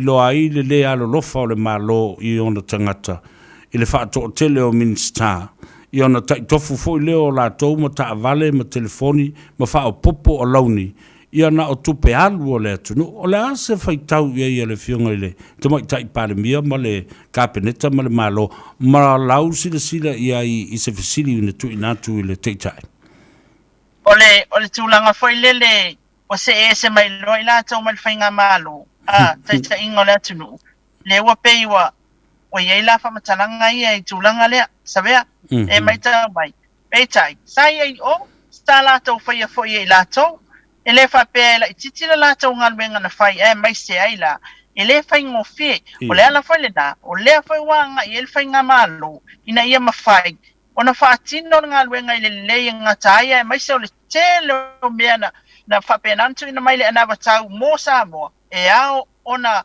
fai uma ia mea ma ia fa amalia ato o le tulanga tonu na le pe tau ba ia wa nga i mai le tulia le fa pe mai o le fa tama fai fa amalia tangata ia a tele ele expenses e alo tata watunu e ma wal tata watunu tulanga foi leo le pe ona esa no e ta avale mal tulanga fa pena i lo tata nunga tata mai ta watu i matanga wenga nei watu ina ia la toni elen tanga wenga lights pa le matua i tele now o ngal wenga ma me tono tanga wenga nei ai mai sela ile tulanga le we isa vea le MNRE e fito i tonu mo tatou whanua le ngei akau ke pisa i whangua pena i tau whainga o tula whono ma tulanga lea e lela i titinga luenga e whai o peole o tulanga na i loa e i tala wha pena e mawhauwhauina e tangata aia e tango lele e mai tau lele le mela la fo mai le malo mala to fa mau mau mal tulanga ma fo ai se mia ya ona malia le o fina ngalo fa pe fo lo to o le mela le wa ata to wa ya le tu atu fafo ai amo ia la wali ia le sa ia kong yo la te mala mala le ya ya pe wo mai kong ma aku o si ba ngale la fo wo atu la to ia ta mo fai mai ta to watu nu o le winga lau tala maina pe a fa pe e tau whaatus le saunoanga le fionga le tamai tai i le malo ma le paремia. E iai whainga whaavai le lei na whaata otro le HRPP lo lātou vai tau o le ma whaio na munumuli tai ai. E iai foi whainga whaavai tū ma oti lava fito i tonu i le malo fau o tula i mai nei. E le isa whea au le HRPP siringi ai fua mea nā. Awa le nal whea tua matali mai. O nā e ta otro whainga whaavai sa mātou whaia. E sa oa, ua sui e iai whainga whaavai le lei e munumuta iai, e iai fo i whainga whaavai fau ale malo e tau ona whaatino la moi lātou. La sa sau no? Ia, o le tūlanga tō nuale na. E leo, mantua foi, e leo yo foi tui ba lea il whainga malo fau se tūlou sa mua manau whaafunga. Awa whapela o akua o le meanga whakakia le HRPP, o le muli e ale ai. La fo e til to ale le la to o le mea le prioritize o le mea le au nga o le mea le au nga o le mea le au nga mo le fieta usang o le mea le au nga mo tai mi lava nei so la nga uma fa pena la wa til ai au fainga fa vai sa o le ma moni la usang no nga savea e fainga fa vai o le tu mau ma fa awa o pe le fainga malo fo sa fa ya le HRPP on la lai til tala fe ngai e ai foi fainga fa vai wa sui ai lato ma avestia ona laitu tilo wa kere ka ko kupe alwai wa tele tato taimi alwai e lai titia si ona ta ua masuna o ngā mo tato watunu malo fa tai ta ua ila silsilo mai male mai moa le atunu ila ta faunga foi malau mai moanga e lunga o le apio folinga fa be vol tato YouTube channel i so se tafo le lalolangi a fai fato aki mai lau le tio se ve pestane nei male por kalambe o le tano ava e te bawalsao. Ia, malo fa alo alungia le nā le sui le radio sa mo mai pia. Le fionga le faltue a Josephina Maina Vai. Tau mai e toi tau wha manino la i titi ia vaenga o le tusi le ana whai nei. A tamata alo i le iunia le aula kapi, wha pēnā fo iunia tamata alo le Pasifika. O le asau whaalonga muli i ai i le melea. Pa ua ta oto i langa tonu, pa ua matai na langa pea ia fina ngalo o tangata, ia matamata alo o iuni o loo a afia ai. Ia manisi la ngona i tua atu po o ai o iai i tua o nei mea sa save uane i lunga. Ia, o le tūlanga foi lele save ai. Ia tiri ai fasili. O le makua i kele au fasili. Awai, e fai foi ole au mai e la kapisa mo lana foi suenga. Ia e mantua foi, o i tātou, o tangata e tu fasili pea, ia mamana oi, ia tilo foi, ia afianga. Mea lalen, mea tonu alen il tapo kalame talua, ina o tau tū lawa ila upu.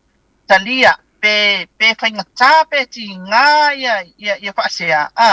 E lelea ona talia, tilo lelei i tūlanga ia fo ia whawhita au lilea. Awai aluam, ele kai ngaka le mea nei, ele tasi foi se au laka pia tupu ele mea nei.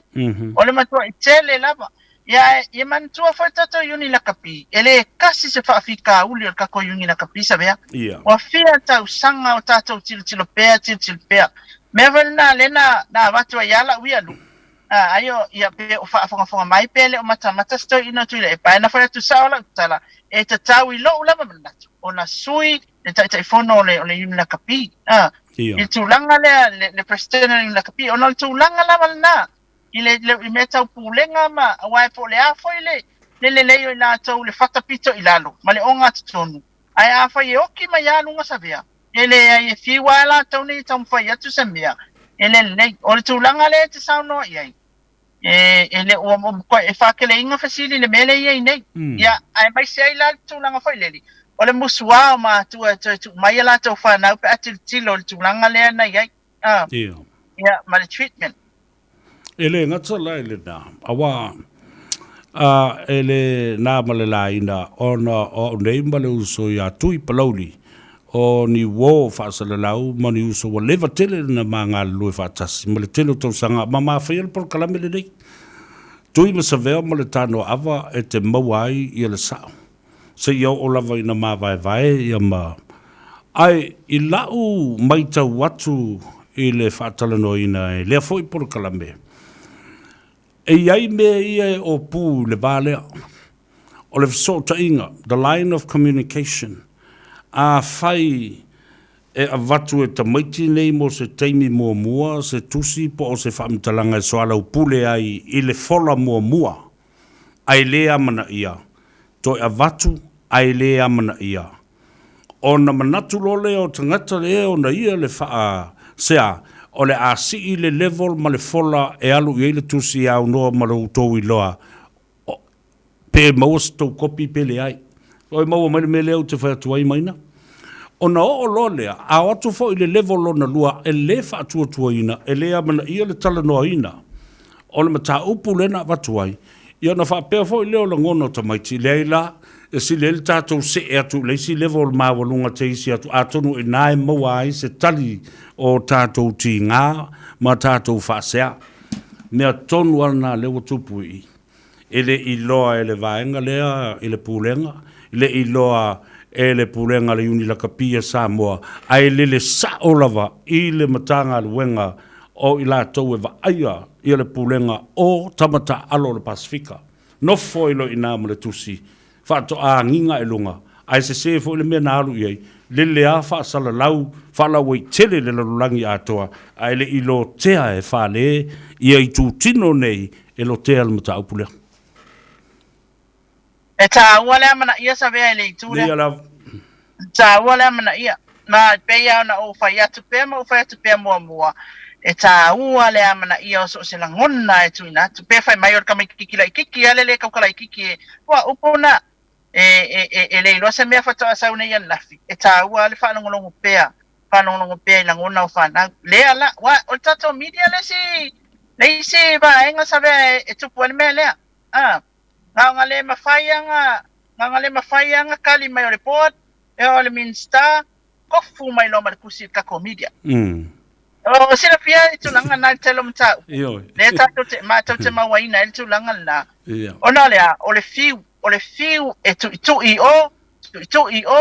i o ele amana ia le langona ala ia fianga pela tu langa na sabia o te ele taunta to fala fianga ya wai ele na melaina o nisio o le uni la kapi ai mai so fa ya onga e tino le lei matoto ia tatou nei au fasara la ai le tu ko el tatou ngaluenga o le fai o le talamoni talasao e au noa ma le fai tu au le tatou atunu le ala ta fai atu ia e tataua ona mana ia tu langa ia awana ala ona lele ilunga ile platform ke le ngal kusi le sabia inaua ba ku fang fo po le fia masinga le ngofo il kus le amana ia la le fa sia to fa na ai ba e tato fa sa mo fo ngan sabe se fa mama o popo i fa le ia le tato fa sa mo fo ngan le le popo i fa le ia i fa fital fa pe mo le pupu i fale ai le pupu i fafu le pupu i fafu ai le pupu i fale mo lote to tonu tatou lava se o manga i fo ia o le i masi ia ku se me kele lava ia le ala o le lo ke alo ko kongi ia ne tatou titilo le fa matanga ai le matanga ela ngal ka kola ka pisa mo ka ko i nei wa makanga umai le ku wa la tilo le lalolangi ya o sa moa le sa tu nu o fa pele lota alo la o tatou lota to ole ta o por klabe bal fa so o le fa foga le tu fa longa fo le pulenga le au ya me se vo le uni la capim le telefono le fio mai le sunga tu le pa mo la to fo committee le presidente de Samoa mo le pulenga fa ya onga mo la tu tino le ai si fa sa ai na ona fa na tu pea ya e ai lava ila o le ngaluenga i lea taimi a le o le pulenga ia po se fa le tonu fo i o le whanau ma tamaiti Awa o mea umane, ana le tutupu lea pea whapea, wa umana fōala mea, e le ave se ai, ia mau sola fo i le lango anisio company te tele, sa lātou nau tai, e mawhai o na lātou whaatupeina, ma whaatino nisi au nanga mo sa moa services and costs and me whapena. Peila lea ua se ai ia le sponsorship. Ale nā fo i company o le Emirates. Le ngata iona wa lele ia e whapena fo i ona whale tali malo. Mai le teimi ma le awa noa sa tau ma mawhafua ai ia le tātou au. Ia le lola professors kampangi la o su e a fo i e. O le si vai meo te fia siringi ai, le tūlanga la leo le move mai i Australia. E fia ni vai o le taamilusanga o totoe, a whaila ua misi a tātou le tele o vai. O la le si mea tātou te oe turi si vai pēa uma le leia, o la e ta aloa ma whaita alonga isi. Isi au maisi atu nuu a lea lava, a whai fo i e tau nuu mai i Australia. Whai mai o le aunga ma le wha moe ina i atu lata, manofo lata inisi o tātou tangata Samoa ma ainga ma woe masani. Ai sila foi. O le mastua i sili o na pepesi le whaamai o le COVID i to tonu o Ausetalia. Lo utali tonunga, ia po o sa o lea whaai unga. It's a moral decision to make them come back home closer to a Pacific environment. Ai tātou te le mauti no ai. Ia le tūlanga o lea a fianga i whaamai. Ia ma le watu la le man ngasolo mai o ainga wome masani e asi i a tama whanau o lea tunu. Lazo, what do you take on this? Tailo ia te oe sa mea i sau whaiunga o la ua whaiunga na whapea o le whai al whaiunga o mai tama le whaiunga. Ia, ua te tau ana o mailo i Samoa tatou au. Lai titi le tupe alu, lai titi whawhitau le tupu mai. Ai mai se, o le taimi le nei. Ina ia mase a kungu o le o i se whawhitau le taimi nei, COVID ma le whaama i le iei nei. Ai mai se, le whapopo a ko isi mau me keni. E mantua fo, i le whapea mai nofo i Australia. Ngofo le se whale o peo whale o i Samoa. Ma se whangua e o ngai ngai kako ia le ai.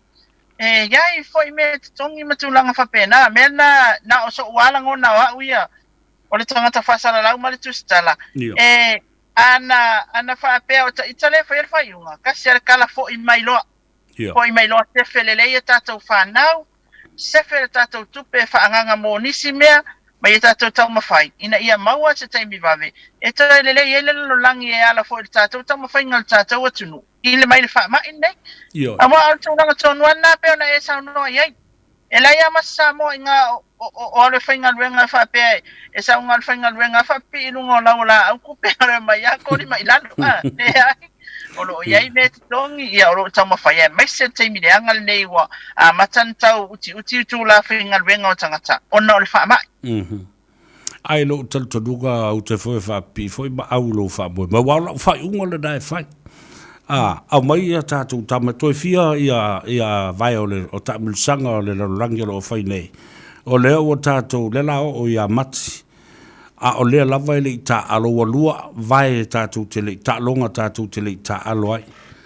O whea la le mea le turi i le tātou pola kalambe lea ma le whaatulanga ina o au.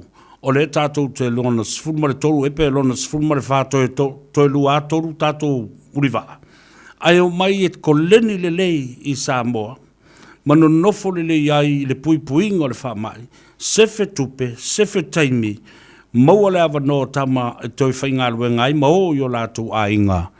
A o lai whaifo i sesi pora kalambe i whafo atu o New Zealand, o Samoa, e o ane i ai tama whanau o le tunu u leo o whiriwhiri atu, e le uni la kapi mai Samoa, i lātou ua ofo i nātu o lātou soifua e fia au nai mo le au o le manu Samoa.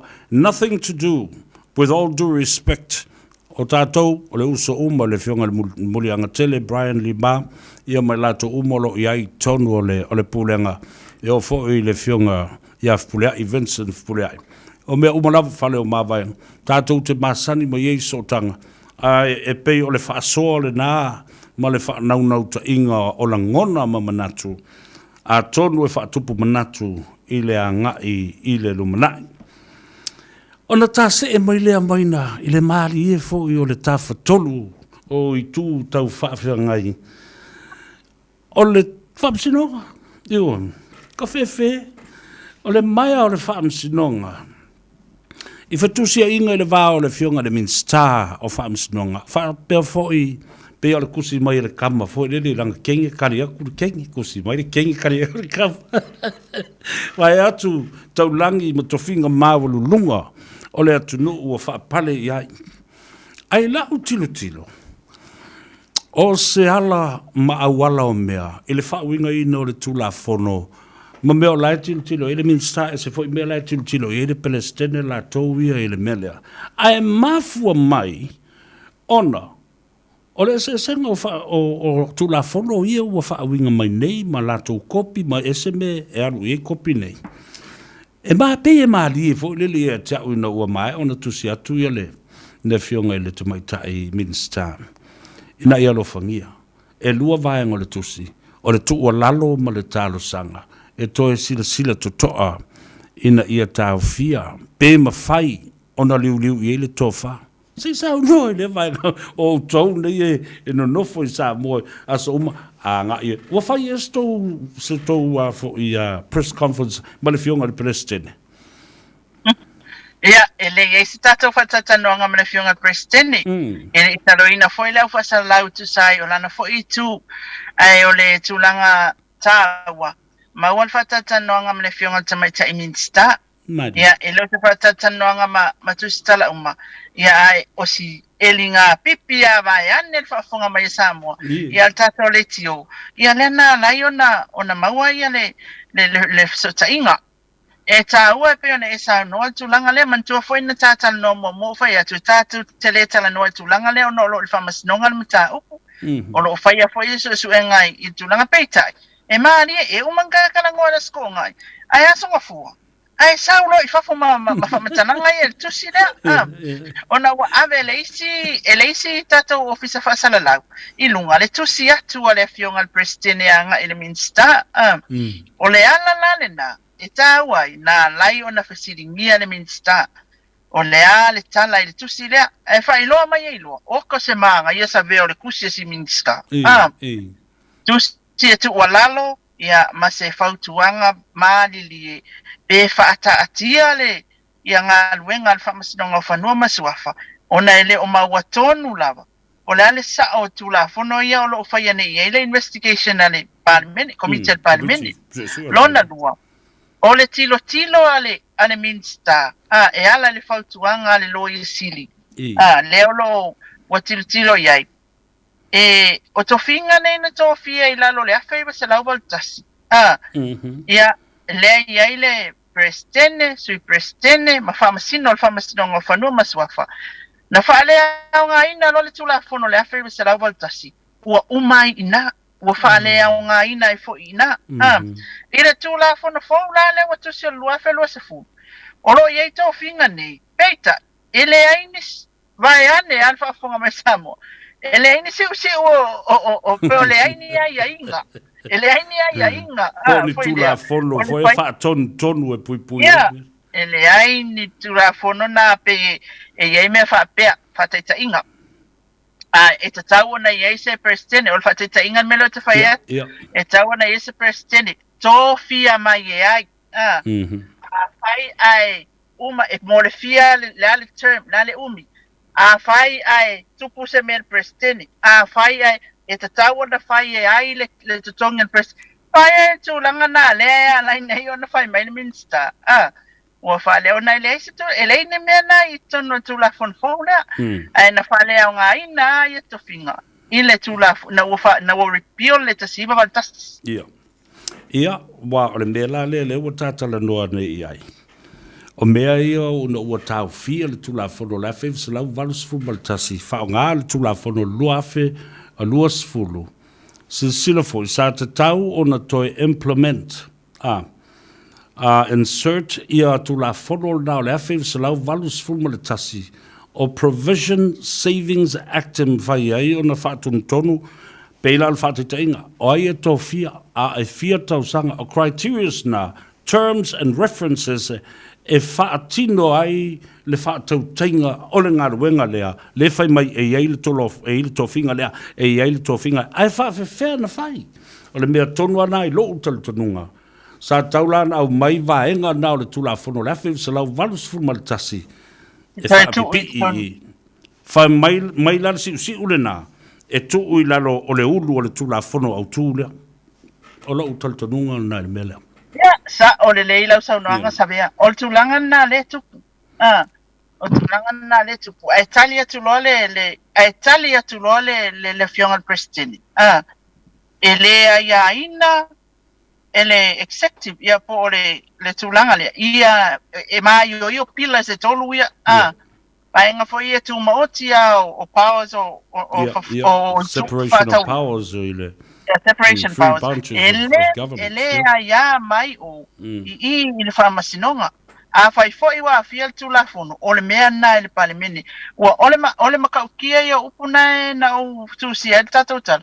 Wa a fia le tulanga maua lunga o le palemeni na fausi e tu la fono. Ona o le faseale wa avatu o le tamaita minsta. Ai ole tulanga fai ngofi. Na fai mai ana fionga tamaita minsta le matau fatanonga. Ele ai ma se upu foi le wana whaatonuina se tangata. O lana lava tu walalu. Tawane ai. Ia alolofa. Langa lea whanga solo le taimine. A wai te lea nga luenga e toi whaisa bea. A umanea au mai se tula whanoi.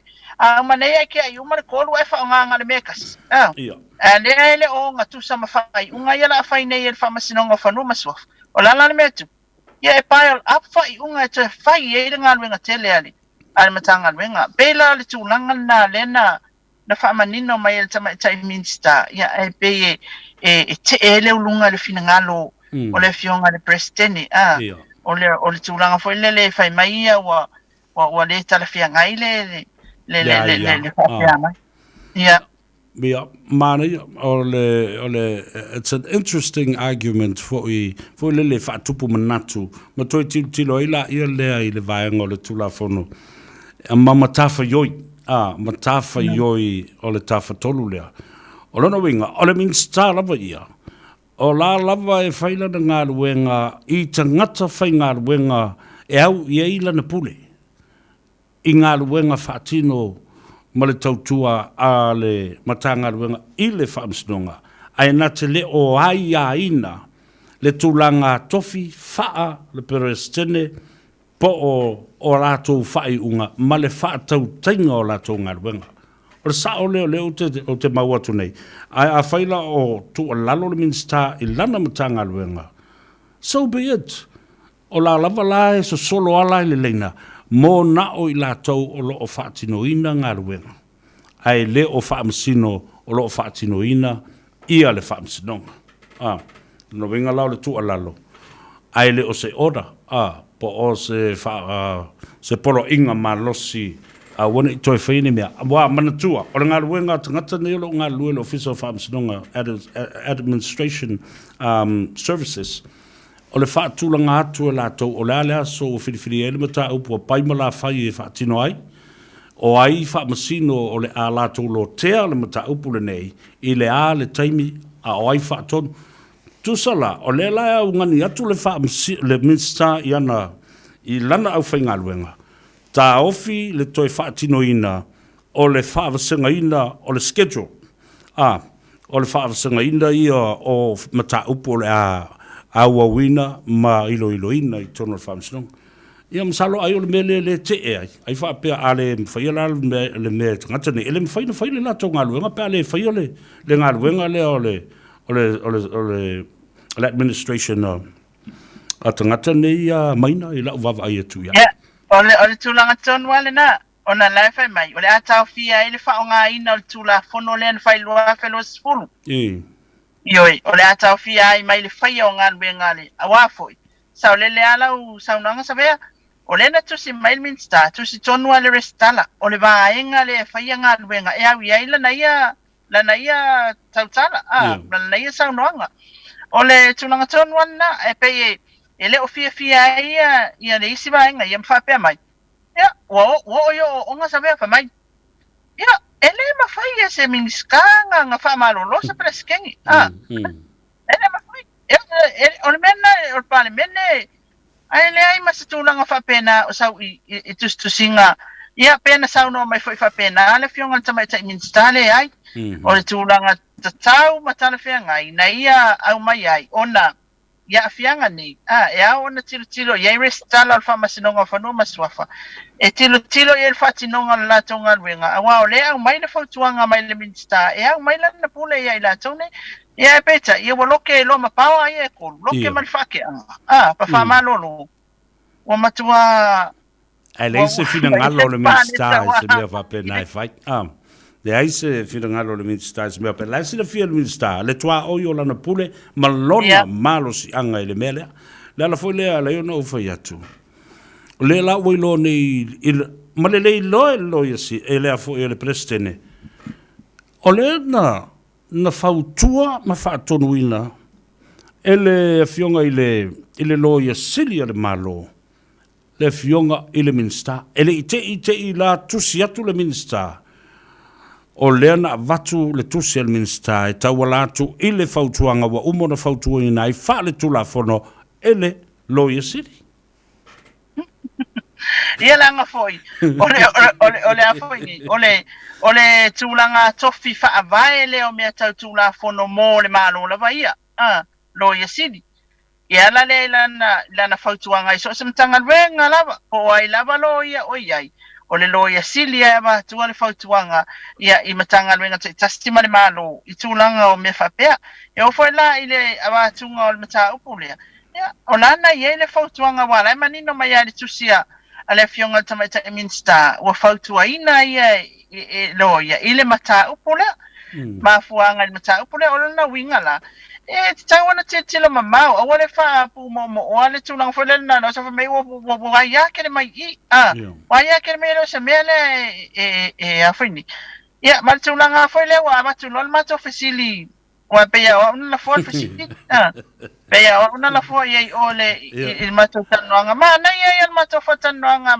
ma fontoe ma le pule ya ma to fasula ma na ya ele fa pe fo le anga le mato tananga le mana ia ai o le fasilial na ula foina ma o fa mara la mato o tulanga langa le la ta ia le mata fa mai ele se fe awan min sky I le sa tato te lo tulanga na le fe ia malo si anga ia to ai le ole autul na ole manatu mana ole min sta mala na tu wala ya le na la yo na ola fotulo il fasili ona sa ngakala ngoya me I kongol palmi le tula fono ne awale le ne ya inga tula fono lua fe lo se folu antala no ne tula ngai tono palimini ya ai pe o fa pe mai ya pia ya fontoi ole la ta total no la ta pole fe investigation ya la ngau tu mai facili esa o ngata fo ya file facili sabia ai la ngau mata upole wa ta wa I mo le fa longo tanga tanga le wa sa no mai min sta mama wa tu si ai ilungo fa san longo le ala tonu na la ona fa ya tu facili e fa pe mai ole sa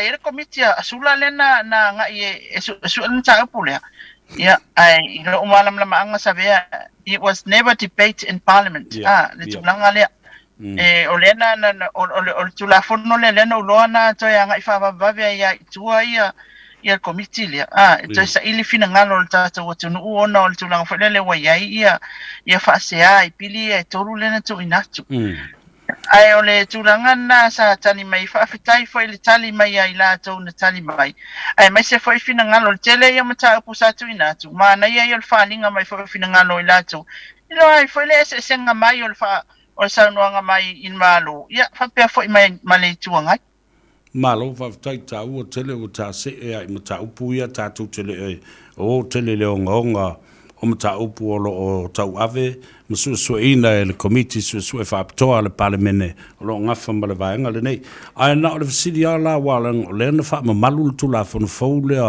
o le lua fe los fulu ele aso sful male lima o mati lua fe los ful male tas O ina fo ina fa lea ngai nai le tula fono le fe se lau valus fu martas. Pepe ai o matula fono fa tonu tonu ina o lona winga. A faila o fa pe mai tula fono loa felus fulu e amatatu ile so on fa mamaluina le tula fono folia ile so mua asus fulima o mati o le tausanga na se mavaya tu nei. O lona winga la o tofinga ia tala noa ia ile tula fono folina. Ele imas tofinga e alo ia la o na faatino. I lalo le tulafono. Sei vangana wa au mai ia au lape o le tulafono faatunu tonu lai le afe se lau valsful maltasi e faapipi i le ulu e a vea ima si o le mele o na mea ato lea. E fe ala no fina o tu le mele nai tutusa le lei le fina ngole nei. Fa le tulafono. Male mata upu e winga I tupe maua le tunu. Male ave seo la fonga fai fe au. Lea sa fa tiutala loa ina I tausanga le afe se lau fitusfulu in the 1970s. Wa faile tu la fon folia ile taimi na pasi ai. Solo ia ila ia lea ma tu la fono o tu la fono fa tonu na. Sa tau foi na mai I e fa pipi I le ulu o le melea. Tu lau le fa fonga le tunu. Ina ia ma fai o na so longa le lei ai. Ma ato o toa ile tu la fono wai fa tonu. Tu la fono terms and references e lango ai ma fa tonu ai le fa tinoina. Implementation ole principal act ole tula fono au tu o sauli I lau fa lo wa le sa I tonu wa le finanga Tulanga tonu wale na sabea le na fai tuala man tua na iba yaso o tu na yaso sa ola nen sa no I tuala I tonu al parliamenti ia ai pe le fia I fo ia yesu yo le tuangai ona fai mai pe fa pe le sela tonga wenga na fai al tulangan na le e o foi na mato fesilia tu inai awainga yo sui le tuanga I sui ta I mal foi la tu sima le to fasu la mana ia ola tau sisi mai la sa ia sa fai umana mea e al manga ia la pena li ali mal tu la fono nei le to tilo ia paule tulanga o te tilo ia ole tulanga pe ona e sa no ia o pe wa mai na o vainga au tu la fono au tu ya awa watu o ile afe ba sala wal tasi fa le nga ina tu ai o ai inga ia ma tu la fono fa tonu ya ne sama e te tawana mai ya e kuma lo si mai ko finga wa la nga to finga ele ni apa au le ni ia e wa le watu tu fu na to finga ele ai ni me tu ma lo si me to finga pe ona e sa no ia o fu ia le to finga ia ola e le to finga Ia o se vai o te whonga lau inga, tu mel to finga, tu kia ngoa mel to finga. Tu lau alfa whonga tunu. A pia whai o tu tai whono teu ia, a whaatonu tonu ia, e la AI. Ia e pale fuiono ai ia le to finga, ma le o le ase e le to finga. Ia o lona fusi lea o malo, e fusi ai le whau o malo, o le atunu o ato. Ia pangalea, a tonu lai le mea matautia o le atu lai mai, mana tua foi. Le toi au mai o le presidente e faa ngalue ma toi ngā yoi ma uulo na tofinga I le teimi o tūle epa male HRPP lena ave le paramete. Asau nei ai faa lea ngā ina umatu la fono ia ele o au mai ai tonu I tal tonu la iai. Ua whai ngō fie fo ina ma le whai ngā luenga ma le whai unga le malo. Ele toi lo te ai ia se tangi fo I leo le affidavit o le tauto pepelo. I luma, le wha fonga le tunu. Ai o le a wha o ngā lo le a ngeli lea. E whai ngō fie ai, o tarango fia la tau tutuli la tau, I le whai o le tula fono ato toa, I le teimi mua. Ioi. Ia, o le tūlanga whainga tā le nā savea. Tūlanga whainga tā nā, o le mana o la iai ale, mana o ngala iai ale HRPP, la titilo iai an nafi, I le stofi na matou whatanoanga. Nā le awatua amendments ia. Toi whapipi ia. Tūgo ton, ioi. Toi whapipi ton. Ia, e whawhea mea lea wa seo na whai. Whawhea ia le teimi a tole le piliota lea mai a matis fulima nga I mai I le tausanga ni. Ava fair telo mata upula wanga wa ole mele le tau sisi mai ia da waenga ia. Fai mai. O lewa ka ufinga wenga famasingo ngala mafakia lai kele maka upu mafakia ika ko ku. Na vea ai va fer maftianga o Samuel le sa o le yo tula fono le fai ai. Yena. O le ase tali ya tato ta yo tato watunu. La tau ia na e lo anga i parliament e ve masui e represent ia tu malo te tasi. O la ase tali o la wana fasili. Yela. O la na fasili tele ya. La tau sisi la ile awala faingo fie ala fa fetu langa fainga tara tau sisi la fa me uma fatia samo le lo kiam ka e lo ke se ya la I kula fongo se ya le ta apene yoi tu langa na la ya la yona ai oi mai minsta ai oi mai minsta Awa o le bea le yona o fai atu o pese tu wai bea maina ma le whaafonga le tunu mai se fo I le tōtelo I la tōro ave se ina ma tā upu nei. O le mea lea e winga I le fai whaataalonga I vai e le HRPP, mai lato umana whai e le tula fono I lo lato wai tau. I lo lato manatu, o le whai ngofia ia, ngā lea mai a whapipi I ai pea o le clay fo I le leo mi o taalonga ta maiti e whai am. Whapipi I atu le taringa o le manki, whapipi I atu lona siu, whapipi I atu lea mea. It's as simple as they think. And they think as well, they will just fix it as they go along the way. Nā le tātou woa o iale mea tau tafi ese tafi, whapipi an lea mea. Ma whapena o na whai. O le whai ngō fie o lātou langona. Ma le marmala ma le rei. Pea o lātou loa fwoi ma marmala ma le ai. Ai whai ma le mauti noa o mea ia. E pule I lava tātou te whaasau-sauina. Awa I loo talitonunga maina. Na whai uma nei mea malo lātou talitonunga, rei whai le whai ngā palota o le soiva o a perila. E toi fōi mai le whai ngā malo a le whasefuru lua pe whasefuru lima. Ia sui whai pule o le HRPP. E le aila se popole guarantee mea uma lātou te suia so se mea I so se taimi. But what happened? Lea le mea na tupu, ele I whirangalo iei le atua. O le whirangalo leo le atua. Wa leo mai atoa. Le tolu se fulu, le fa se fulu, le fis fulu. Ia ta ilo iei sau whai unga a uma la u wha winga ina le nā. I la u vava ai ma mau iai. Na matua I wha te ia. E o mo le teimi le nei. E mo moe, e le ma moe. E le ma whai una wha ngalo ina le mea watupu. Ia, pe o le mau aluma na le sa iai. Le wai ei nei sa wha pia. Ia, e ma whai. Awa e o la upo ina te tilo. I le lafo mai ngā whamatalanga. Poi le pe whaingo fie lava le mea ta o tu la fono. Nan whai mai a. Ola iai o. A o whea la o iai. E o whea mato tiro iai le tūlanga. O le tūlanga sa o le lava lau sau noanga sa vea. E ma e o le pāwa o le kakalo o le kakua kungu. Ioi, e ma e wale pawa o te talo au whailotu man tatou atunu. Awa na whapea nei lai e te tula I mai le HRPP e te tau awa tatou malo. Whapea ngeia o whai e ia mea nei e le whasa o atu la fono lea. Whapiri e o le stanga tau te whasisid pea. Wala mega ke la koe runga le website e se le sikula fungola I e se voi e ese. Le la lawa maua tonu I. Ia. O le tulanga e sa o lele al sa nanga ale sa fapito. Se ko ki aka ko wai. Ko ki aka ko ka wasu mo pipiri le awala. Yeah, anyway. La ta se ese mai le vaenga le na. Ai la ta o le contempt of court. O te le mana o fo I ta te eri maua lo tele I le loloto o le mata upu o ta otu nei. Na o le paualea o le fautuanga ale tai fono. Le fionga le tai fono le sunga lauli le mali toa.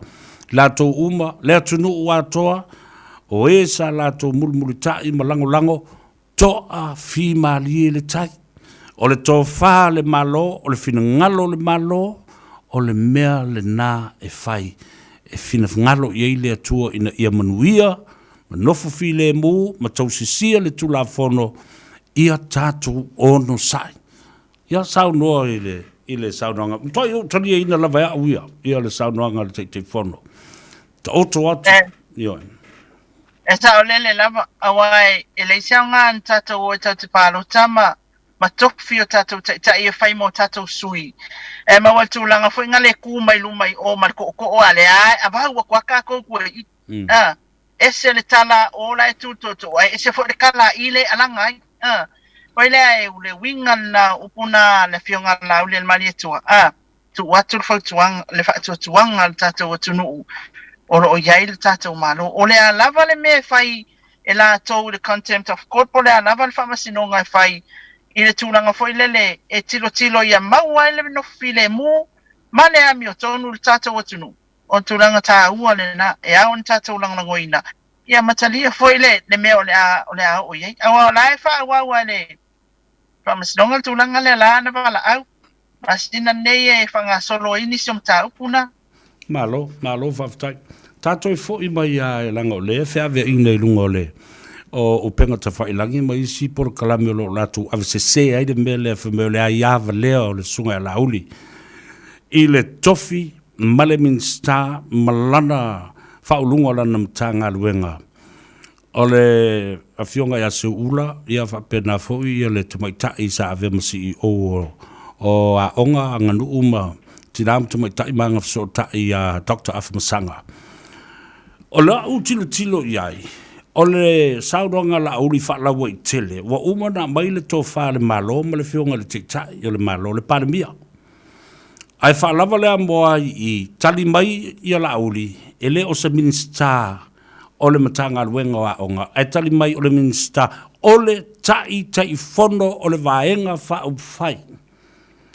Isa no fa manino le me le walanga le fe avia ia fe mai o le ia va le mai o la auli al mali toa ele o sona tofi minsta le matanga luanga le mal fa lo ya o le tulanga foi le savea mantua o minsta kapeneta no e mantua la o le na fai le fa sala launga le fionga tamai tai panemia ai pe o le afale o le tasila so le ai afi lava up le notice le Telena manoa sa tauna. Suia. Apa ye se whakana au mai. E tauana on tilo le notice lenga le fa salunga le fionga tama tai panemia. Ma le mea ufina ngalo ye ni malo. E tai. Yo le na tu ua ilunga le fa salunga se. I le tu langa la le minsta o le kapeneta. E tau le fionga ya la uli ona fa atu le fa sa onga tu langa le. Ai mai se foi ona amatu se ngona isa. Langa e tele yo e pe ya na fai e fai unga ka penita e tele yo o mea yo mai e tu o tu langa le sa vea mua ele fia usta il fa ile tu sai o le saunoanga le fionga tama tai panemia lua ya o fai ala vai lona ta mai malona ilo o mea o mai ya tolu e te atu le fai ngā malo wa o moana pe atu tu ile lo loto ole pe ole ese o fa sala launga le fionga tama tai panemia man tu ole na fa atali uma samo paula fa sala launga e fa atali mai tanga ta pole ale swing ole ai pole ale level le tato tunu e pe tayen ya pe ese o ai oso mai ile mes makwa ese mamao an mele ni sa e pe ole tu langa na awane ifa pe ole ai ava le pole le ai langa o mea umane e ta tau ona tilo to awaya e fai malape o fai nga malo na fa pe la ile au sesi fo ia sesi la ngofo ai le sesi kaukala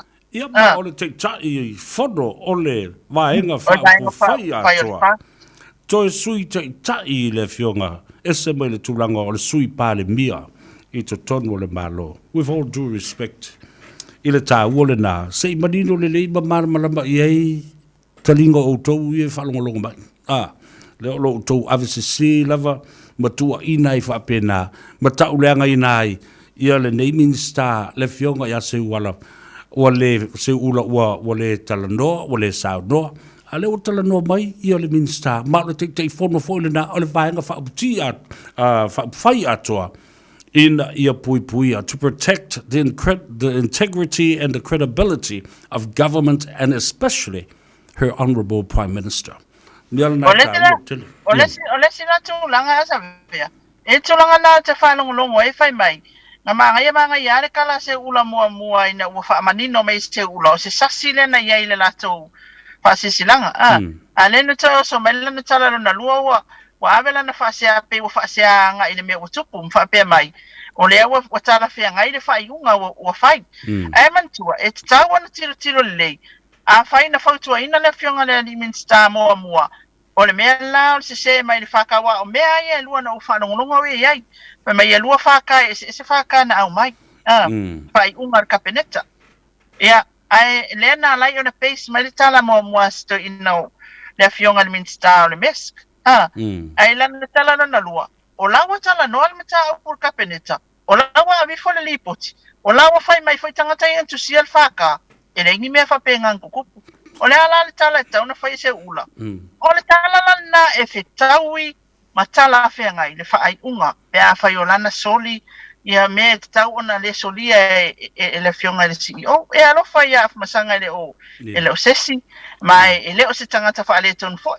e o le tūlanga lana e au ni titilo e ia lea talia fia e awhamasanga le whaai unga ale maalona i o le whanawelawe o mai tauina fo i lava le fia o tangata i e whaitala e whaoso ai fo lele ia whaafeto ai ia le malo ma whaasanga taua ia le si minister o le malo i le si minister ai vai tu so lele ai e to a le tai e le ai si e whapena o le ainga minister ma le kapeneta lara fo le nā vai a o na whaia la tō upu whe mai a tātou usta ia ia fia me matuala ma la whainga malo au tau te usta ia la auli ma isi minister ma la tau whainga malo ale fasta whalongolongo le meo le upu vale valea tele e loa matua papau ai o le tō whamare whautanga le lalo langi te le na le tau te whai na upu leanga sa moa lele e mau popo le leilo na tūlanga ila nea tū ma leanga ma o le i unga ale atu nuu na whai i lana whai ngā pānota, luas furu ono,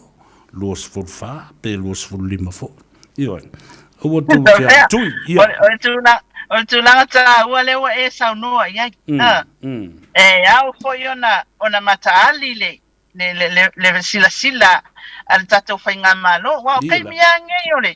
O porki kia o le mea makua kongia kungi ia e le kai ia malolo e tau mawhai ia e sunu i tu uma o le sifo i lea i kia le whai mai i le situ o le sunu ia o le Minister nga i le si Minister e ngalo ai e le aila e tatau wa i le tatou whenga malo na matalia ia i tūlanga lea i taimil nei ia e le o toe moea e le o kosa walvali whai ia ki Apollo ali sabea Lia lava ia le na nei te ua pa si vaenga ia te au ai o le vai aso fau o se vai aso sili o na matautia o le au o iai ia le tātou tunu whai o le komiti whaapale mene whaapitoa ma le lātou suenga o le a mai le lātou li poti ia a tonu fo i o tuai se vai aso li umali poti lua ia o le whaangaso longa o le whaamsinonga o morianga le na o le contempt of court le mafau ma le whaale mingao i ali o le whaamsinonga ma le whaamsinonga le i tūtino le whaamsinonga ia o na whaamai atu leo o se mātou tala vai pe a whai e sisi vaenga e te whia sāwno iai o le a tatale no le vai aso fōu ta iala fōu le mālo ia nanga lesa ua le vai le fōu mai ananafi o le pa awa iai o le o iai se i mau se tatou tala e le a mau le vai aso fōu whaamatala talanga la o tūlanga e le whapea tūlanga fōi lea o ta iala ia le mālo o sia lātou tūlanga fōu le leu whaali mai o atina e mal whanga solonga o porkalame le atina e tātou atunu ioi le mata ina e le tātou atunu o le tūlanga tāua le na ia a toa la ma tātou contempt of court le peiona e saunoa o le tātou tilo iai o le fono ia e tātou tala noa pe a o umane mea uma ia pe le ai fōi ne te fōu tātou o atu contempt of court ia e koe kolo kusi siasu ia pe ne te fōu tātou toe o atu i le fono ia e le o au mai e le porokala le whai unga o le suenga le komiti whaapale mene o fia ngai nei matu la fono ese wha ia o tulang tāwana sa bea e sa oi o le o mata upuna o le tu mua nei ia kua ianga o mai le aso si tātou whaarongolongo atu iai o le ali tūlanga o le aiai walewa o na tālia e si o tātou atu no a wale isi tūlanga o toi a tea lea ua atu ta ia mea umalawa sa tatala no ai fo ia ma fa so le ni vai nga le fio fio resto nai yo ke lo le la wanga ile le lo e kapeng penga le mako me ai tai au o le o mai ane le ta por kalani le lava a wale vai ngabulu bulial na no fio papa ia o fa pertu o mole vai so the new guidelines for economic prosperity and stability for Samoa for the next 5-year plan. Ala sa ola but ale o tau ye ia o tau ye lau fai tau ia lau fina ngalo ia awa tasilia fainga fa vai sa ye le HRPP ne foi na sa no manino ale fionga tuma tai parimia o se vaenga a tau o tele o le amun mulita e fo ia le fainga malo fo ai mo le lima tau sanga ona fa ato atilo tilo tu lole I tu o le si vaenga ai ave ia le taimi au te fai ma fonta mori o le pulenga e le sunga le whawhiangainga ma le whultua ia whape whultelenga ia sa le aula se mau ma teio ma le au whainga alwenga mo le tuai le whamalof ma le whawhtaile le yaso sila mai mo foi ia le atunuu ma whafonga foi le tāpura kalame ma le tā whaasoa ia awame lo tupu I Samoa ia mawalo soifua mo pupu ia foi lau fionga I so se me whetaloloa I ai ia awale ngā ruenga whita o le tala tau longo mo Samoa. Tita ia tu fo I le soifua le sapati e tai au ma le vai aso fau. Ai tala no pea ma fai se tala lofa mo oi ma le ainga ia e wha soifua ia mo le teminei. Ia o tai tele sa vea whaftai fo I le tatou au omnanga e maisa le tatou team mo le nei asto nai whaftai lau fiongo o tūla I mai le foe a wā fo I ale fatino ino nenga wenga e maise o le alofa ia Samoa e ala ona tatou tala noa I mata upu ia o le avato se malama maanga male silafia I lo tatou atunuu ia ai tawi aina ia manuia lau tiute manuia foi le sapati e tai au ia o le ali ia I tatou ainga I Samoa ia le ngata lea o atunu e mamau whapea foi New Zealand o lo o mai mo mai le nei vaenga o le aso ia mai ate au nei mani tele le ali pul tele I lau fionga sa vea ma pea lau tu fa ia wa foi le nei por calamita ua ta fei loa I le vai estofo ia mai fastouta soifua ma ia manmia soifua ia le nau whaafonga le tunu I le talanoanga foi ma le tuafine ia a o whiangai foi ma le tātou por kalami o le whaasoa I le nei aso so veo mo le tano ava e te mawai le sa le eva se mea pi o I ke mawai le mea le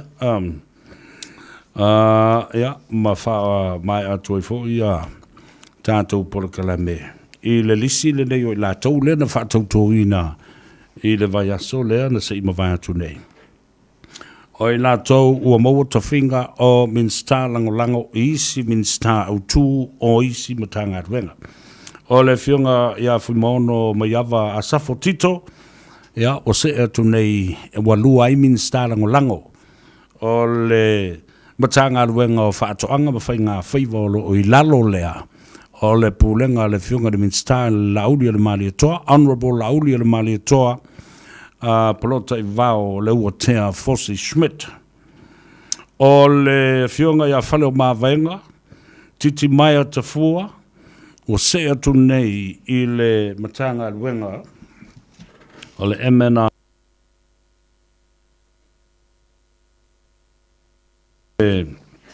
sio manga ma le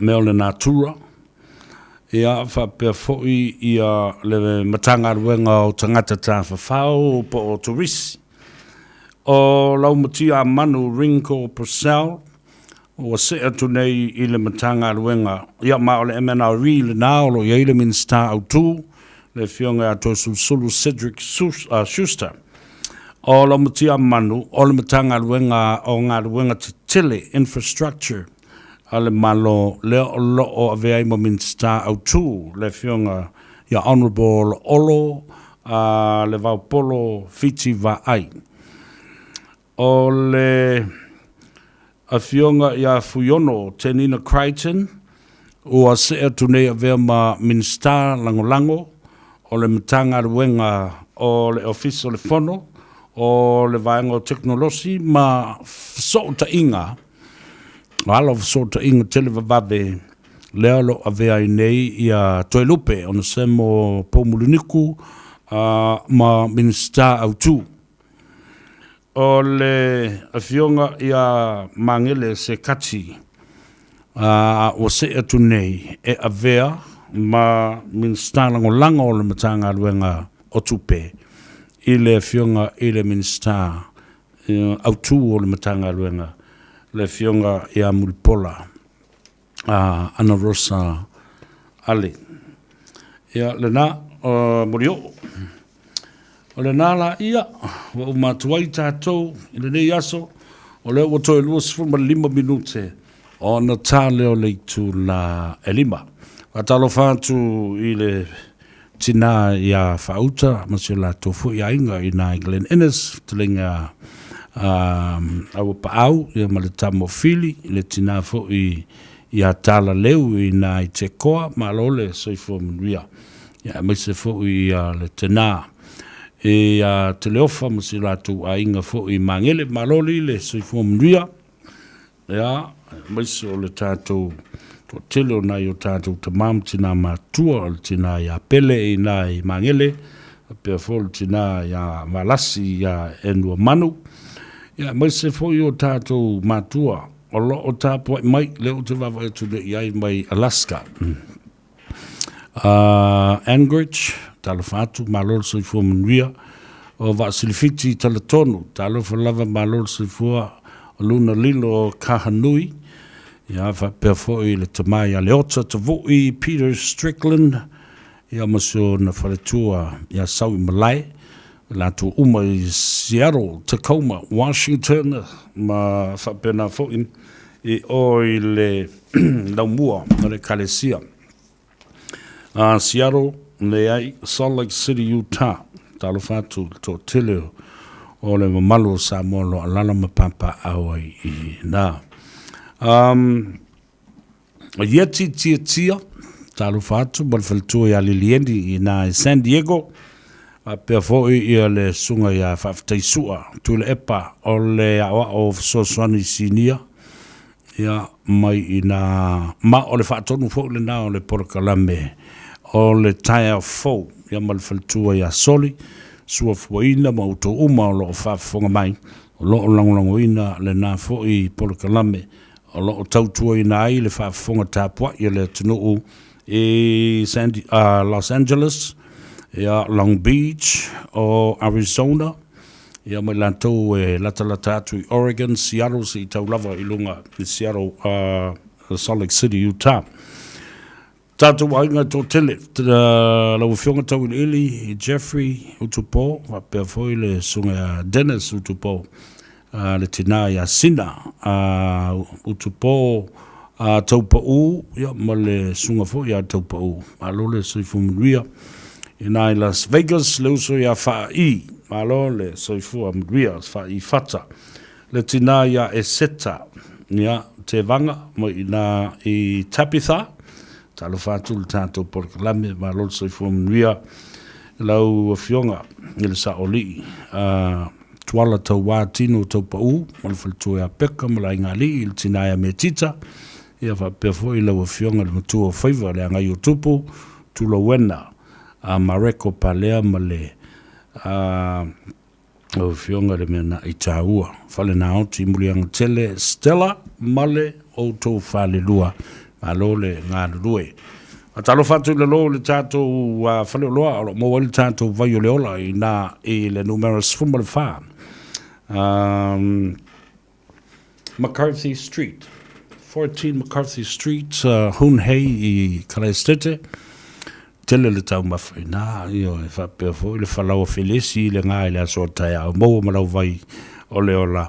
Ia, maua malau fia, malau malos, talo fatu le fionga le swafa, le swafa, le malu, le mamea whaiva, ia, malfaltua ia me sepa, mal no whaalo, mala ingali i Kalaestete, le siu fongo Samoa, nā lo whaingo ino siu fongo Samoa, le numero 5 Plain FM, le uso ia momoti ia whapea fo ia di whatonu ia tuulua ia ma Alex Fido na lo li whai o le whaiva lo longo ai ia le tala a ave fo I o tātou ainga wome masani ele a ai o Keriso. Nā launa ngā lue. A pena na whatalo whatu fo ele uso. Rau fionga na sao te alino Sam Samoa Officer. Ia mosiona fo ia inga. Rau sa kapeli, le whalitua ma le no whalo. I Onehanga Church Street, le tina. Ia Diana. Ia mosio tofu. Ia inga I Alfred Street. Alola so fo manuia le tina whalwhani. Ai ko kile ko ke vavai atua ia yo le money sawa sa money o Mata Belford ia fa pena full to my tai o Amelia Famwana. I have one wish for you, and if you could bear with me, please keep all the babies and all the people of Ukraine in your prayers tonight. Let's pray for them. Let's pray for Vladimir Putin as well, the president of Russia and Soviet Union, so that he could find it in his heart to stop the war and put an cessation to the war, and make amends in terms of a diplomatic process and a dialogue between our nation's leaders. Tātou te talo mo le nā malo tele, wai o mal te mile neo lai ta tu I ai pomu a komika mo mea whapena I le pāpā whanu.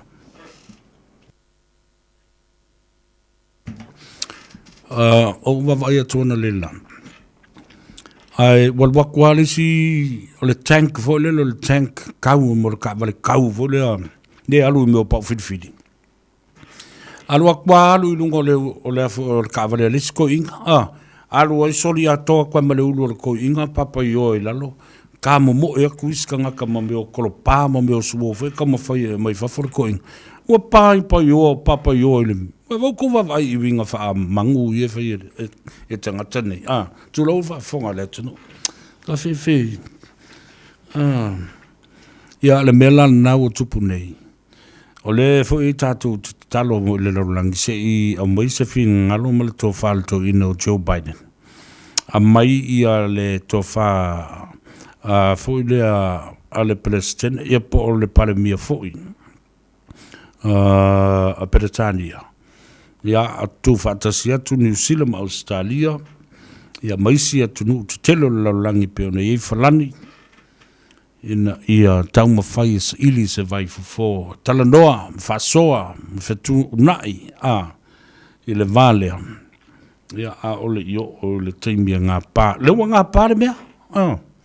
Ua pāre mea? Ua ngā pāre mea? O ala le mea le ka whakarikangi I pola o whea lai suru I le mea pā whai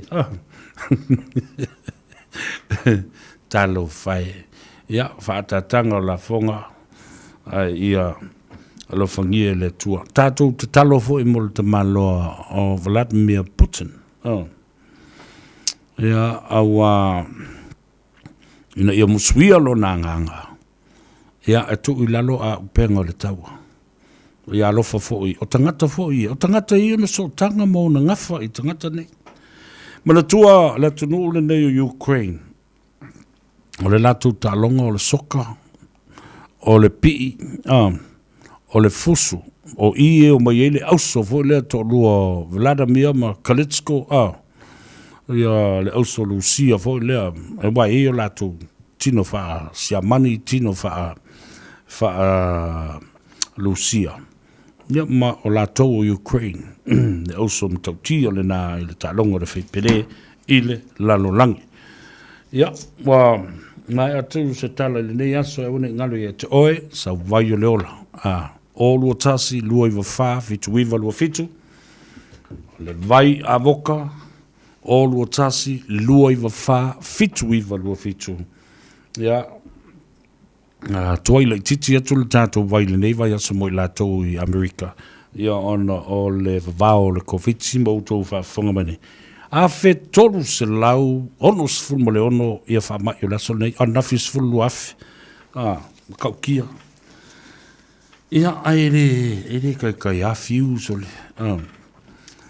15 minute tale tu lai lima Samoa fa te le lava I lau fa aloalo lau pule le la tatu feilo I pea ia malafungia fu ele tua ia le te iatu lau tu soifu ila so te au ia wa fo ia oi kasel mele ingi lo kai au maka mai lau zoom ia ma fa longo le lau ngala fa au talo fatu ia te utou rau malolo manu malo o lupe fo ia fa lele al tala leimo tato nu mafio anga bale kalesia ia lo fa ngai na peu to suifua o malolo manu malo mai I ngaruenga telo to sanga o vai o ia le la sofa na le misi tia si o to mafu fo to ia leila na lela to mole so far now nail to ma yasiaki I ole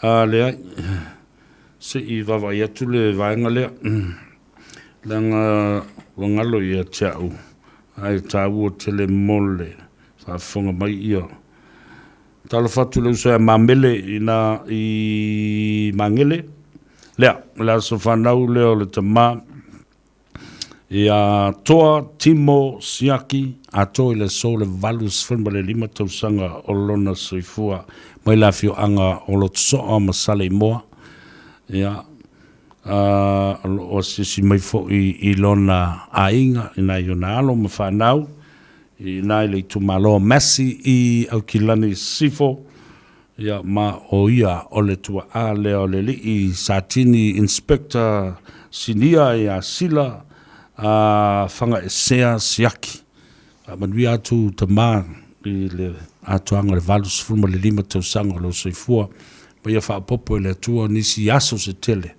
soifua ai ma mafuta ma ainga ia o le na o le tala atu le na ma le nganga whaaftai ina ua mai o fo I le ia matau lunga le tatou porkalame le so o le whapuiponga lea tu whatasi ai ia le li ia tamaitai o Winona o le tamale na le se utofine a leurua ia li I ngā se mai Melbourne ia ma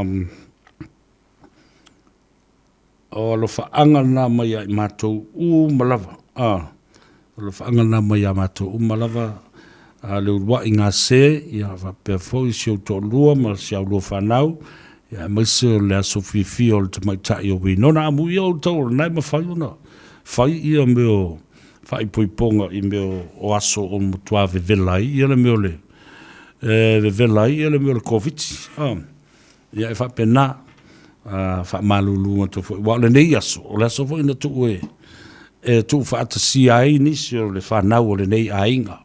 Ia ai, uka le mawhai o na whaataunu wina, a tonu o se whinangalo le tua I mawhai o na whaataunu wina, ma le whiwhia, ma le manuia, ni aso o iluma I le anga le lei o le tātou matai se langi matafi, ma se ao matafi, ia I le sunga le ri I la uli Romney, ia malana mana mea ia loi o le whaatonu wina I le so ia o mafuanga na I le malosi tele o le COVID ma le mwhai ai o na maopopo ma mafuta o tātou ainga ia e alofa tele atu alofa atu le tina mutua lau fionga lau soli I tongia tofi lau le a ngā upu ia ma si o tau foi a inga I mangele ia fa pena fo I le tina ia le tuu musiana whanau I mangele bridge alo le soifu mria fa taile ma futa mai ia e mase fo I o tātou a inga o lo o fonga mai Australia Melbourne, Brisbane fa pea fo I Perth Hobart ia e mase fo I la tau o lo lalampapa au I Sydney, Australia ia au mai toi fa foi mai upo sa vea ia sa vea si o alma ave le fale e ka fa leima vai se tau le le fa kau ma fa mamango vo I le va yaso ia anga le le le tatu matai sili le langi Ia ma whapena fo i o na whaafolole soi fua tautua o le tātou tunu. Ai o te tuua o tau i se tasi o pesele nei, ua whaingoina. O le tamafutanga, io. Ua umafuri ka mafukanga ringi ia, so you know, ua pau lava. Well, ladies and gentlemen, thank you so much for your company. Really, really enjoyed your company. And enjoyed. Thank you for allowing me into your houses and your homes and on the road in your cars. And you look after yourself, be kind, and also be patient, be resilient. And with the whaamai of the virus and the Omicron at this point, be kind to one another. I leave you with one of my songs, Le Tamasaninga. This is Savea saying, I love you all, to Fasifua.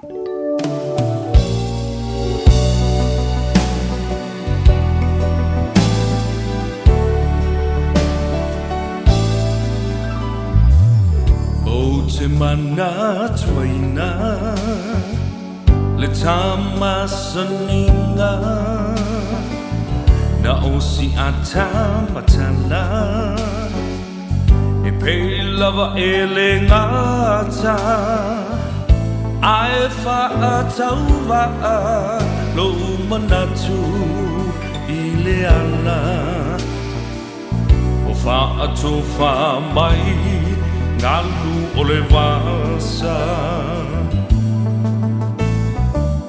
Pe ana whai o saumiti Tale toi fiala